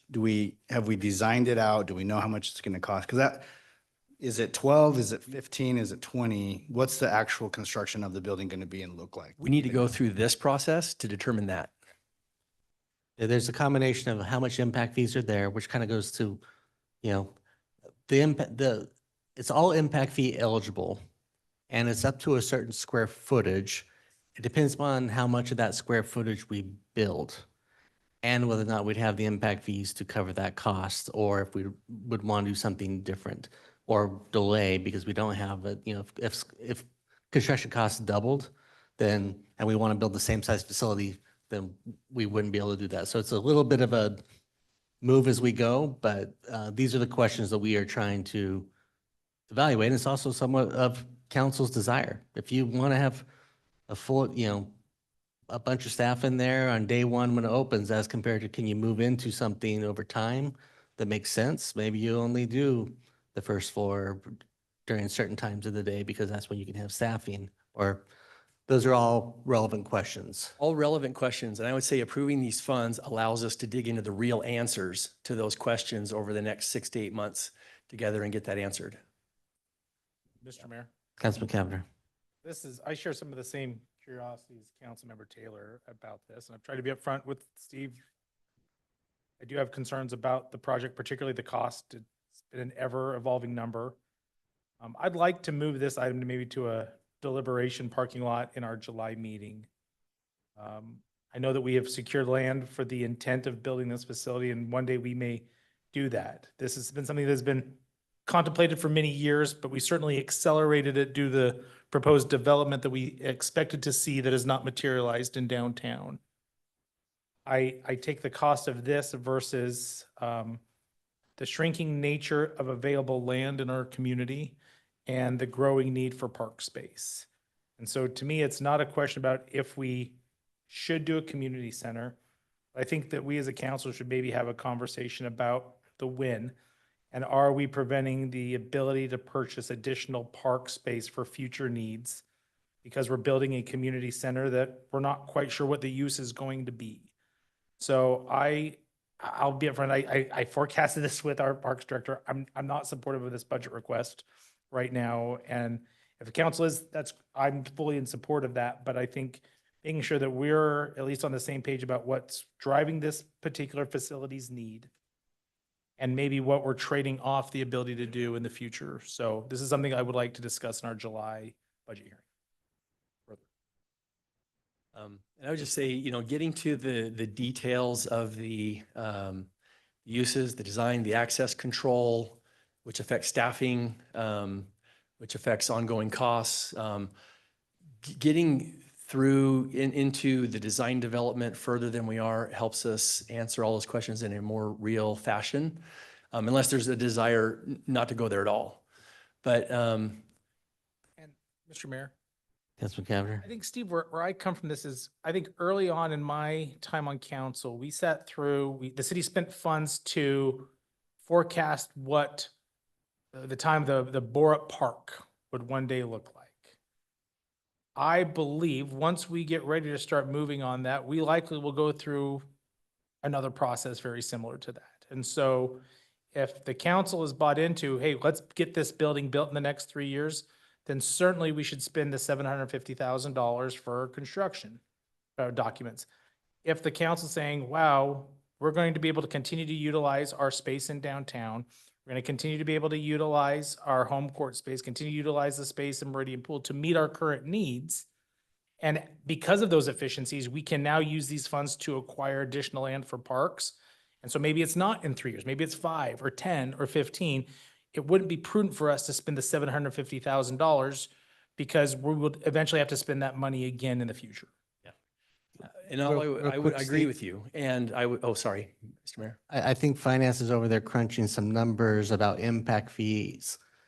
Oh, I thought that's where we're going. They got really active because they are, but I don't want to, the impact fees have been, this was put into the impact fee purpose. So the impact fees will need to be spent on this or refunded, or can it be used for other things? Just want to make sure we put the right perspective in it. Can all this go to fund parks? Right.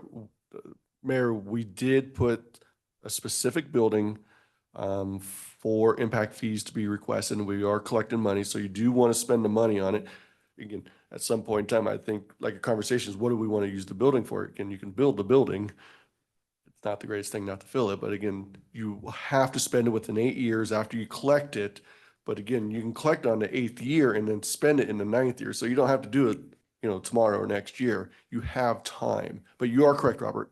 We are collecting monies right now for a community or an event center square footage in the current impact fee study right now. You're correct. And if we didn't use it for that purpose, what would be the impact? Well, Mayor, if we are collecting monies for a community centers type function and we decide not to do it, then we must refund those people because now we've collected monies for something we're not doing. So we've committed to that in the CIP and the study that we presented to council of citizens. We need to build this facility, or you're going to ask us to refund those developers over the last number of years their proportionate share for that facility. I just want to make sure that that was clear for everybody. Timing is one thing, reallocation of funds for different purposes is another from what's being collected. I would just say, per the current study, we're eligible to build up to about 23,000 square feet. Right now, we're picturing building about 20. I mean, we'll flush out exactly what that is through the process, but we're certainly not building bigger. We want everything that we build to be impact fee eligible. Mr. Mayor, one Taylor. comment. I think as we discussed this in July, I think it'd be really important for my personal considerations to understand sort of the business case behind this, sort of what we're looking at, because we have the property. I don't see a rush. That maybe isn't the right word. I don't feel compelled to move quickly to build it if we don't know what it's going to look like, how it's going to be staffed, what it's going to cost, and what, if we're adding some staff to run some of it, and that's going to be part of the base budget, not impact fees. I'd like to understand that. So I'd like to see, over the next month, you put together as much as you can, sort of that financial case to help us understand what it looks like, because that's going to make it easier for me to say, okay, this makes sense in terms of timing. I'm perfectly happy waiting a year. That's just Doug Taylor speaking. But and certainly we need to do this, do it now, do it next year. To me, it's dependent on understanding what we're looking at post-construction as well. Mayor? Councilwoman Schrader. Thanks, Steve. I think it would be very helpful to show us a timeline. So I would recommend that you develop a timeline of, here's the year that we're doing design, development, and construction. Here's how long that would take. Here's how long we think our construction period is. Here's the transition period to moving our classes, et cetera, over. And I think if you laid out a timeline, and then if you also laid out the ticking clock on when impact fees need to be spent and when, and if you kind of just gave us, I think it would be great to just get, again, a review of all your impact fees, what you have them earmarked for, whether it's buying new land for parks, the community center, etc.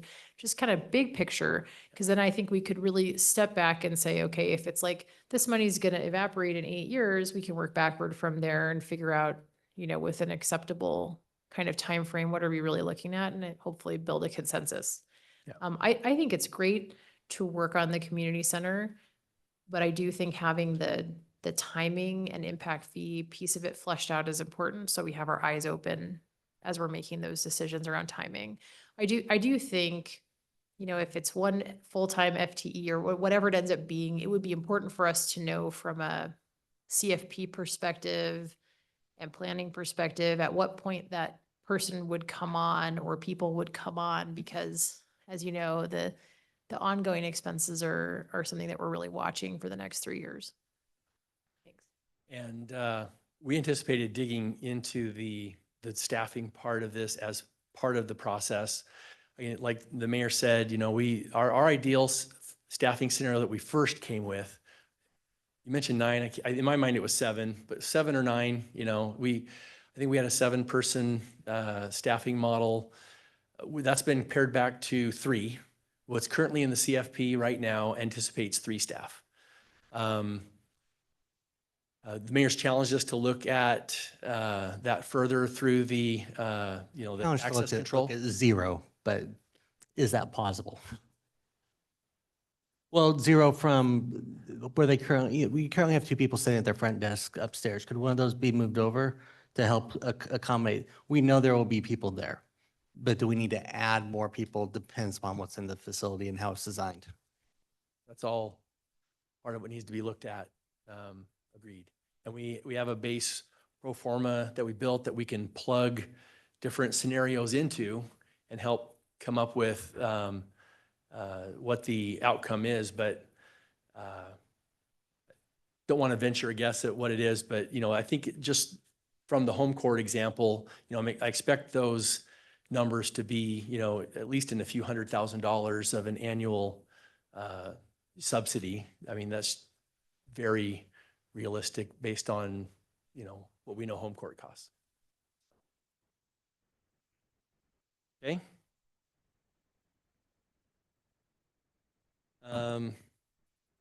Green up of land at Hillsdale Park.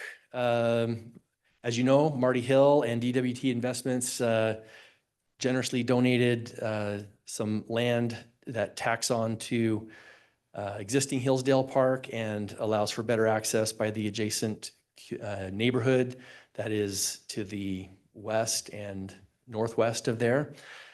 So we would use, again, this is impact fee eligible, and we would use impact fees to green that up.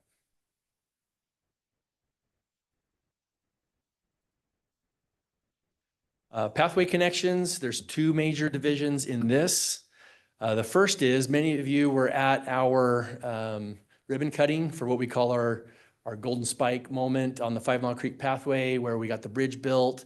We've got this trail hub area. It's been pre-planned for a restroom.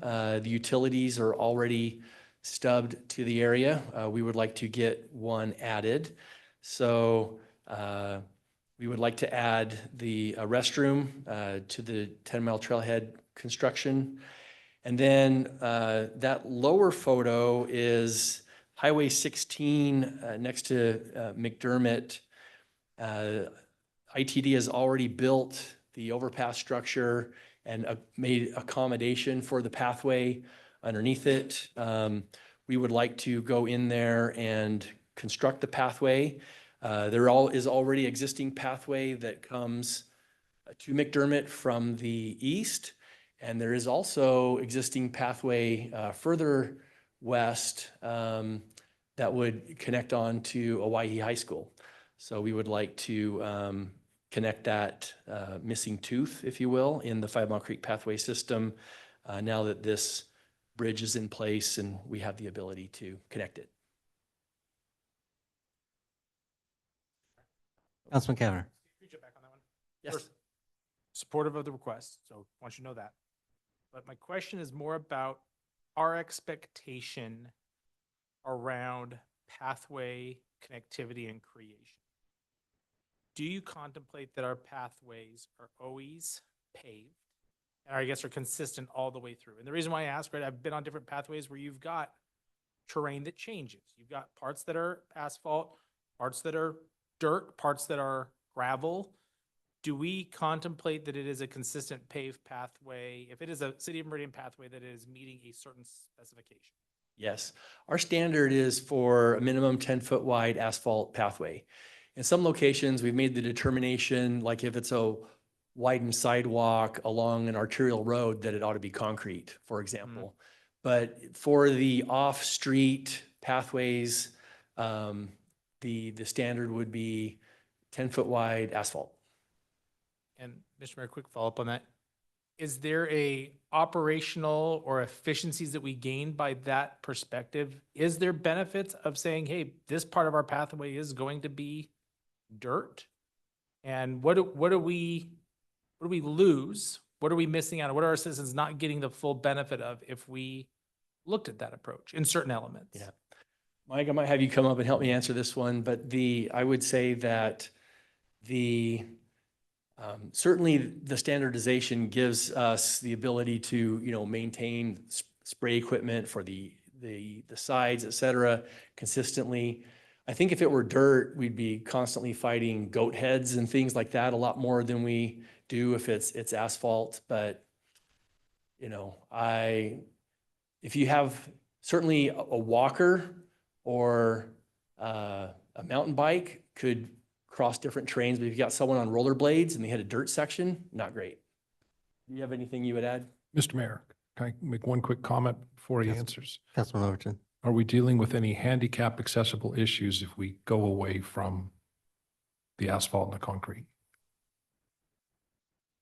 Yeah, Mr. Mayor, Councilman Cavanagh, there was a pathway along McMillan, along the Lemp Canal that we did. And we chose not to pave that. It's a city pathway. We got an easement that we paid, a little bit, the property owners for the right to finish the pathway off. And so we chose to go soft surface with that and just made it gravel. In that particular case, it was because we figured that that corner would go into development fairly soon. So we didn't want to make the investment into putting the asphalt down at that time. So I think there's a variety of situations and conditions that would warrant the surfacing. We've done asphalt for ADA reasons, and also for, the ease of maintenance up front where, those, although, it's probably a 40-year surface, you have to seal coat and do some things in the interim, but I can see refreshing the gravel almost yearly as things wash out. But there are circumstances where it does make sense to not pave those. We just haven't had many to date, but we did have that one. And Mr. Mayor, Mike, Steve Council, my line of questioning about this isn't coming from a place of let's not spend the money. It is more of a place of I want us to be aggressive on expanding our pathway network. And if budget limitations around asphalt are preventing us, I would rather us build out that network and then also work kind of segment by segment to move towards that standardization, as opposed to letting that standardization get in our way from expanding our pathway network. Thank you. And I would say, expanding the pathway network is probably our highest priority, typically has been, rises to the top of our public surveys when we do surveys. So, and they are well loved. I had an email about a week ago that I loved receiving from a citizen just talking about how much they love this segment of pathway near the new trail hub and how much they think that it is a wise investment of dollars. So I would love getting those emails, but forgot where I was going with this now. What I wanted to say is the funding is not our bottleneck. The easements are the bottleneck. Getting the locations are the only thing preventing us from bringing you more. And we're working on those as quickly as we can. Yeah.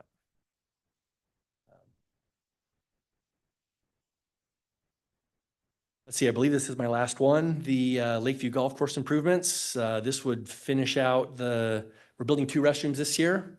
We would like to build the final 2 restrooms next year. We've talked about this before in the phasing and the sequence. And so this would provide 1 restroom on number 11 and 1 restroom between holes 15 and 16. You can see the style of the restrooms there, and this would complete that project.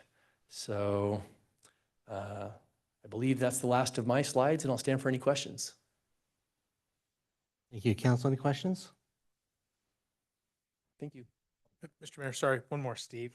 Councilman Cavanagh. And I think this is a larger question that maybe would result in a future city council meeting discussion. It's about the golf course. And is there a point where we can start to look at the golf course almost like an enterprise fund? Where, okay, we have put substantial investments into getting the course up to our level of expectations. We've improved the accessibility, the sanitary with the restrooms and whatnot. Is there a finish line where we said, okay, we have have really invested a lot of the taxpayer dollars to get this to being a world-class facility. Now the expectation is that the operations of the course meets the cost, and any excess revenue, that's the funding source that we would use for ongoing needs, whether it's a truck, bathroom expansion, clubhouse expansion, new nets at the driving range, et cetera, that it is a self-sustaining facility. I think that we're certainly treating the operations that way. Whether or not the ongoing capital needs could get there remains a question, but we've already initiated our summer reviews of fees to make sure that we're covering our costs. And we would expect to be back to you in 2 or 3 months with the results of that so that we can talk about any fee changes before we go into selling next year's passes. Mr. Mayor? If I could just add to that, just, under cost of service, we did establish that it should pay for itself, but to that, and I think it's actually paying for its operational costs plus some in the current scenario. Yeah, if you do want to create a totally separate entity that's not built in, I think that is a separate conversation from that standpoint. Yeah. I think, Mr. Mayor, maybe, and I totally reserve the right to be wrong. I'll be wrong a bunch more times today. But our cost recovery model does not take into account the capital infrastructure, current or future. So yes, the operations, the labor, the materials that operate the course, that is covered by greens fees, reservations, et cetera. But for instance, the course didn't generate or doesn't plan to generate $105,230 to fund this improvement that's before us. That's ultimately going to come out of the general fund. And I've got one more budget hearing left in my term, and so I don't expect this turnaround to happen that time, but I'm going to continue to encourage that facilities like this, facilities like our pools, we need to start looking and finding ways to operate them more like an enterprise fund where the usage of the facilities covers the cost of not only just operating, but of future capital needs as well.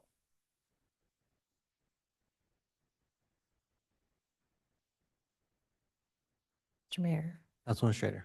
Yeah, I've made a similar comment in the past, and I do think you're moving in that direction from what I've seen. I mean, but I think it's worth a discussion about, and I think with finance, like when have we reached a point that this is seasoned enough and it's kind of mature and where we want it to be, that we do think it could be set up that way, at least analyzed that way from a financial perspective. And I know originally you all wanted to do like all 4 restrooms at once. And, I think being patient and kind of doing it a little bit at a time has worked out. It's my general feeling, but it would be great if it could sort of stand on its own at some point. The pool, I look at just from a philosophy standpoint, I view the pool a little bit differently, just from the aspect that I think it's in the whole community's best interest for our kids to learn how to swim. So golfing, I view as kind of a little more of a luxury kind of activity or hobby, not that it's not important or recreational or athletic. It's just, I think swimming is really critical. I could see us subsidizing that a bit more. The golf course, I do think at some point it needs to sort of stand on its own. I do feel like you're getting there. The operations results, at least I had seen, were much better, but. Mr. Mayor and Council Administrator and Council, I would just say that your comments are consistent with what you've shared before when we did the cost recovery philosophy. We are managing to that philosophy, and the golf course is at the top and the pool is in the middle of that cost recovery philosophy. And that is how we are managing to, and we're going to be looking at those, that recovery and where the fees are on all of those facilities, this summer and fall. Great. So, yeah, at least from my standpoint, I know we're getting close to what I was hoping for is the cost of operating the golf course would also cover the cost of operating the pool. The two of those, but the capital becomes a totally different conversation. Yeah, and I don't know that we're quite there yet. Yeah, that's it. We're getting there. Yeah. Okay. Okay, thank you. Thank you.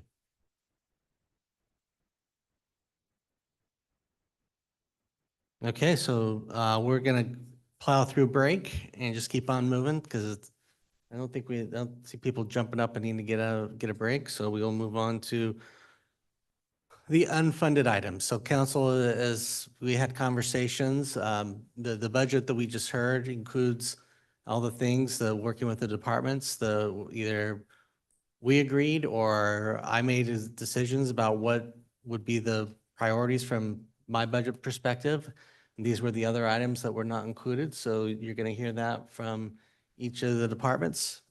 So if you feel like that some of these are more important than other things that are in the budget that you are and would like to go a different direction, then we can have that conversation. So with that, Mayor and Council, thank you.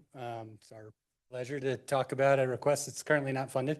It's been on our list in our office since at least 21. We've continued to have budget conversations each year and have yielded to other departmental needs at the time, but thought I'd bring Stephanie up, let her give you some background and some insight into the communications program, a little bit of this request, and we just do a little bit of back and forth. And if you have questions, we're happy to answer. Mayor, members of council, I've worked with you all in various capacities, but I want to introduce myself. My name is Stephanie Galbraith. I'm the communications manager for the city. I manage all of the communication, and I am going on my 10th year here, finishing up with the city, so I appreciate your time today. First, I want to just share 30,000-foot view of what we do. Is that better? Too loud? So in communications, we have a lot of touch points. We do a lot, and it includes a variety of different things supporting all of the departments. Currently, there's 3.5 of us. And what that work looks like on a day-to-day is we help build graphic design materials such as brochures, flyers, graphics for social media, keeping it within branding standards. We have commission communication, such as when there's position vacancies or any pragmatic needs that they have, we help push that communication out. We also have council communication when there's new appointments, any website updates, photography needs, any city business that's decided amongst you all. It is our responsibility to ensure that the residents are aware if you guys are looking for feedback. Crisis communication is a large one. Many of you know, but I started at the police department, so the first responders are my bread and butter. And when they need support from communications, we want to be available 24/7. That looks like going out on scenes and supporting them so they can do their job, and we can help ensure that our media partners are informed and aware of what is happening to instill trust in the community. It could also be for a water main break or a gas leak. We are available, and that can shift the responsibilities. For example, the PIO can take the lead, and then I'm a support role if there's an additional crisis. That has happened before where we're both on different scenes at the same time. We also help with media releases from home if there's a call out, so it's not always on scene. We help take photography and videos.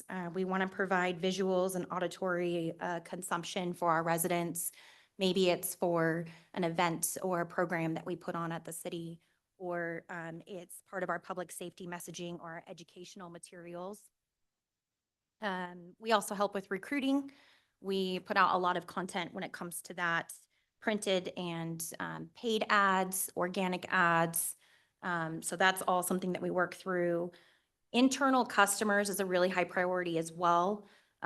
We help on the day-to-day questions when our SMEs throughout the departments would like help or support when it comes to their efforts and they want the residents to be aware.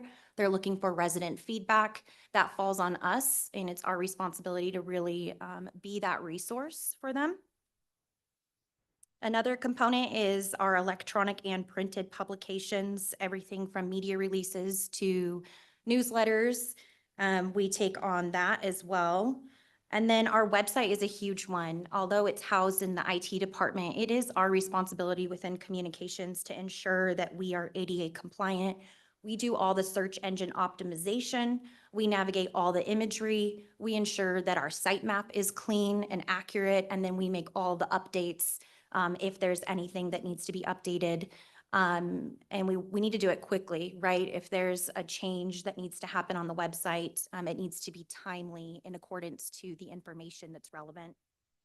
Just to give you a little information on the website, last year we had 477,000 visitors. This year so far, currently, we have 320,000 visitors. We're constantly evaluating our website and what makes sense, making sure that our popular searches are updated, ensuring that people can find stuff easily, what can be challenging for them. That is something that we constantly are evaluating as a communications team. We also hold internal trainings. So for example, we have a program called Canva. We don't have a graphic designer. We don't have a graphic design program. We use Canva. It's a great resource. It's very user-friendly. We have a group, communications roundtable is what we call it. It's a lot of those people across all our departments. Everyone's represented, and we teach them how to use Canva. They draft content, they send it to us, we review it, ensure that it's clear, concise, it makes sense, it's gonna reach the target audience. Another training that we host is media training. I work with our first responders during block training to ensure that they're prepared should they need to handle a situation. If there's media that shows up on scene, I want them to know what to do and what not to do. And for example, First Amendment auditor as well, if they come into City Hall, I want to ensure that we follow all of the requirements that come with that. And so that is part of the training that we provide. We provide training with social media and also our website. We want our subject matter experts to be able to tweak the words that are on their pages and not necessarily have to come to us for all those tiny little things that they're looking for. We want to empower our employees across the different departments to be able to help. We're leveraging those resources. And then speaking of social media, we currently hold 22 social media pages across 7 different platforms. And that includes Facebook, Instagram, LinkedIn, Nextdoor.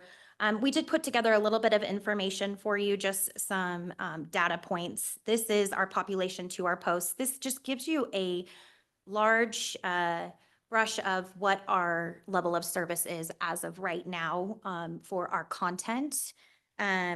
Many think that posting on social media is just about taking a good picture and posting it, but there's a lot more that goes into it, especially being a government entity. We're looking at risk assessment constantly. We also want to be transparent. We want to ensure that it makes sense, that our residents can consume the information easily. And then we're doing all the follow-up. So if residents have questions, if they private message us, if they're sharing it, if they have negative reactions, what can we do as communication staff to ensure that they get it, that they understand it, and that, and just looking at those analytics constantly evaluating. We also do all the archiving in-house for our social media as well. So we're navigating the posts. If there's any changes or edits, we need to keep that and be prepared should there ever be a public records request for social media. That's all done in-house as well through myself and my team. In general, if we have a social media comment or request, our standard is responding within 3 days maximum. That's just a standard that we have in communications. We don't want to lower that level of service. We usually respond much quicker than that because we treat those as a high priority. But we just want to be really, really cognizant of our customer service level in communications. Residents can send in communication in a lot of different fashions: email, phone calls.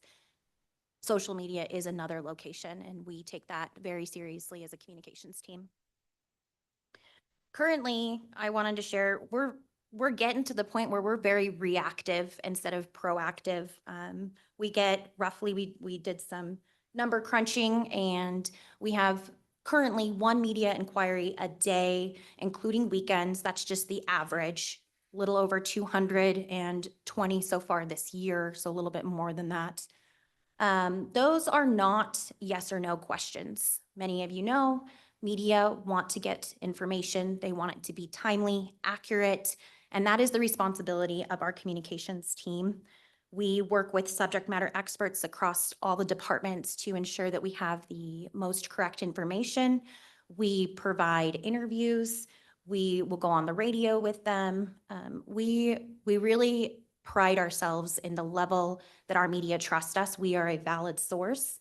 And I have to give kudos to Chief Bastrachia. That stems from his work and all the work that he did with our media partners. And we want to continue that as a city on a larger footing here at City Hall. In addition, we have the public records request. You've heard a little bit about that today. Whenever there's a public records request that comes in from a media source, we are part of those. We're aware of those and we are constantly looking at those. We want to ensure that we are prepared. What are they asking for and can we make it more accessible? Is there something within their request that should be more readily available? Do they need training on Acela? Do they need to understand how to get through the meeting minutes?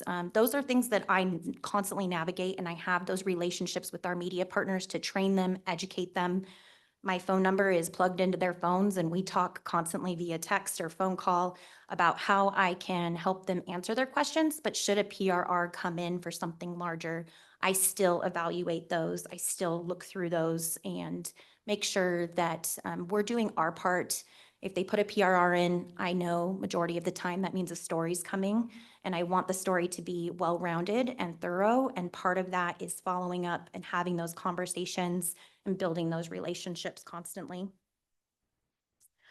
So prioritization is really key here. There are things that we have not done in the communications team that I would love to. Everybody has a wish list. I understand that. My wish list includes the communications plan that's from 2018 that has not been updated, the crisis communications plan. We have a lot of efforts that we do with our campaigns, our social media, our outreach methods. We don't have the bandwidth. So we stick with what we know, and we can tweak things here and there as staff throughout the years. We can definitely leverage, but there does come a point where we are at capacity and we have really used every resource that we possibly can, including non-communication staff who step up, and they do a lot for us. And I want to give that kudos as well. The staff here at the City of Meridian, they're doing their jobs because they care and they value the community and they value the residents. And if that means that they have to draft content or they have to learn some new resources, they're great. And so that is a component that I'm very appreciative of as the communications manager. So I think the question is, where do we go from here with this request? I think first and foremost, the value add that Stephanie and her team provide to the city, as described, is it's exemplary. They're a team of few who do a lot, and they do a lot for a lot of departments, a lot of different departments. They are there 24/7. She's always available. Her team's always available. So I think I just want to give kudos to her and her team. Again, the stats that are up there, they're just some base stats that I think all of us know. Yes, Meridian's growing. The population is growing. The accounts and the social media use as an example of media needs are all growing. They're all there. What's not there, the staffing's been the same since 2019. So that's why we're here today, to ask for a resource. Knowing there's challenges in the budget, we have asked for this for the last several years, since 21. Just wanted to share with you all, I know comparisons of other cities, we don't always compare ourselves to say that's what we should be, but it does help sort of give an example. There's a lot of local jurisdictions on there, and then there's some similar sized nearby agencies is what I would call them, that we think are relevant to what Meridian is doing today. And Meridian's there at 3.5 FTEs, as we have been since 2019. So happy to answer any questions. I'm sure Stephanie's available today, now, or will be available through July as well. That's the request. Thank you. Council, any questions? Mr. Mayor, Councilman Taylor. it might be more of a question for finance. To help me understand, would this, if we were to fund this, would this be something that would come out of pegged to one department? Or is this cost spread out across multiple departments? Mr. Mayor, Councilman Taylor, and certainly finance could follow up, but generally it's a general fund expense. Okay, so how do you account for that? Like, I just want to understand general fund expense, but is it attributed to any, is it the mayor's office? Is it something different? Help me understand where you track it. Mayor, members of council, it's under what's called other government. And that's the budget line, but it would support all of the departments. Okay. Mayor, Mr. Mayor, if I could, with a quick follow-up. One thing that's kind of interesting about this request. So when during my time at INL, and Brian will remember this too, the communications team supported lots of functions. And then some of those staff were paid for their communications work by the different functions. So you had a Homeland Security communication specialist that was paid for monies separately than someone who supported the nuclear energy or whatever. And so you really budgeted by an activity as opposed to, we'll put this under other government. So to me, this kind of highlights maybe even a broader question on budgeting. If this person, this position supports police, fire, mayor's office, council, parks, would it not be reasonable to attribute a certain amount of cost to these other departments to spread that cost out? Because I think if you did that, it's a lot easier to say what's a priority activity that we want to have versus what we don't want to have. Because to me, when I look at it as just, I lump it into this one, it's harder for me to sometimes get to where I need to be to support it. But if I say, oh, police, they got some after hours communications requests, or there's some crisis communications requests for a fire that happened on a Saturday night, things like this, that's easier to say like, oh, they're serving this need. It's almost like you back bill it or you somehow you price it. So maybe that's for a broader conversation about as we grow and we have cross-department activities, we should be sharing the cost, not just maybe putting all in one area, if that makes sense. I certainly think communications from a government, as the government, is really important. I think transparency and communication with constituencies I highly value that. So certainly a city of our size, I think your request, I understand where you're coming from. I just want to know if there's a way that we could spread that cost out to all the users of that service. So we currently do that. Public Works, their communications position is in Public Works. The police and fire, are they partially split between those two currently? Stephanie is in other government. The video intern is in other government. Those are the two that support that. This new position, if it was there, would it be partially funded by enterprise in this situation because it would be other government? Yes. So in Stephanie's division, right now, 25% of all personnel residing in that division gets transferred to enterprise fund. So if you guys look at your budget book on page 98, there is a transfer line item right above the graphs. That is how we account for the splitting of the costs. And then ultimately, whether or not this is attributed by portion into budgets, it still all comes down to general fund property tax for 75% of it, which,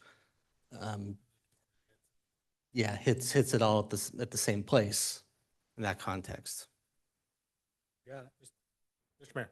Councilman Cavanagh. Definitely appreciate the request and coming and presenting this. And I know you know this, but I think it begs repeating. You and your team do an exceptional job of representing the council, the departments, the city as a whole. I know that you don't work banker's hours. I see emails from you late at night and early in the morning. I think probably your name has landed in newspapers and on news stories more than probably everybody in this room combined. And it just shows kind of you and your team's dedication. So I appreciate that. I also know firsthand that this position requires a lot and requires a lot of versatility. And you and your team have been really great on being on the cutting edge and making sure that we're telling our story. It's also probably not lost to me that there are things maybe that you are doing today, right, that you weren't doing 5 years ago or 10 years ago. And there are things that we're doing 10 years ago that we're still doing today. Have you and your team went through and evaluated what are the things that we used to do that we aren't going to do anymore, don't need to do because there's a more efficient approach or technology has assisted us? Help council see some of the things that you have done to provide efficiencies before coming and asking for another position. Mayor, members of council, Councilman Cavanagh, thank you. It's a great question. We're constantly leveraging existing resources. For example, when I started, we didn't have Canva. We implemented that. That was something that I worked with the communications manager at the time to bring to the city. We use Meta for all of our scheduling out our posts, so we don't have to do it in real time, but we can schedule those out. That way, if there is another need or a priority, it's already scheduled. We use MailChimp so that we have all of our analytics for our subscribers. That wasn't something that we've always done. We are constantly looking at what other tools can we use. Canva just came out with this interesting AI feature within the program that I'm working through providing training with our staff of how can that help us to get content done quicker. They actually build entire campaigns in Canva now where you can put a narrative, you can put the pictures, and they'll build 5 or 6 options for our SMEs. This will cut down on the time and the needs. For videos, we are looking into a couple different new programs that have just recently come out where you can type what you're looking for. You can plug in the B-roll, which is just the raw footage, and it will draft it for us. So the video intern position, that is something that we've tasked that with, is researching that and seeing how else we can leverage that new technology. We're constantly trying to see how we can be on the forefront because we have to. Things that we've dropped, I would say that nothing comes to mind that we've dropped because they've all warranted and merited the need. We've received that feedback within our city survey that communications is a priority, that they want more communications. When we look at the analytics, we have great readership and viewers. And so we know what we're doing is working. We would like to provide more of that for our residents, and we would like to sustain the existing level of service. And that can be challenging when other needs come up for departments and for the city. Mayor, quick follow-up if I can. Councilman Cavanagh. I mean, that's really helpful. And, earlier today, as we were going through our budget request, there's a budget request from council for a newsletter. And I commend Mayor Simonson for pointing out, if we were to add that, that creates an undue burden on you and your team, and really cautioned us about, adding something to your guys' plate without additional staff resources. And that, through lunch, it had me kind of thinking, what does a fully built out communication team for the city of Meridian look like? When I see ACHD has 8 communication staff, that just shocked me. Sorry. Okay. And I think with this piece, because you touched on this, you're very proactive. I remember a time where I would have reporters that were inevitably calling me, which nobody wants the reporters to call me, because they weren't hearing from our communication department. I don't get those calls anymore because your team's doing really, really well in meeting the needs of people that are talking about the city. But I'm curious, what does a fully built out communication staff look like for the city 10 years from now? Mayor, members of council, what I was going to say, and I apologize, was this does not include the enterprise positions that ACHD also has in their communications team. So You chose not to put Boise on here because you didn't want the chart to look so out of whack. that They need a second currently, screen. currently Boise has over 30. And so we also, but we didn't put that on there because we don't compare ourselves to. Mhm. So I just wanted to share that first and foremost. And I can say from what's in the CFP? This position, I know public safety, I know police and fire would each like to have their own, so splitting off that position. That would be like your, probably your basic level for the next 5, 7 years would be 1.5 to 2 positions. I'm not sure if the video intern goes away, if this were to be approved, if they would take that up or we'd leave it. It's a high school level student, so it's a different level. And I think you get a lot out of that value for that benefit, but. And to add to that, Mr. Mayor and Councilman Cavanagh, I'll throw myself out there. I think there are all kinds of needs, right? So whether or not a full-time video is needed or not, those are things that should be evaluated. Whether or not a graphic designer is relevant to the city of Meridian at this point or not. Whether or not you have the right amount of direct communication staffs for the 9 different departments. So, and to the mayor's point, whether or not you have a PIO that's specific to fire, specific to police. Those are probably the biggest conversations. Not saying we need those, but without putting words in Stephanie's mouth, those are the things we've contemplated before about what does a fully built out communications program really mean. There are things out there that we're aware of, we think have relevancy that we're just not there to ask for right now, but we do know there's a need for a resource. Mr. Mayor. Councilman Overton. Stephanie, fantastic job. You've really outlined exactly a lot more information than I had about what you and your team does. I just want to say as a side note, what a great hire you were by the city of Meridian. But with that said, as we collect all of these unfunded at this time budget requests, I'm kind of hoping that we have some sort of a theme as we go through this, that we develop some sort of a priority list for the ones that are unfunded, so we can look at them and see what's the most important thing as we go along. But I think you've laid out a completely black and white version of why we need to have additional personnel in this position to keep our city. And again, great job of keeping up on all the technology changes that happen in all these different fronts that you have to deal with, because that's a big haul. Thank you. Mr. Mayor. Mr. Mayor. Councilwoman Schrader. Thanks, Stephanie. What I find intriguing about your job, and it's an opportunity, but it's also kind of a challenge, is looking at artificial intelligence and how you're going to be able to like more fully leverage that. Right. So right now, if I go on to Chat GTP, I can definitely give it some guidelines and say, create a press release for me. Here's some basic information. And it's not perfect. It still needs to be reviewed by a human, but certainly artificial intelligence is another tool that I think can help leverage the human talent that we have. I'm excited to hear that you're using those tools. To your point, before people were creating social media posts from scratch, now everybody uses Canva. I use Canva. I'm familiar with it. I mean, it's a fantastic tool. So I applaud you for using technology to leverage the existing resources on your team. I don't think there is a direct relationship because of the amount of technology that's disrupting your job field. I don't think there should be a direct relationship between, for example, population size and communication staff. Just from a philosophy standpoint, I don't think it's like our population hits a certain amount, therefore we need this amount of staffing. There's just a lot of disintermediation from technology that I'm hoping you can continue to leverage technology on your team. I applaud the mayor and everyone for the transparency. This is the first year I've seen where we have kind of a whole list of non-funded budget requests. I think that's fantastic for us to know.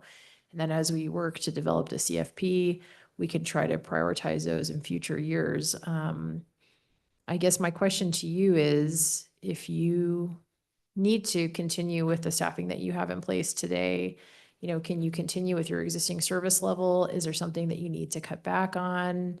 Do you want to change the service level or the things that your team focuses on to get through the next year? Like, help me understand how you would cope with that.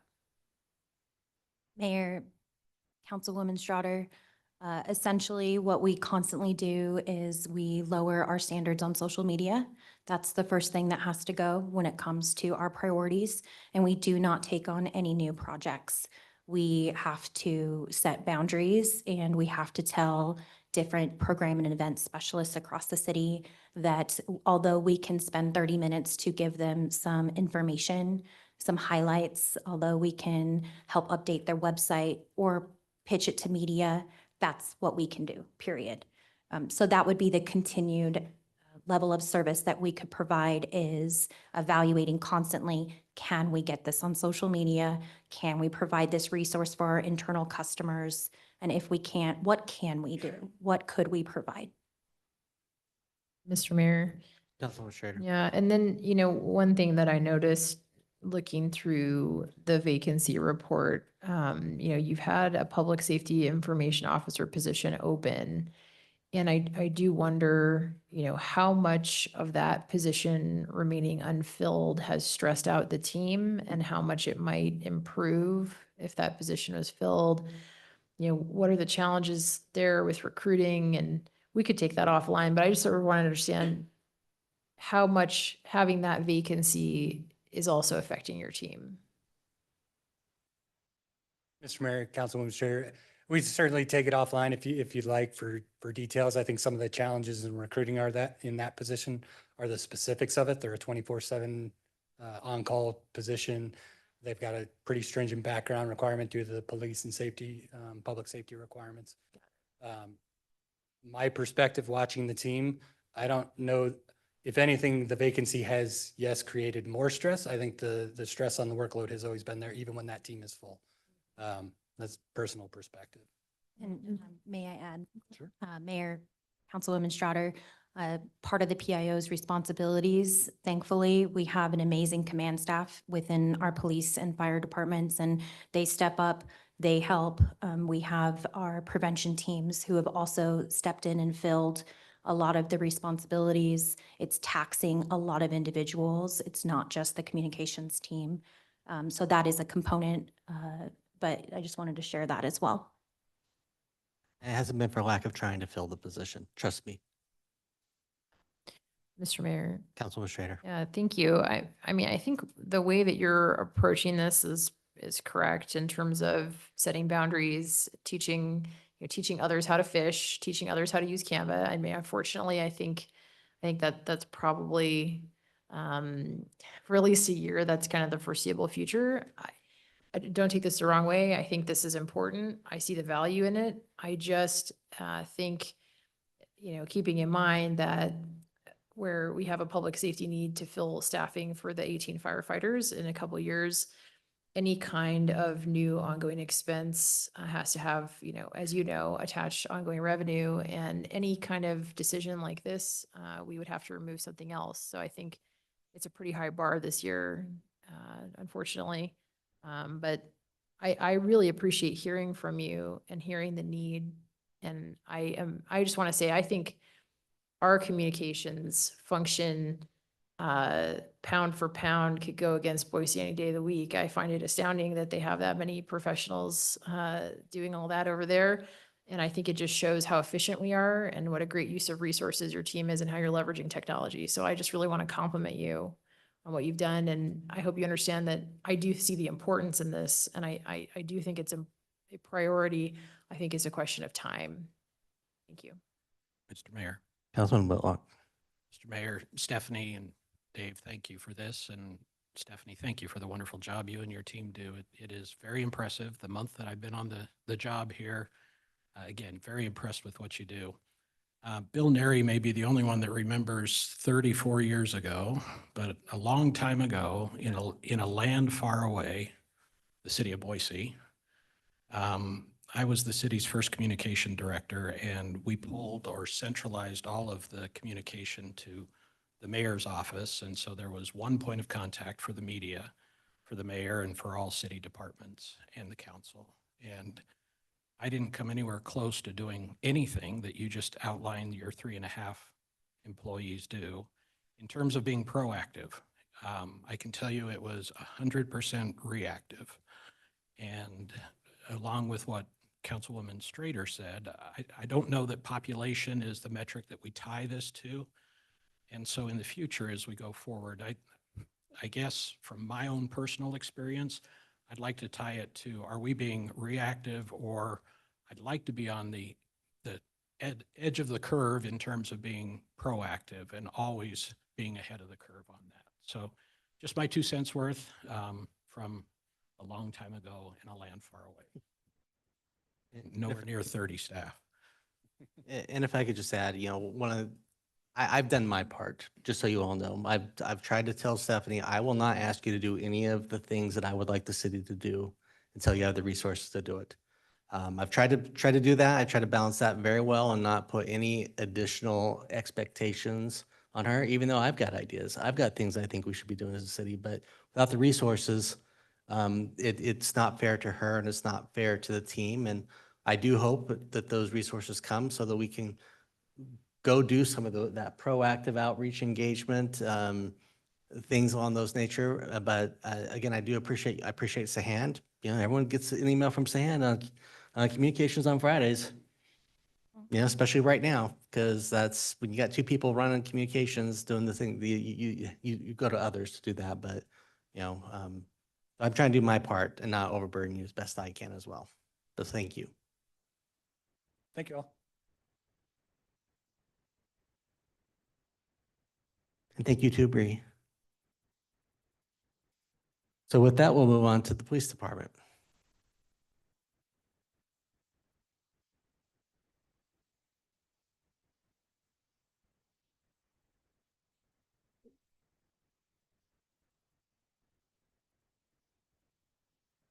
One thing I will say, on behalf of Stephanie, one of the things that the PIO is very important for us to do and help us with is recruiting.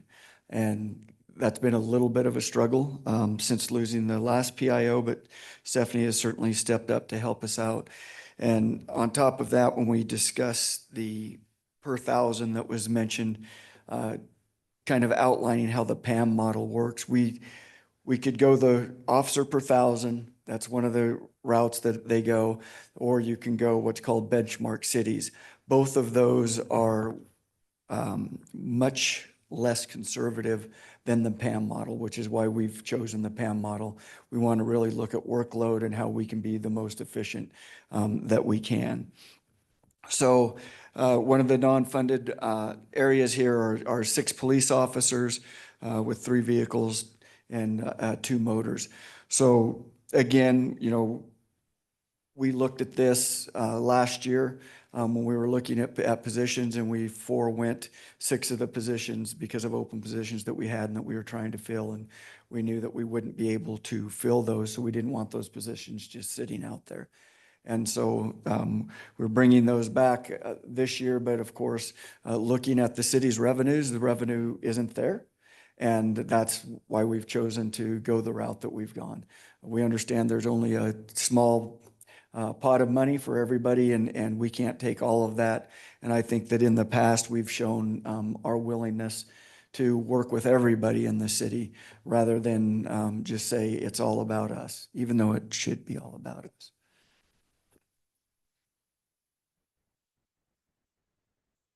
Mr. Mayor. Councilman Cavanagh. Chief, our community is very lucky that you and your team recruit, use my French, but a kick-ass force. That's something I think everybody in our community can be proud of. We gain efficiencies because of the values that we have and who we hire. It's not lost on me that now these officers, our current department is stepping up big and continues to step up big. Can you just kind of quantify what not having these officers, what that toll is paid on our existing sworn? Yeah. And what are maybe the long-term ramifications that will come? Sure. When we, again, and I'd mentioned a little bit of this, and we'll talk about a little more in depth, but one of the things people like to talk about is the work-life balance, or I just call it life balance. And we have a lot of officers who are putting in a lot of time on overtime shifts, are being held over on shifts and doing that extra work. And of course, that cuts into their free time, their time to recharge. And when that comes, and as we get stretched, then officers look to where are some other places to go? Where can I go where at least the benefit package is a little bit better for me? Where maybe the vacation's a little bit better for me. What do those things look like? So then that starts to creep into what does our retention look like? And on top of that, one of the things certainly that we deal with is every time we approve a project in the city, even if there's nothing built on that project, if we annex land, if there's an accident out on that, the roadway that runs through that vacant area, we're the ones that are responding to that. So then normally you start to see your response times go down. We just put in Shills in April. We've had over 130 calls to Shills alone since April. We take a look at the downtown scene, which is great. It's bustling right now. It's brought a lot of its own problems with us, where we've actually taken and we've dedicated a team to work downtown on the weekends so that we can try to curb those problems. Most of those shifts are covered in overtime because of staffing issues. So, you know, when we have trouble filling those positions, when we have trouble adding those positions, it just stretches our resources that much more thin. And as I mentioned, when it comes to the service that we're delivering and the focus on those little things, you start to see agencies who say that call is not an important enough call for me to go to. And then the next call is not important enough. And then the next thing you know, you're only going to your priority 1 calls and your city is a mess, as we've seen throughout the United States. And one of the things I will say that I'm very, an example that I'm very, very proud of, I just interviewed a candidate, And the reason he said he chose Meridian was he has friends at a neighboring agency to our east that I won't mention. And they're not happy that he's coming here, but when he looked at the agencies, he said, you know, I'd heard about the family type atmosphere at Meridian. And when I did my ride along, I actually felt it. And I had heard you speak about focusing on the little things and taking care of the little problems. And he was riding with one of our officers, Blake Clements, and he said he was so impressed because they stopped at Kleiner Park to use the restroom. And when they went into the restroom, there was some graffiti there. He said, I didn't think anything of it because where I come from in southern Idaho, you're pretty used to seeing graffiti around. And he said, Blake Clements got on the horn and had somebody there within 30 minutes to clean that graffiti off from one of our park bathrooms. And those are the things that really, I think, make our department a little bit different than a lot of other departments, not just throughout this area, but throughout the country, is that dedication to those quality of life issues that we continue to focus on. Mr. Mayor. Councilman Taylor. Chief, I was just looking at our OpenGov dashboard, and you have the distinct honor of being the only one in the red on the police overtime. So can you speak a little bit towards, and you've already highlighted on it to some degree, but the addition of these officers you're requesting and the overtime that you have, how would that, obviously there's going to be a correlation, less overtime, more officers, but can you speak to that just a little bit more to help me understand? Yeah, absolutely. The more officers, obviously, that we have on shift, the less we have to use officers to work overtime. We're pretty stringent on our overtime. We don't hold people over to write reports unless somebody is in custody, where we absolutely have to have those reports done that night. They'll come back in on their next shift and they'll work those reports. So the more vacancies we have, we have seen our overtime definitely go up.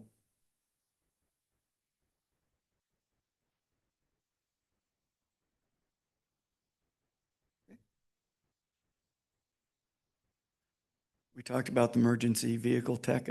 Do we need to talk about that some more? We're good to go. Okay. So the mental health manager. So in 2020, we adopted what's called a co-responder model and dealing with a crisis intervention. And so that crisis intervention team, which is made up of one mental health professional clinician and two of our specially trained crisis intervention officers, respond to our mental health calls. And what they've done is our team has developed a vision where they focus on three pillars. One is officer training and awareness. So all of our officers go through a minimum 40-hour CIT course or crisis intervention training course. The other thing that we do is regularly we have updated block training that has been developed by our crisis intervention team, and to make sure that our officers have the best training available, the most updated training. And it is, I can tell you that the team is doing so good. We've been asked by the Association of Idaho Cities and Counties to go to different parts of the state at least once a year and explain to them how we do business and how they can do this in a similar fashion. And that's continued into its second year this year. So we're very proud of the work that the team's doing. The other pillar is the co-response model, where the officers respond to everything with a mental health coordinator when possible, and trying to connect people in our network to our community partners and diversion to the least restrictive environment. And the third pillar of that is the community partnerships and collaborations. Our crisis intervention team work to develop relationships and those community partnerships with mental health and substance abuse coordinators and disorder treatment providers, and they have a very, very good reputation with them. They also meet with every crisis intervention team in Ada County. And because we have people who are they're crossing the city lines, we're dealing with them 1 month, and then Boise or Ada County may be dealing with them a week later. And so they all get to know the people that each respective unit is working with. Since its inception, our CIT team has handled over 1,780 of our mental health or crisis calls. That's 56% of all of our mental health related calls. And they only work 4 days a week. So if we could add another mental health coordinator, that would give us at least the opportunity to spread it to 7 days a week. Now, that still doesn't give us 24-hour coverage, but what it does do, it gives those mental health teams the opportunity to follow up with those people that our patrol officers come into contact with and make sure that they're connecting them with the resources at a later date. So the way that would work is we may have patrol officers who respond to a mental health crisis in the middle of the night.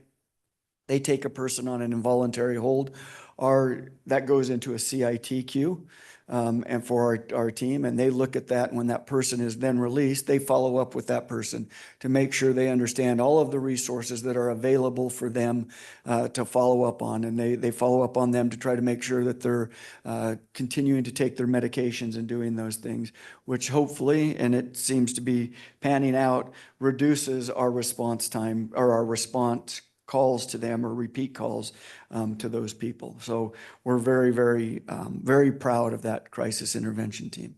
Sometimes I feel like the dad that has to tell all their kids that he likes them equally.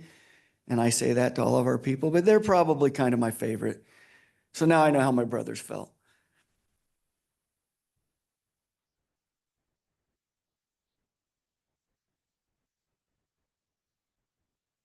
Questions on that?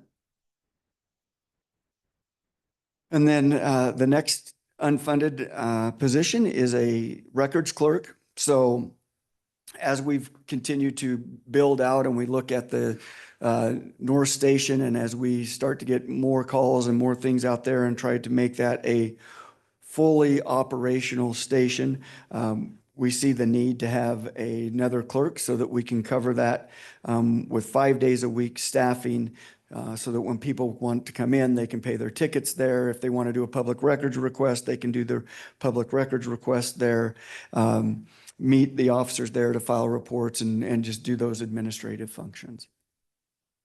Sure. Councilman Kavner. Chief, how much of those types of requests and activities can be handled online versus in person? And our CFO reminds me that anytime somebody needs to set foot in City Hall, that we've somehow failed the public. Well, I have a bit of a disagreement about that philosophy. There are certain benefits of being able to let our citizens take care of business at home. Yeah, I would say a lot of those can be, but when you show up to the police department and we say, hey, go online, it doesn't look like we're providing them a very good service when we could take care of that at the time. We've also looked at some software things to hopefully reduce the need for staff, but that is not cheap either, and that's an ongoing cost. So we haven't explored the one we were looking at any further at this point. Mr. Mayor. Councilman Kavner. I guess maybe a better question is what does that flow look like through the lobby? I mean, what is the amount of those requests that you're getting on any given day in any given week? Yeah, I don't have that right on top of my Okay. head, but we'll get it to you. Thanks. Yep, absolutely.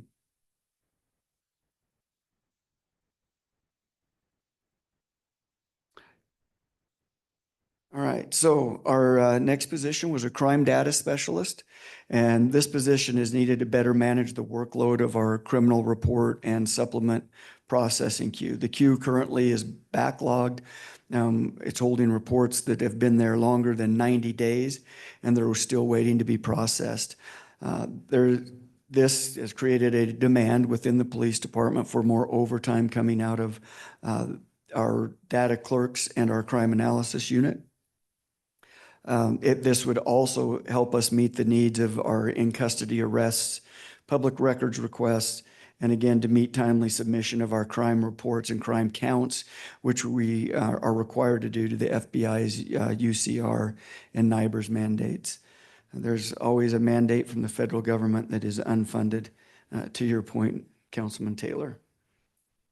It additionally would free up some of the work that our current crime analysts do and give them the opportunity to actually focus on the analytical services to provide to our officers so that we can better combat crime using real-time crime information as well as predicting crime trends.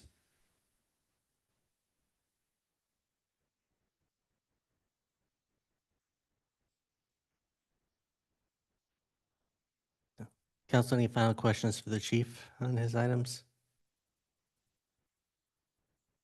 Mr. Mayor. Councilman Taylor.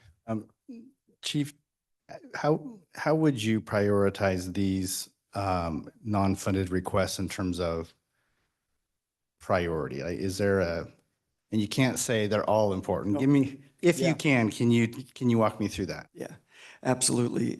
Certainly, officers are right at the top of the line with the mental health coordinator. I think those are certainly our top two requests. And I always remind people, though, as we add officers, we add work, which then stretches your support staff even thinner than it already is. Mr. Mayor, Councilman Whitlock. not a question, just a comment. And you may know in my day job, I represent all 51 of the hospitals in Idaho. Yeah. And just a couple weeks ago, one of the hospitals here recognized your CIT folks for just the extraordinary partnership that they have with them. And I have to say, from a provider perspective, your folks are head and shoulders above what we see around the state. So, and in my ride-alongs with your officers, we've encountered folks that, again, those officers say, this is a CIT follow-up. Well, where my instinct would have been, not our problem, your officers say, we know how to help this person with our CIT folks. And so I just commend you for that. Thank you. We're very proud of our officers. I like to, that they really do get the big picture. And if you hear me speak about what we do, I talk about policing. I rarely refer to us as law enforcement officers because that's just a sliver of what we do. Our officers do a great job of problem solving. All right, thanks, Chief. All right, thank you.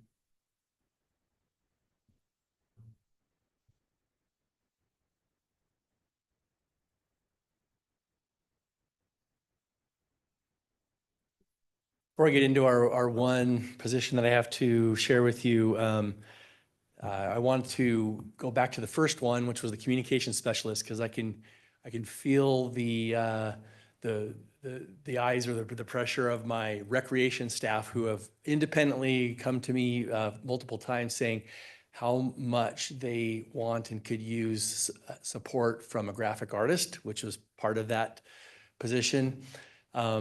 They all do use Canva and develop that, but they could do more of their core duties if there was someone who could help with the development of the marketing pieces, the flyers, the brochures, the handouts, the posts. I've heard from about all of them how much a graphic artist would help them. I know Nampa has one that very much, our own department could probably keep a graphic artist busy half-time just ourselves. So voice a little support for that.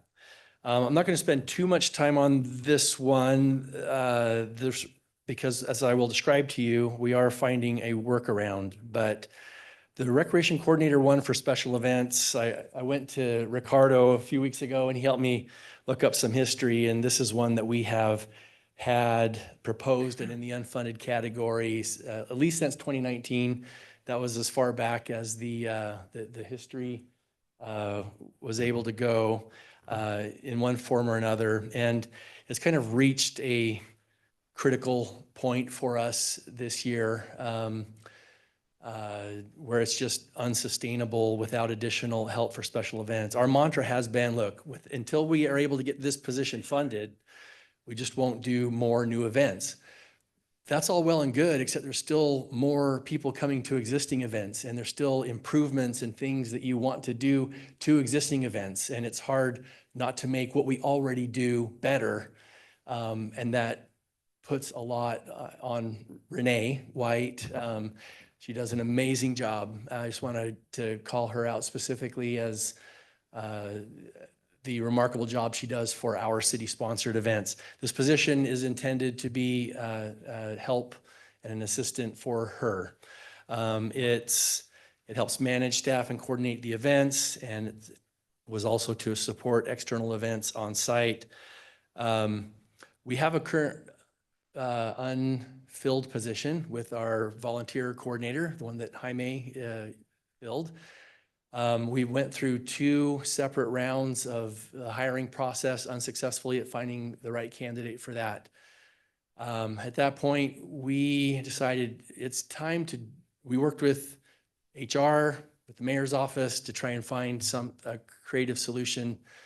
We've actually kept that job description, which always was a combination of volunteers and events, but we've changed the title to be more closely aligned with this and said, look, we've got to do more with events with this position. So without any change to the budget, we are saying we're going to change the focus of our existing position from volunteer to help with events.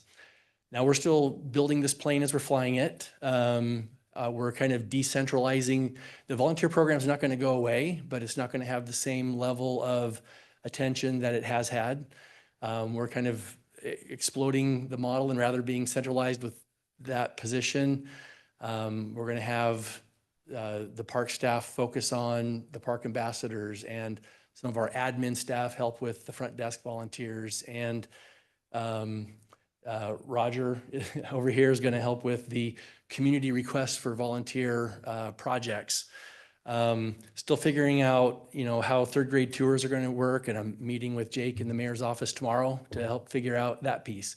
So we're trying to keep the wheels on the bus, as it were, with the various components of the volunteer program, but we've reached the point where we had to do something to help this, and so I'd almost like take this off the table for now in its current form and saying we are finding a way through to get some help, some very much needed help with the position that we currently have. And that's what I have for you at this time. Mr. Mayor. Councilman Overton. Steve, I commend you for the outside the box thinking to take an existing staff position that was open and doing all the right things, get it set up so that you can give Renee the help that she so badly needs to continue to run our events for the city at the high level that everybody expects us to do. I know it wasn't the optimal thing to do. It may not be the long-term thing to do, but in the meantime, I think it was a absolutely great idea. And I know you said you hadn't had any luck hiring someone for the volunteer position. Are we still interviewing for the position that's more focused on? We are. In fact, I could bring Garrett up, but are we through the round 2 interviews yet? Or so I know this week, even just yesterday, we were doing round 2 interviews. So we have some good candidates at the moment for the revamped version of this position. That's fantastic. Thank you. Yep. Okay. Thank you, Mayor. Oh, Councilman Cavanagh. Just real quick, Steve, I appreciate you bringing this forth, and kind of my comments about police. We're very fortunate that you attract, hire, and retain really, really talented people. And these events, while not crucial to the operation of government, really create important quality of life for our community. And so, well, I wouldn't, we would never say this is as important as police officer. Doesn't mean that it's not important, right? And I think that our budget, we haven't received any wants. It's all needs. And it's all from a perspective of keeping our community great. So I'm even with the change, I'm glad you brought this. I think it is a good reminder for us as a city that there are a lot of things that really make Meridian that great place to call home. And it's people like your staff that do these events that create these core memories for families. And so I want to say thanks. And I know this Councilmember Schrader just asked some real tough questions, because this is, well, maybe the smallest amount of budget requests I recall seeing. It's probably the hardest budget we've been a part. And I appreciate, Mayor, you creating this opportunity for unfunded positions to be brought forth. I think it's important for us to be aware of these and deliberate them. And again, I know you're following a little bit of a different plan, but just wanted to thank you for bringing this forth tonight too. absolutely. Thank you. And if I could just add, the one thing I'm going to ask all of council members, part of the job that this position has always been done is to spend time, invest with our volunteers. What we've said is to all the directors is it's on all of us to do that. Spend a few extra minutes when you walk through to say hello if you weren't already doing that, to let them know how much they value and appreciate it, because they are. And we'll find out if by redirecting the, people's time and energy, if it has an impact on that, and then we have to reevaluate whether or not we go back to the drawing board and reinstitute some other proposal. But we've got a core group that is committed right now. We just want to make sure that they understand how much we value them, no matter where they are. So we could use your help. Thank you.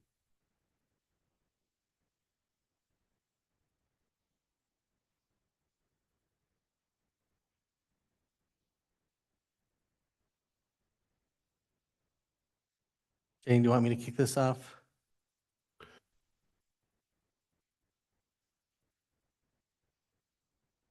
I'm going to pull up a different, I modified it just a little bit. Hold on a second. The mayor, just to let you know, we've included all the presentation items. I think we're now at the parking lot items or any other topics that you'd like to discuss. So she's going to bring up a I was list. looking at the foregone That's part of your parking lot item. that was Perfect. on here, just to do a little bit of, I mentioned this early on. I mentioned the state of the city, and I get, I think if you look back over the last you've heard a lot today already. You've heard where we are, you've heard what's in the budget, you've heard what's not in the budget. You maybe even have some questions, why weren't this in the budget the previous year? If it's been a need in that context. Well, I think there's a wide variety of those issues related to each of those. Why were the 6 police officers down last year? Well, part of it was taking the right amount of money at the right time based upon what you can actually fill the positions with. I think that's the basic answer for the police department. They didn't want to bring them on because they didn't have the ability to likely fill those positions. It would have just been on our balance sheet for a year in that context. And so that's what, part of when you look at the budget of the last 4 years, we've really tried to balance the actual immediate need with the cost that goes in that. First year of our budget, for those that were here, it was a 0% based upon COVID and the governors. You want access to property tax relief, you couldn't take any of the 3%. So that was gone. Bill foregone was added because of that. That was just, wiped away. Year 2, we were about 2%, took the 3% at that point in time. Year 3, we did 3%. We were about, I think we were at about a little bit under 2%, and then we put in the 6 SRO officers and add them and took up to the full 3. Last year, we were about 1.6% of the 3% in that context, which, put about $800,000 into foregone at that point in time. And again, the question was, was it the right time for those needs? And, in my conversations with council as well as myself, I brought forward a budget that I thought was appropriate and would get the support. And I think I even got Councilman Cavanagh support on last year's budget. So it's I'm not going to say it would have been there, or wouldn't have been there if there would have been more dollar figures in it. I have no idea, but it's always a balance to bring forward what you think is the, will and threshold of the council and the public and go from there. Well, this year, things are different. When we did our budget last year, we didn't know about the SAFER grant. We didn't know that we were getting that SAFER grant. That came afterwards. Had we known in advance, so I guarantee it would have been a completely different conversation around the 3% last year. So what you have before you this year is a request to take the 1% of foregone, which is what's allowed by law. My recommendation at this point in time is to help apply that towards SAFER grant, because when we took the SAFER grant, I felt like we were making a commitment to try to fund those positions. I was very open and honest with the fire department that I don't know if we can get to all the positions within 3 years, but I would bring forward a recommendation to council as a way to fund that. And based on where this budget turned out, with some costs that frankly we hated having to include in this budget, it would have been great to have an additional $1 million to do those positions that you just heard from that weren't going to, things like Percy or a little bit to ICRAMP. But at the time, my thought was that these funds should be held to help fund that SAFER grant. That being said, if council has a different view, but you've heard the unfunded items, you also know the SAFER grant is coming down the road as part of that. So that's why I was proposing the use of foregone for this year. And even if we take it this year, we still would have additional foregone to make up, we're not taking the 3% last year. If you were to do that 2 years in a row, it would be 2 years of foregone, essentially a little bit more than that to catch up with not taking the full 3% last year. So I do think it's an appropriate message to the community that, we didn't just take the money last year to hold on to it for future needs. We waited until we saw the needs based upon the guidance and direction of our departments, and the need identified through SAFER, but that is enhancing the level of service as well. I think that's an important distinction in this conversation. There's maybe what you might describe as immediate needs. There's also one going to 4-person staffing. It does provide enhanced level of service to our community to achieve that outcome. So finance has are you going to go through your presentation on foregone? Does council feel like they would need or would like a presentation on the foregone? Okay, well, we'll go ahead and do that, but at least wanted to do a little bit of an intro.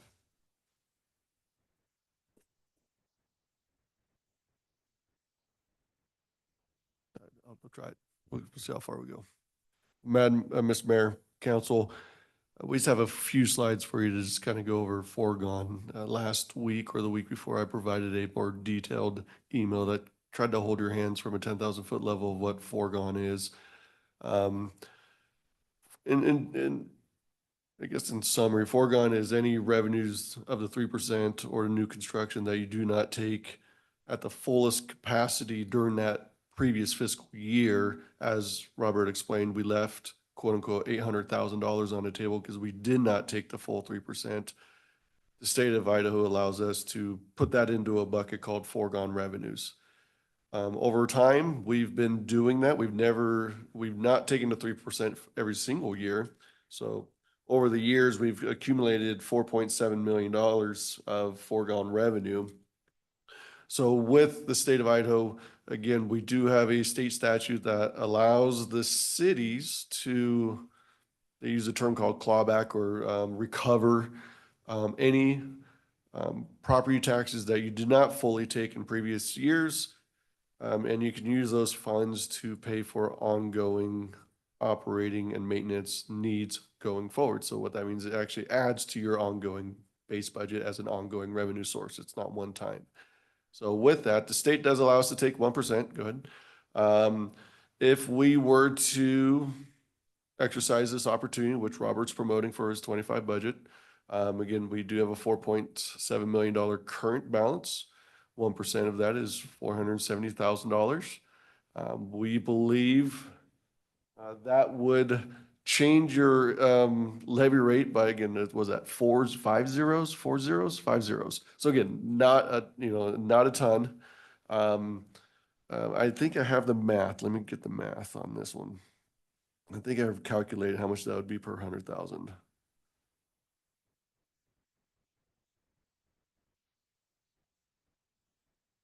I think if you did 48 for 3%, you'd be talking 16 cents per 100,000.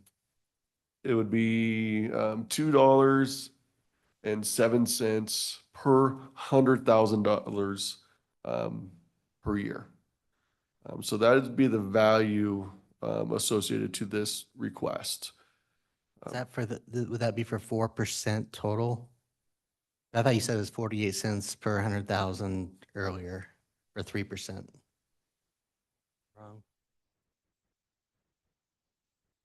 That would be $2.07 per $100,000. That was okay. Yeah.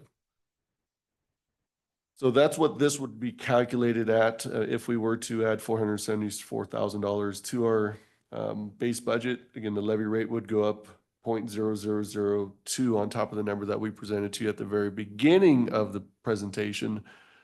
So it would increase your levy rate by an estimated value. Again, these are estimations based on the data we have. So that is a 10,000 foot level follow-up on the presentation that, or the email that I provided you 2 weeks ago about what foregone revenue was in more detail. I just tried to keep this at really high level just to keep the conversation going, and happy to answer any questions about our options of foregone revenue. Thank you. Council, any questions for myself or the finance team? Mr. Mayor, Councilman Taylor. quick question. So the 470,000 or so will be added to next year's ongoing revenue projections. And so if we took the foregone next year, which would be roughly around the same, that would be in addition to the 470 we have this year. I mean, you're baking it, well, if we take it this year, that revenue will be baked into next year. Yeah, you are correct. The Addition. 474 we would take that for going forward. It's in our now new number going forward. Mr. Mayor, Councilman Taylor. just if you could maybe talk about, this budget proposes to take the foregone to help essentially save money to pay for that fiscal cliff that we're looking at when the SAFER grant monies expire, yet we still have obligations to the firefighters that we have. If we take the foregone this year and next year, and then in year 3, where are we at in terms of our shortfall with paying for, and I know things could change, but if you can give me a rough estimate, what's the shortfall? Even if we take all the foregone that's allowed, completely save it for the firefighters, what's left? Well, I'll take that again. Based on our current projections and the current CLA that we currently have available to us, just note that CLA is up for negotiation for fiscal 2027, which is the same year that the SAFER grant comes due for us. So again, that is a wild card that we have to figure out still, but using our current CLA and putting in inflationary factors there, we estimate that the 18 firefighters will be about $3.2 to $3.3 million. That is the bill that is due to us at that moment in time, assuming our projections of a potential CLA adjustment for that negotiation year. Doing the math here, it's about $500,000 per year of 1%. That's 1.5 million. That leaves you $1.8 million that we still need to account for if we're trying to solve the problem in 3 fiscal years. How do we find that other 1.8 million? I think that's I think that answers your question. Just to maybe put a finer point, I think with some other monies that's currently in the budget, it's about 1.5. At this point in time, we will have the what comes off from the urban rural district that will also come in, which is expected to be about $500,000. So if you apply that towards that component as well, you're looking at about $1 million. That's assuming everything got applied, just that one thing, and no other decisions were made, but that would be where things would sit roughly. Assuming no other revenue sources that we are hoping to come forward. Mr. Mayor. Councilwoman Schrader. Yeah, and just so to clarify, so the sort of plan A, I guess, an option for taking on the ongoing expense of the SAFER grant is to take 1% of the 3% every year and put that aside to help pay for SAFER in addition to foregone revenue and the urban renewal district dissolving. That gets us to the 3 million, give or take. Is that math correct? I don't believe so. So Okay. if the council were to commit over the next 3 years to the foregone, that's 1.5 million. But so that's assuming the council does vote that in for the next 3 years. There is about 250,000 in some firefighters salary savings that we're looking at potentially. So that gets you to 1.75. And then there is the URD, the Downtown Urban Renewal District, that is scheduled to sunset December 2026. We're currently working with Ada County, trying to figure out what that value is. We're estimating about $500,000 of new additional ongoing revenues for you as well. So I think that gets you to 1 or 2.25. 2.5. So that still leaves you 800,000-ish? 1 million. 1 million, okay. Okay. Got it. And then another option is we do have the ability to do a public safety oriented levy increase, right? That is an option to us. There's a timing question around that. If that's something that makes sense to evaluate. I think trying to get aligned on a plan, I think as a group is a great idea. I am still hopeful that through this budgeting process, we can find some savings that we could set aside to help pay for SAFER as well. You know, we're not really done with our process, or, you know, maybe a few more parking lot items to be added in. I guess a couple comments. One comment to the employees overall that I have is, you know, I recognize that we're pretty out of balance right now. We've had a huge opportunity that created a really big challenge for us, but I think it's important for us to get as quickly as we can to a more balanced place with how we're resourcing the city. And I'd love us to get to a place where we're not laying off firefighters in 3 years. So I think if we could get some alignment around kind of our goals, I think that would be great between now and, you know, kind of July, August timeframe. So that's one comment that I would make. I think we need to sort of talk through those things. And then, you know, a little bit of I'll take ownership. Last year, I voted against Foregone, and I think that was a mistake. You know, I've seen how this has played out. This very unusual circumstance I really never thought would come to pass, where we would need such a huge amount of ongoing revenue to pay for an ongoing expense. So I just wanted to say that I can learn from my mistakes too and take ownership for them. So I wanted to mention that. But yeah, I think we have it's a really tough year. We have a lot of hard work to do to try to figure out our resourcing and how to move it forward. If I could just add, I think there's two sides of this. There's what we can control and what we can't control. And what is the plan moving forward based upon both of those scenarios? I think that's an important component for consideration by the council. Mr. Mayor, Councilman Taylor. I can just kind of comment on a little bit of what Councilman Strader had mentioned about a plan. I think this is a really perplexing question for me. I'm trying to work through, because even if we do commit and take the foregone that's allowed for the next several years, we're still short by a significant amount.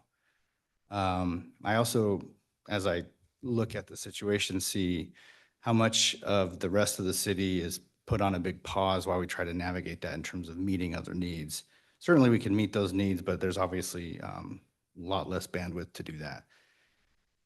And yet we still may be looking at a scenario that we don't like, which is, are we able to even keep the firefighters that we have, or are we looking at a public safety levy? Neither of which is an option that I particularly want to pursue. So I do agree. I think we should devote, probably not today, but I would like to have a public discussion about a plan for how we address that, because I think we need to get on the same page. Because what's the appropriate thing to do? We may all have a bit of a different opinion about what that is. So it is perplexing a little bit in terms of how to navigate out of it. I mean, this is why sometimes there's criticism about taking federal dollars, because you are tied to the restrictions and you can't get out of it. Once you say yes, then you're beholden to that until you're done with it. So that is a challenge. So I would advocate, maybe it's before the next budget meeting or July or August. I'm not really sure when, but I do think we need to spend a considerable time about discussing this publicly. What's the right plan that we all should be trying to get behind? Because I agree, the sooner we figure out really where we're all comfortable, the better. Now, we can't predict, who's going to be sitting in these seats in 3 years either. So that's a consideration to take into account. Yeah, and I think a conversation makes sense, just get everyone on the same page. Because just for clarity, we are not tied. There's no obligation that we retain these positions at the end of this grant, unlike some of the COPS grants, which are out there where you are required to do that. And the chief and I have had some very clear, straightforward conversations with the union. We understand that it's a iterative process where some of this may be retirements that don't get filled right away, then maybe it's another 2 years before you can bring on the full 18. So there are several different paths forward in, but to your point, if council says we want to make sure we hit it in 3 years, all 18 positions, that's a much different conversation than let's just do as much as we can to get to that point and then move forward after that. Those are all great conversations to be had. But there are still a couple of big unknowns out there that could be in our favor, that could happen, that could help provide the funding. From both the Idaho legislative conversations as well as the federal funds that we keep looking towards seeing when the state gets approved for that. So there's still a lot of unknowns, and we can put together a plan, but that plan could get shortchanged because we have additional revenue that we don't need to go down this path, or we don't. Mr. Mayor, Councilman Cavanagh. to Councilmember Taylor's request, I do think maybe the way to start our July 16th hearing is a roadmap based on what you know today, what your recommended plan would be for this year, next year, and then well into the future about how we would cover this obligation. I think you should feel comfortable to forecast. These are other potential items that could come into play. I think you've worked really, really hard to look into your crystal ball and try and give us some flavor about what you're concerned about and why you're making some of the requests you're making in that budget. Likewise, we are making some decision, we'll be asked to make some decisions contemplating the impact in year 2 and year 3, and understanding how this year's budget will parlay into next year's and so on, I think would be helpful for me in understanding the totality of the ask that this council, and again, knock on wood, all 6 of us will be here next year to contemplate the 26 budget. So having some understanding about kind of your roadmap, I think would be helpful. I can do that, but my roadmap is what you've heard. 3 years of foregone, money from the Urban Renewal Agency. That puts us at a $1 million deficit currently. The rest of it would come through that you could put the money into the CFP and budget additional 500,000 the next 2 years if you want to have a direct plan, or we could look at additional revenue sources that we could talk about. One of them is more pertinent. The other is subject to legislation. I'm not going to put any faith in that one. I have more faith, despite our CFO's faith, in the one from the federal government, that has a real potential, and that could cover, Chief, help me out. That's 750,000 or 1.4 million. So if that was to come forward, that's a complete change where you don't do something in the last couple of years. Or the other option is you can put this out to ballot for the citizens to consider, but those are those conversations where it's, do you want to be in charge of making the decision, or do you want the residents to? That's a very fair question, moving forward. And, council wants to get an alignment on that question first and foremost in the next 6 months, 8 months. But that is the current plan. Other than that, it is, I feel like there's a path forward to 2.2 million of the 3.2 currently. The other million will have to come through other efforts or revenue. Mr. Mayor. Councilwoman Schrader. We also do have opportunities in front of us, I think, with this budget year and looking at the parking lot and a couple items to add, and we may yet find some additional savings. So I'm a little bit glass half full. I do hope that the revenue that you all are pursuing comes to fruition as well. So maybe. Moving to the parking lot items. Any other questions about foregone? Okay, we'll leave it there for now. Okay, so there are 3 pages of foregone items I noticed, so you're just looking at one slide. Parking lot. I highlighted the items that they're kind of probably more priority for today's workshop. All the other ones seems like they're more research homework related that we can follow up prior to our July 16th workshop. I will go through them slowly and you guys can tell me which ones you prefer to talk about next. Is that the desire? Okay. So this is the second slide. Sorry, Mr. Mayor. Councilman Cavanagh. Did you want to just kind of take them, or you plan to? From the start. in order? Start at the top. Okay. Sure. Top, great. Do we want to talk about the COLA? Okay, let's do it. So COLA 3.48 is going to change, or the proposal is changing that to 3.37 due to our ICRIP premium increase. Mr. Mayor, Councilman Cavanagh. I don't know who I'm asking this question to, so a little bit like game show, anyone can ring in. I guess the first question is trying to understand how the ICRIP increase is directly correlated to a reduction in our COLA recommendation. I don't see the nexus, how one is. The ICRIP information came after the budget was already proposed. So we had to find additional revenue in order to accommodate that. And I at least mentioned to at least one, to our CFO, I said we can either go reduce all the other budgets in the city, go find the 70,000, or we can go to this one location. And based upon our compensation philosophy that we've said, you know, COLA was always going to be that one thing that we would try to hit, but it wasn't a guarantee. And I felt like a 3.37 was a pretty good effort rather than going in and asking for other cuts and ongoing operational costs. Mr. Mayor, then I think maybe this next question that would be for you. Isn't our COLA percentage guided by our salary policies? It is, but it's not, you're not under an affirmative obligation to do the full COLA. Mr. Mayor, doesn't the policy direct that we follow a metric Which we have, determining the COLA? which we did, yes. 3.48, Mr. Mayor. So 3.48 is what the policy says we should do. It's what, it doesn't say that you have to do the full COLA. That's not what the policy says. We shall look at this metric, follow this. Todd, why don't you talk about the, Mr. Mayor, I don't want to go down a rabbit hole on this. Maybe if council could get the copy of the policy, that way we've got a chance to review it. I'm just being upfront, to me, I'm very reluctant to have any modification to the COLA for a host of reasons. And I believe that if we have to reduce our budget because of the ICRIP increase, there are other places that I would support reducing before we touch anything related to compensation for our employees.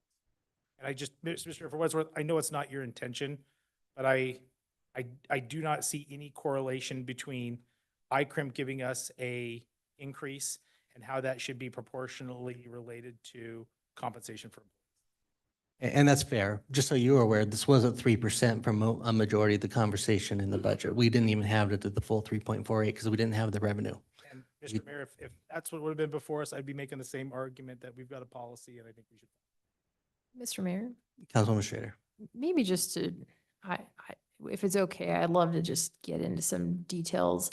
So the difference between, it's about 0.10%, but help me understand, what is the exact dollar figure that we're talking? So the ICRIP premium increase equates to $67,000. Perfect. General fund portion of that 67 was 36,000. So the calculation between the difference, what we have proposed at 3.48 was just the shortfall of $36,000 in general fund. Does that make sense? Are those numbers accurate? I thought the ICRIP was 150,000. Did you not already switch it out at the 67, or am I wrong?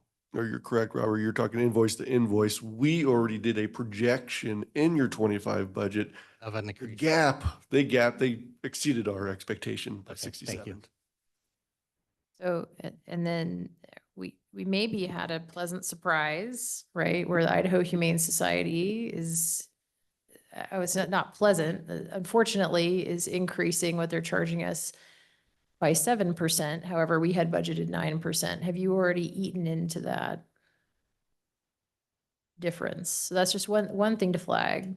So, and I think $67,000, I am hopeful we can come up with that to try to meet our policy. I'd love to do that. If we kind of go through some opportunities, maybe we can get there. So that's, you're looking at me funny, Todd. Well, the seven, the IHS, can we follow up on that one? Yeah. I'm not too sure where you're going with that. Yeah, I think And we budgeted a 9.2% increase and they came through with a 7% increase, but we can work with you on that. yeah, okay, perfect. Thanks. Well, maybe if we went to the city newsletter and had that, because right Yeah, there is well, like, that's exactly what I was gonna say was, so if we cut the newsletters, that's $17,000 right there. And that feels like an easy decision to me. Do we want to check with everybody? Done. Okay, great. So get rid of the newsletters. That's $17,000. To change your number at top, it's only, we only need to find 36 because the enterprise fund has the funds available for their half. Community development already has their proportionate share. So the only piece that we're trying to solve is 36,000. Yeah, Because we the can other do that. portions, which is kind of like what Doug Taylor was talking about, we spread the costs amongst the funds. Those funds are already accounted for. So 36 is the number you're trying to reconcile. Perfect. So, and so maybe what we could do is talk through some things and then circle back to where we end up. Because I don't know, I'm hopeful that we can defer some things and figure it out. and I'm hopeful too. Don't get me wrong. Yeah. I would love to do the full amount. It was just Yes. where we were at the budget at the time. Yeah. And because you had a late change, you had to take it from somewhere and And we because of the didn't want to budget start math, it was- removing other things. That makes sense to me. Councilman Taylor. Mr. Mayor, yeah, I'm in alignment here. I think this is an important message to send to our employees that what we value their work in light of really historic inflation. So I'd be very supportive of finding ways to pay for this without, I know it's not, we're not talking millions of dollars, but I think we're talking an important message. I think we're all aligned with probably trying to figure out how to not cut the COLA, find some other small changes, like the newsletter. Yeah, that's an easy one. Yeah, get rid of that. That's fine. I'm sure we can find some others. And so I would like to see that done.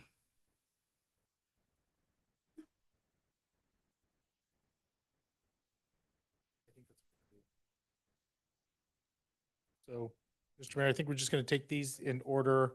The CCTV vehicle, I think that's info we're going to get from water, wastewater in our July meeting, so we can move past that one. We've already answered the city newsletter piece. Deputy attorney.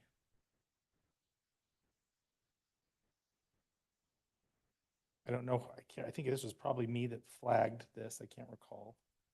I think pretty much everything that was put in here is one of you three. I don't know that anybody on this side put anything in there, so you guys can Rochambeau as you like to see So, fit. You're not getting a king. I haven't even looked at those people all day, so. They're there. They're there.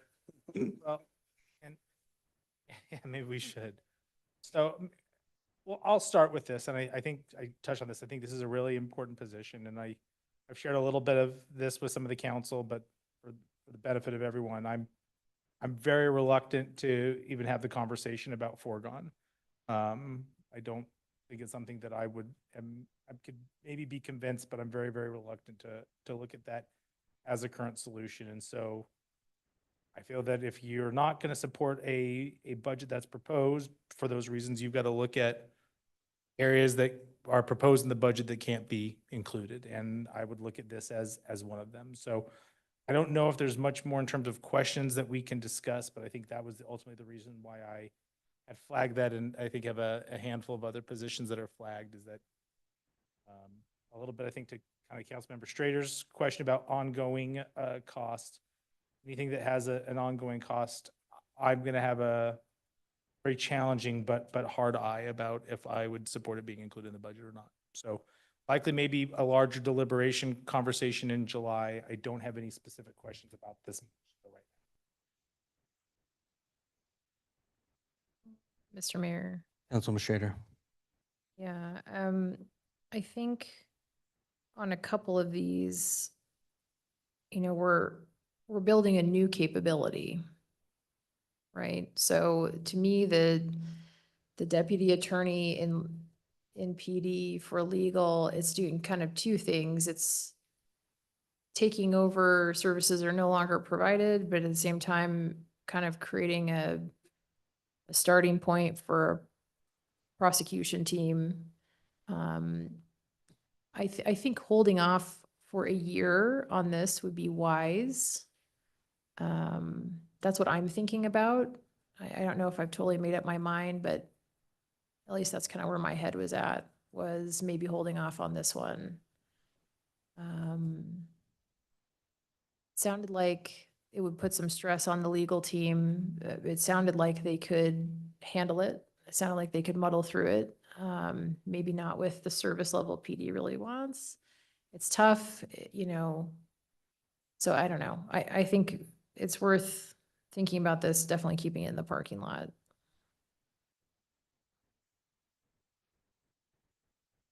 I'm gonna have to look over here. I need other people to speak. Mr. Mayor, Councilman Overton. I'm absolutely supportive of the deputy attorney. One of the largest areas of liability for law enforcement is something called failure to train. And the fact that Boise City has stopped in their contract taking care of these things for us. I don't know why this wouldn't have been on our radar before, if it stopped a couple of years ago. I think we're 2 years late on getting this position in, not postponing in another year. And I'm adamantly going to support this. And it's overdue. It's not just the time, it's overdue that we add it. Mr. Mayor. Councilman Taylor. I think this is an important position. I do think that there's some liabilities that we may be looking at down the road in terms of capacity of other people to provide that service to us. We're a large enough, sophisticated enough municipality that I think these are services that we need to start to provide. I look at the state of policing in America, the philosophies being promoted by some, and I think there's growing liabilities that the city would face. And I do think properly being a resource for our officers, for the department, makes sense today, but I also think we need to start laying the groundwork for what it looks like tomorrow in terms of bringing that capability in-house. I would also say the only reason that I would consider that we wouldn't fund it is because of the obligation of trying to figure out what to do in 3 years. That's the only reason. But I agree with Councilman Overton. I think this needs to be in there, in my opinion. I think we put ourselves at too much risk if we don't have that in terms of building that capacity or that capability. So when we measure what is an acceptable level of services or risk that we're willing to take, I feel like this needs to be there. And so that's kind of where I'm coming with that. I do think it seems to be time.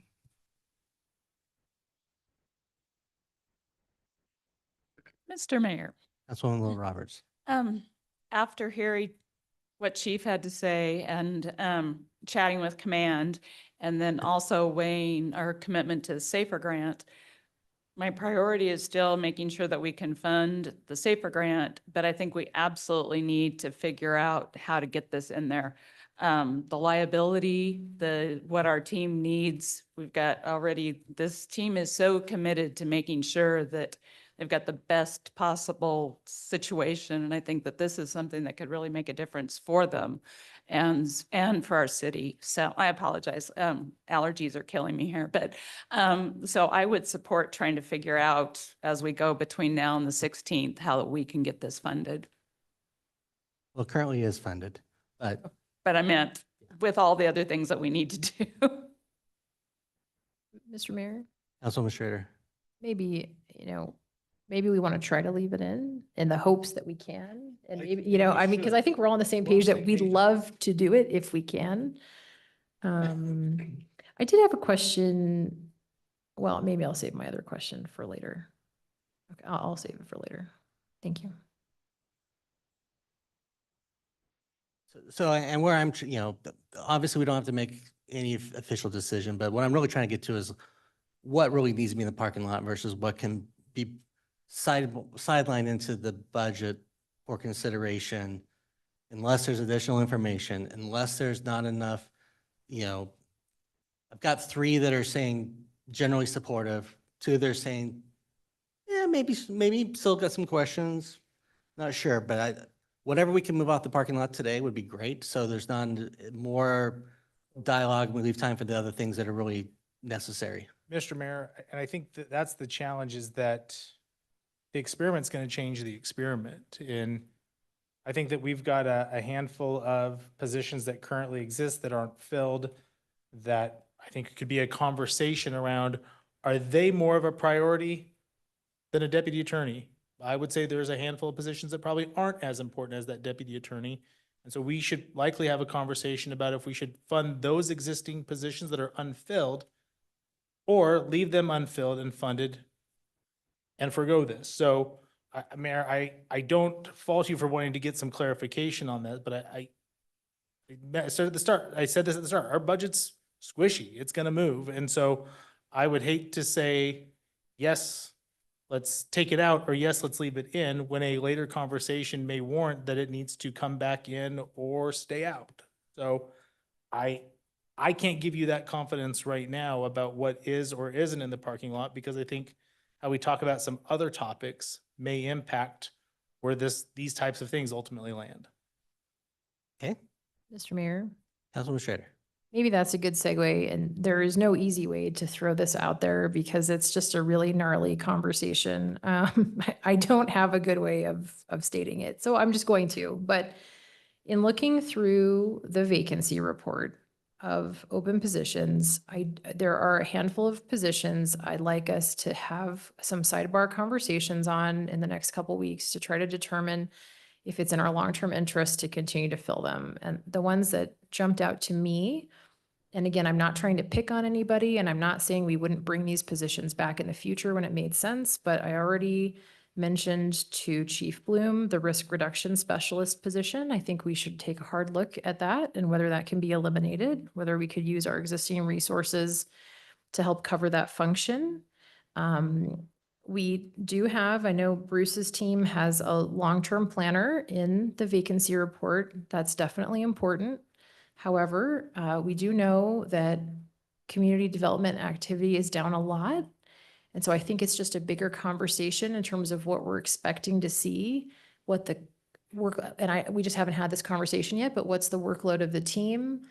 Does it make sense to consider eliminating that position in light of the circumstances and what's going on with the team? And then finally, I think it would make sense to look at, we've had the economic development director position open. It's changed a lot as we've had a lot of turnover. We've had some changes. We have the auditorium district coming potentially. Maybe we could partner with the Chamber of Commerce on something like this. Maybe there are other partners that we could work with to help achieve the same function of the economic development director, but not take on the full cost, or at least defer that cost for a couple of years while we really figure out that role.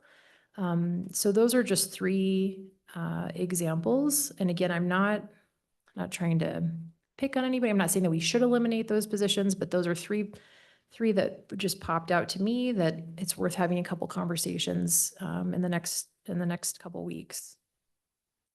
Just a comment on a couple of them. Two of them are in in the development side of things. So they're really not a funding option to fund the other side unless you guys want to change your policy. Unless you want to go to the point where development funds non-development related positions, because all of those are over there. I think I already stated to you all that I had, or maybe it's not to everybody, but Chief and I have already had a conversation about not filling his position until he gets an understanding of the capabilities of the new people, the needs of the department, et cetera. So that is one that, while it's in the budget, it's not going to be necessarily filled unless there's a clear indication of need. And that would be, I think, I don't remember if that was with Ann I had that conversation, or yourself, or I think it's the three of you who I may have had a conversation with, where it was in a wait and see position to this. So if you want to, take it out of the budget entirely, that's another approach. But just so you know, we wouldn't just go and fill it without an additional conversation. And Mr. Mayor, just I think for your own benefit, the The vacancy report that was provided to us, the positions that Councilmember Strader identified were all listed as coming out of the general fund. So I think that's why those were flagged, is because that was the information that was provided to us. Mr. Mayor, just to clarify, the report that was given to him, we do report in our two major reporting funds, which is general and enterprise funds and the governmental funds. We do combine community development under the governmental funds. So they're not, we do generalize it as a general fund, but we've always isolated the community development as its own funding source, and we report it as its own funding source on paper.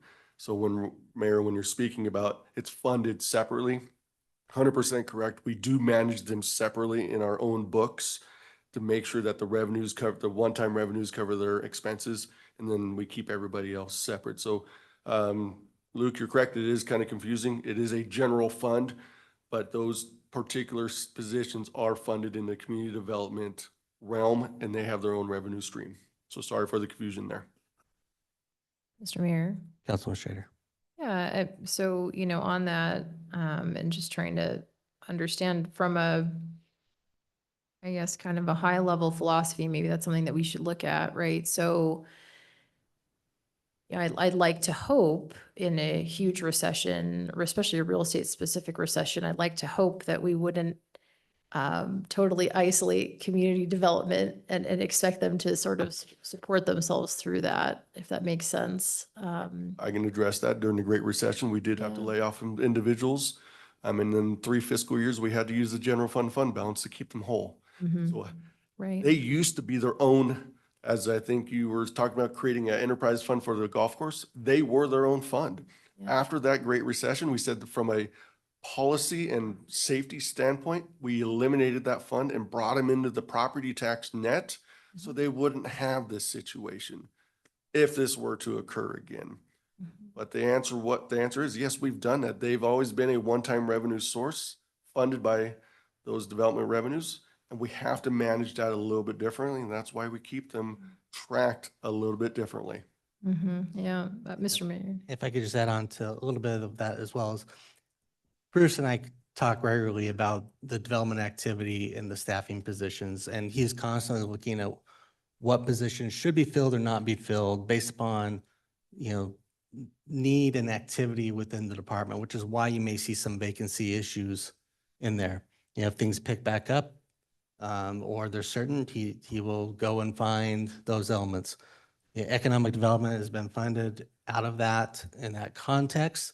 Again, if revenue goes down, maybe those are the positions that are the first on the consideration for elimination or that. But I've also told Bruce, at least from my perspective, we're not just going to get rid of your employees if you don't hit your revenue mark, because there are still essential functions that need to occur for the community.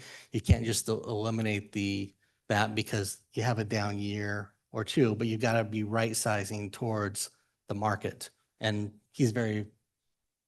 that's his goal.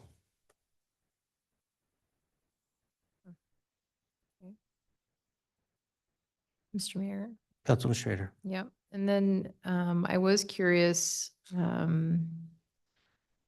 think we had, I don't know, at some point, someone mentioned to me, and I can't recall who, but we had some positions that were within the fire department that we had already been kind of, were you going to touch on that later? I didn't want to. I don't know that I was going to touch on it. We've talked about it, but that goes back into that when I gave that number before, the $250,000, that's 2 fire positions that are in there. Wait, I'm sorry, maybe I didn't catch that when you discussed that number. But so is that, Finance, would you like to take this? Or Chief? No, I'm happy to start it. So the numbers that we're talking about, the SAFER grant earlier, how to fund it, and we got to that $1 million number. That does include $250,000 of 2 firefighters that we currently have in the budget that we are currently discussing funding or not funding. I think right now we're on the not filling those positions. So they will keep the funding in the budget, and then we'll just roll those 2 positions into the 18 firefighters when they come due. So we keep them on the books, we don't fill them, and therefore you have two of your 18 done, if that makes sense. Okay. You're just going to roll them. Did we want to keep going down the list, or, 'cause I know that there was on the list, there was a further down, or do you want to stay in this arena? Going if you want. Okay, how about the youth performing arts budget request? It's Yeah. Yeah, this one was me. And I think it comes out of ongoings. That's part of why it came up. And we have, our public art ordinance, it seems like, is very specific about the use of funds. So just to clarify, if that ordinance, if the 50 cents per resident can go toward youth performing arts, or if it definitely can't because we have to create tangible, physical pieces of art. And I believe Cassandra has touched a little bit on that. I'm gonna pull up the policy. Mr. Mayor, would it be okay if we hear from Cassandra really quick? Yep.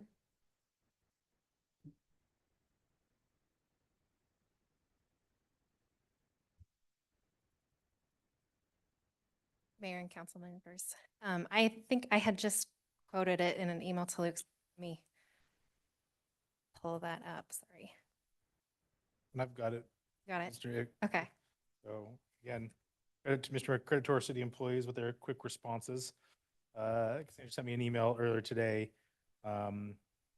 Ordinance was specifically written so that MAPS funds shall be used to purchase visual, tangible artworks for the installation on public property within the Meridian city limits in accordance with the strategic plan. Got it. Mr. Mayor? Councilman Scher. Yeah, so I'd be interested in considering an ordinance change to maybe broaden out the, potential use of those funds. I don't think, it sounds harsh, but just to be clear, I don't think that, for example, $7,000 toward youth performing art is more important than our employee COLA. So I think in terms of prioritization, I think it's not at the top of the list for me. Mr. Mayor. Councilman Overton. And just to confirm, and Steve, you don't have to come up, a head nod will do, but I believe when you proposed this, there was already 7,000 in that budget, and this was a request to double it with another 7,000. Thank you. Still continue to function 7,000. Right. Mr. Mayor, follow up. Councilman Overton. With that said, I would be supportive of not approving that 7K in the spirit of trying to find those savings where we can find them. I've got general head nods, so. That's good. Good consensus. Great.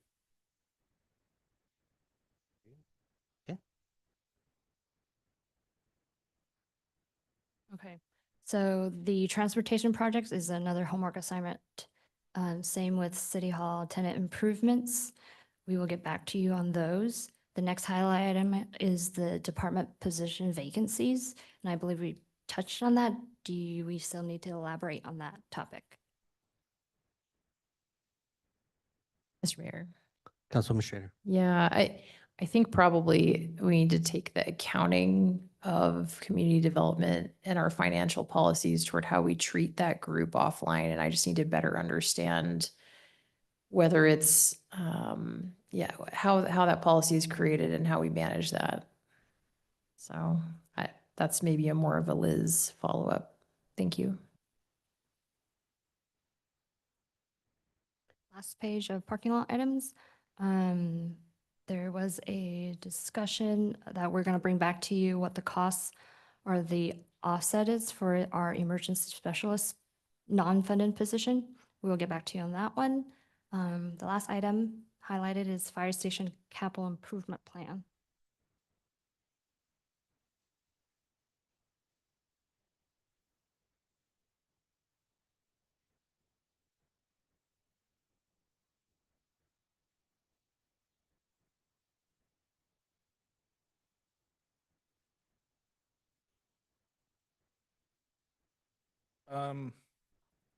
Yeah, Mr. Mayor, thanks. Councilmember Strader, I was going through some of my notes.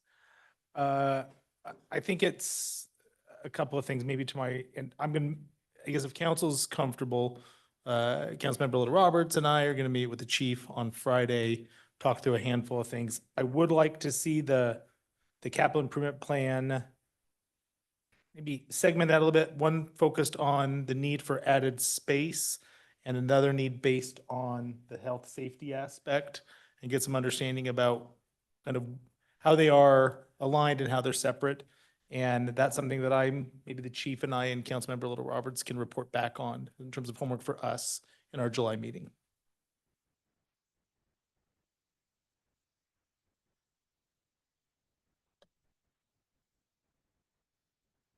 Mr. Mayor. Councilwoman Schrader.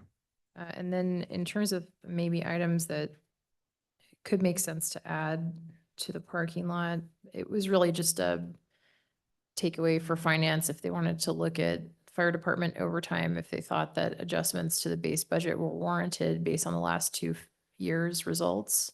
And wherever we're at with whatever seasonality we have with this year,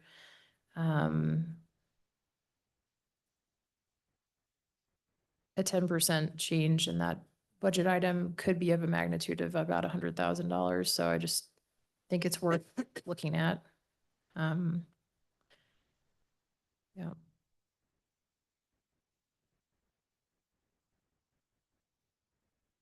I will add that as our homework assignment. I didn't see it in the parking lot items, community center. Did we not make Yeah, we were this, gonna or we add overshoot that. it? I was gonna, Mr. Mayor, if I may, I was going to ask about that because I think we need, this is, Steve mentioned we have 750,000 in the budget, but he said 350 is all he would need this year. That's $400,000. So I think we should take into account, if we're balancing the numbers, clearly we should not take the full 750 especially if Steve only needs the 350 for this year. But in terms of parking lot discussion, I think what we did miss was to come back in next time when we talk with more of a financial plan about going forward. And that will be not something I don't think we need to discuss today, but can get that information so we can discuss it in July. But I do think we need to account for that 400,000. That's going to help a lot with some of the things we're trying to consider doing. Those are all impact fees. Pardon me? Those are impact fees. All of it is? Yeah. Okay. All right. Thank you. That could help for other needs in the Parks Department. Mr. Mayor.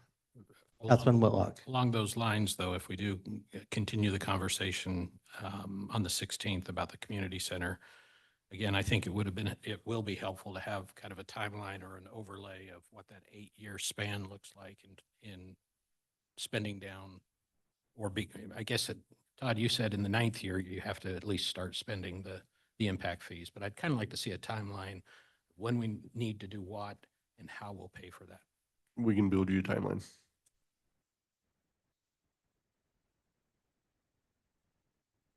Okay.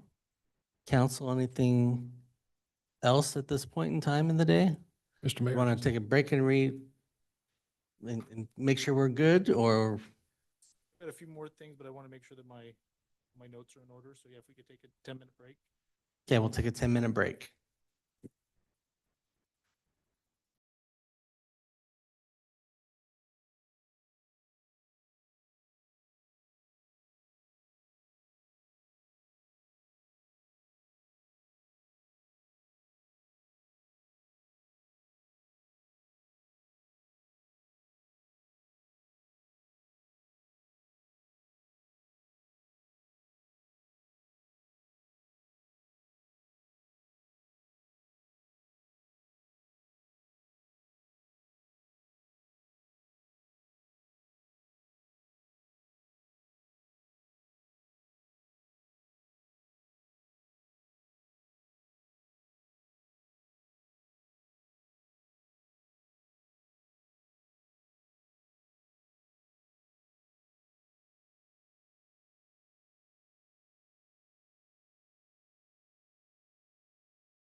We will go ahead and get going once again.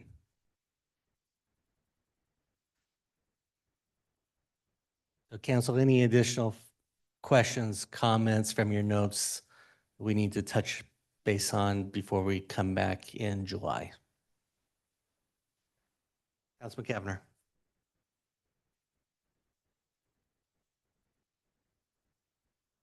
Helpful for me.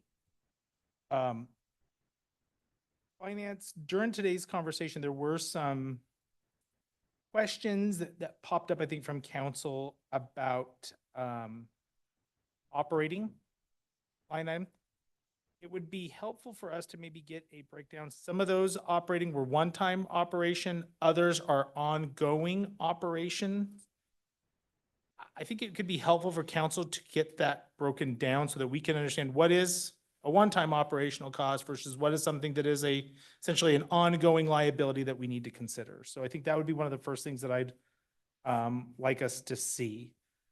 Second, one of the things that I really commend our finance staff for is very conservative budgeting. And so I would like to see maybe a 6-year snapshot about what our revenue assumptions were at budget time versus what the actual revenues were. So we can I just like to see kind of where we thought we'd be versus where we ultimately landed. And this is a selfish ask, and this is probably a condition from you guys doing great work in the past. In some budget years, you have provided what the budget, how that impacts kind of like, I think it was 6 households across Meridian. I'd like to see how the proposed budget, what that impact would be on those households. It helps me quantify, helps me, I think, I'll just be frank, I've had more inquiries this budget year than I've had in all other budget years about concern about property tax increase in Foregon. And so being able to showcase that, I think would be really, really helpful. You're welcome. It's very true, Mayor. You've done a great job promoting the budget this year. Many people are paying probably more attention to this budget than in years past. I commend you for doing that.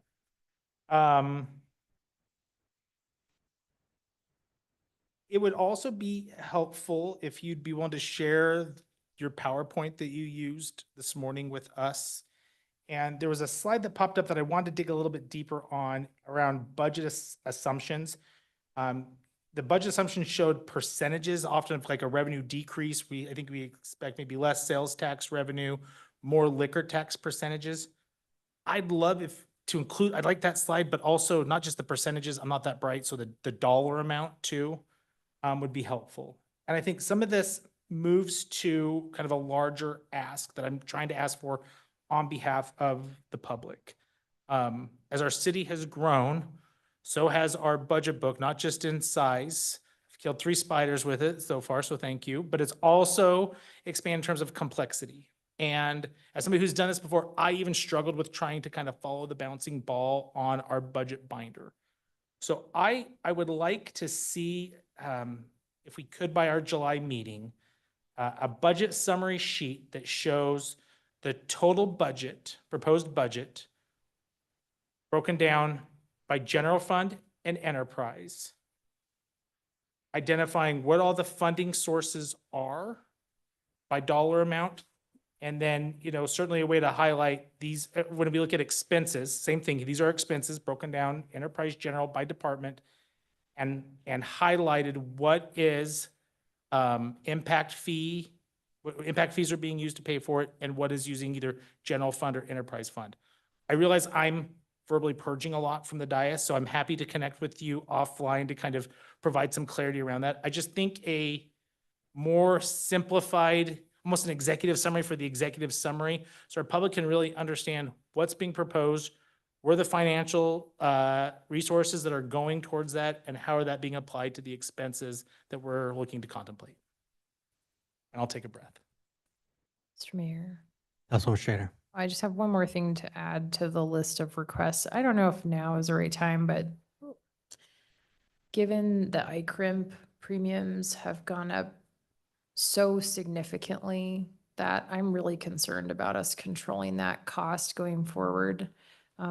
Councilman Cavanagh mentioned to me that maybe the city of Boise does this differently, where they sort of self-insure up to a certain amount, and then they may have a reinsurance policy that covers catastrophic claims. I would just like to understand if there are other options. You know, we have a very significant fund balance, and we were able at one point to move to a healthcare trust, you know, to fund our medical. I'm kind of wondering if something similar should be considered from a kind of legal cost perspective. So I'm just sort of throwing that out there. I don't know if that's an answer we're going to get in time for the budget, you know, as an alternative, but I just think it might be something that we need to think about, because if our premiums are going to keep going up like this, at some point there's a limit, you know. Mr. Mayor, Councilman Cavanagh. quick response to that. I agree, I think with at least a suggestion from Councilmember Schrader. I don't think that we've got a runway long enough to figure that out for this year's budget year. And I wouldn't expect finance and our legal staff to try and work through the complexities on that. And just for council's benefit, I've been trying to keep track of some bigger items that probably warrant a future meeting agenda item that are largely gearing us up, hard to believe, for our 2026 budget hearing. So if you have some things that you thought, hey, we should be talking about this before next year's budget, pass them along, and I'll work with the mayor's office and the clerk's office to make sure that we are kind of eating some of those big elephant items one bite at a time.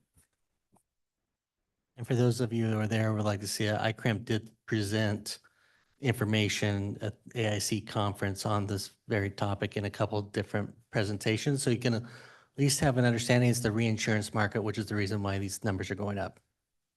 So not to say we wouldn't have, if we were reinsured, we wouldn't experience our own increase in the reinsurance, but that is the primary driver, is because of things happening around the country that have killed the reinsurance market.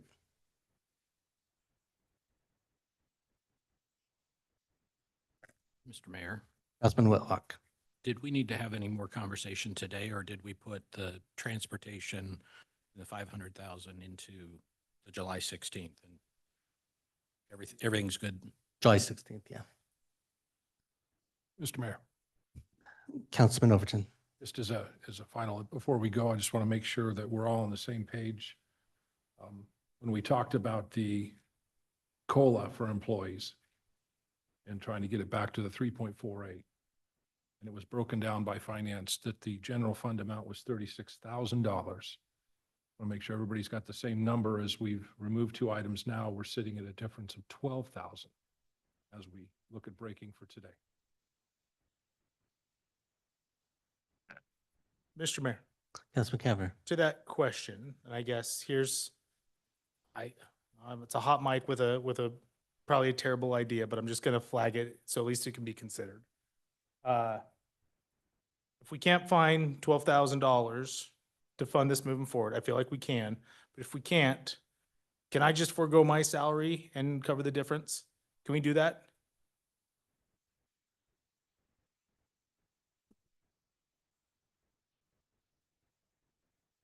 I'm gonna lean to legal. I don't believe we can, but I mean, I'm pretty confident the city can find $12,000 in the general fund. Out of 150 million, we should be able to find it, but I'm gonna lean to legal. I don't know if I can not pay an employee for doing their job. I don't think legally I can do that. I'm gonna argue if I'm even doing the job, but that's another. Different argument, different day. You are correct. Yeah. Well, to the point, I don't think it's a matter of can we, it's, Councilwoman Schrader pointed out, could we split it 5,000 or 6,000 out of the police and 6,000 out of the fire overtime budget? Sure. Because if they go over, they're going to go over. I mean, that's the reality of that budget. So if you just want to have a balance perspective, absolutely. So. Thank you. Thank you, John. Mr. Mayor. Councilwoman Schrader. And to that point, I always believe in crowdsourcing ideas. So if employees have an idea of a way to save money, no, seriously, if you have an idea, every single person here is empowered with great ideas. Even if it's an idea that could save $5,000, $10,000, you know, send us an email. I'd love to hear it. Mr. Mayor, Councilman Taylor. just as maybe some parting comments before we leave and come back to this later. I think it'd just be fair in terms of transparency about kind of where one of the biggest outstanding issues to resolve, really going back to paying for the SAFER grant and whether or not we're going to accept foregone this year and in the next several years. I really do struggle with that. I always have. I've always thought that I would much prefer we always take a 3% than vote to keep foregone balances from years past. And I understand logic and reasoning why decisions were made in the past. Not to criticize any of that. But it's going to be hard for me to understand why we, without knowing that there's no other plan to vote for, to take foregone. That's just where I stand today based on information and logic and thinking through stuff. I could always change my mind, but it's going to be hard for me to vote for foregone balance to take that unless I'm convinced it's the only possible path. So I think just in terms of transparency from other members of council, that's, as I look at that, that's sort of the big question trying to answer going forward. I think all these other issues can be worked out with trying to balance needs and priorities with what we've been presented with today. I think we can get there. This other question is a little bit bigger. So I don't know if we want to have this discussion before July 16th or how the timing of that should be. I'm open to, I'm new to this process, so I don't know when timing of that conversation should be. But to me, that's an important conversation, inform me to get around to where I'm going to ultimately end up on the budget. Mr. Mayor, Councilman Overton. to follow up on Doug's comment. Last year, if you'd have sat here, all 6 of us were not in favor of taking foregone. And at the end of that budget process, when we approved it, I think we all believed that we were never going to be in a position, by being studious of the public trust, that we were going to have to do that until things happened somewhat beyond our control after we approved the budget last year. And that puts us in a position this year where I'm having to look at accepting the foregone, which last year I would have said, no way in the world am I going to do that.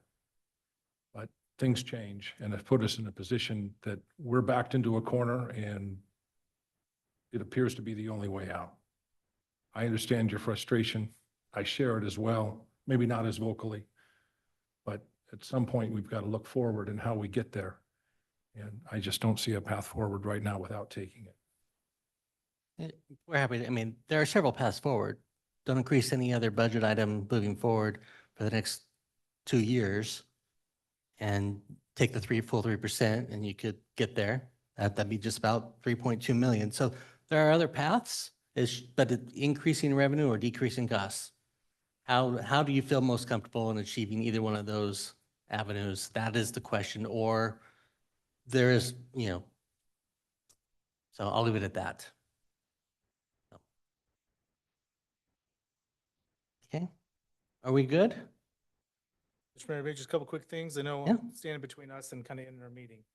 I started our meeting this way, but I want to really commend you. I think some of the feedback you received from council last year is we desired for a more collaborative process. And that's hard, being the mayor and working with all your directors and employees, and then kind of get a plan and then present it to us, and we kind of end up shooting holes in it. And it's not because we disagree, we're trying to understand.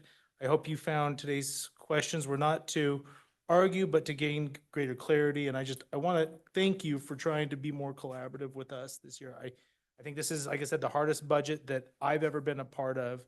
But it has been the least contentious budget that I've ever been a part of. And I give you a lot of credit for wanting to work with the council on that.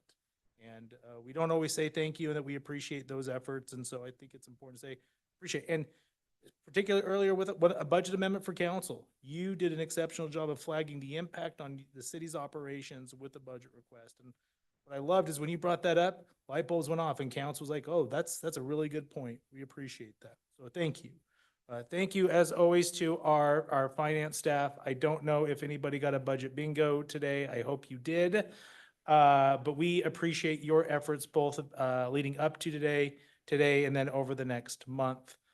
Council, I am going to flag one thing for you that we'll have, I think, on our July 9th city council meeting. Will be probably either a presentation from me or a joint presentation with me and HR about a potential policy change that would expand benefits for employees that are killed in the line of duty. That could have a budgetary impact, so something just to flag as a possible yet another parking lot item for our July 16th or 17th, whatever day it is, budget hearing. And I'll keep you all updated as that continues to progress. That would not be an ongoing expense. That would be a one-time typical expense, at least how we've had conversations, so. Well, thank you very much. Appreciate everyone doing this. And I'll say this has actually been the easiest budget with the hardest decisions. Yeah. Because there was so much that was out of our control when we started going from the get-go in terms of a lot of the costs that were put upon us. So it, in a lot of ways, eliminated a lot of the potential that could have existed otherwise. But appreciate everyone. Day one is done with a motion to adjourn. Mr. Mayor, Councilman Whitlock, I move we adjourn this riveting budget workshop. motion adjourned. All in favor, signify by saying aye. Aye. Those nay, the ayes have it. We are adjourned.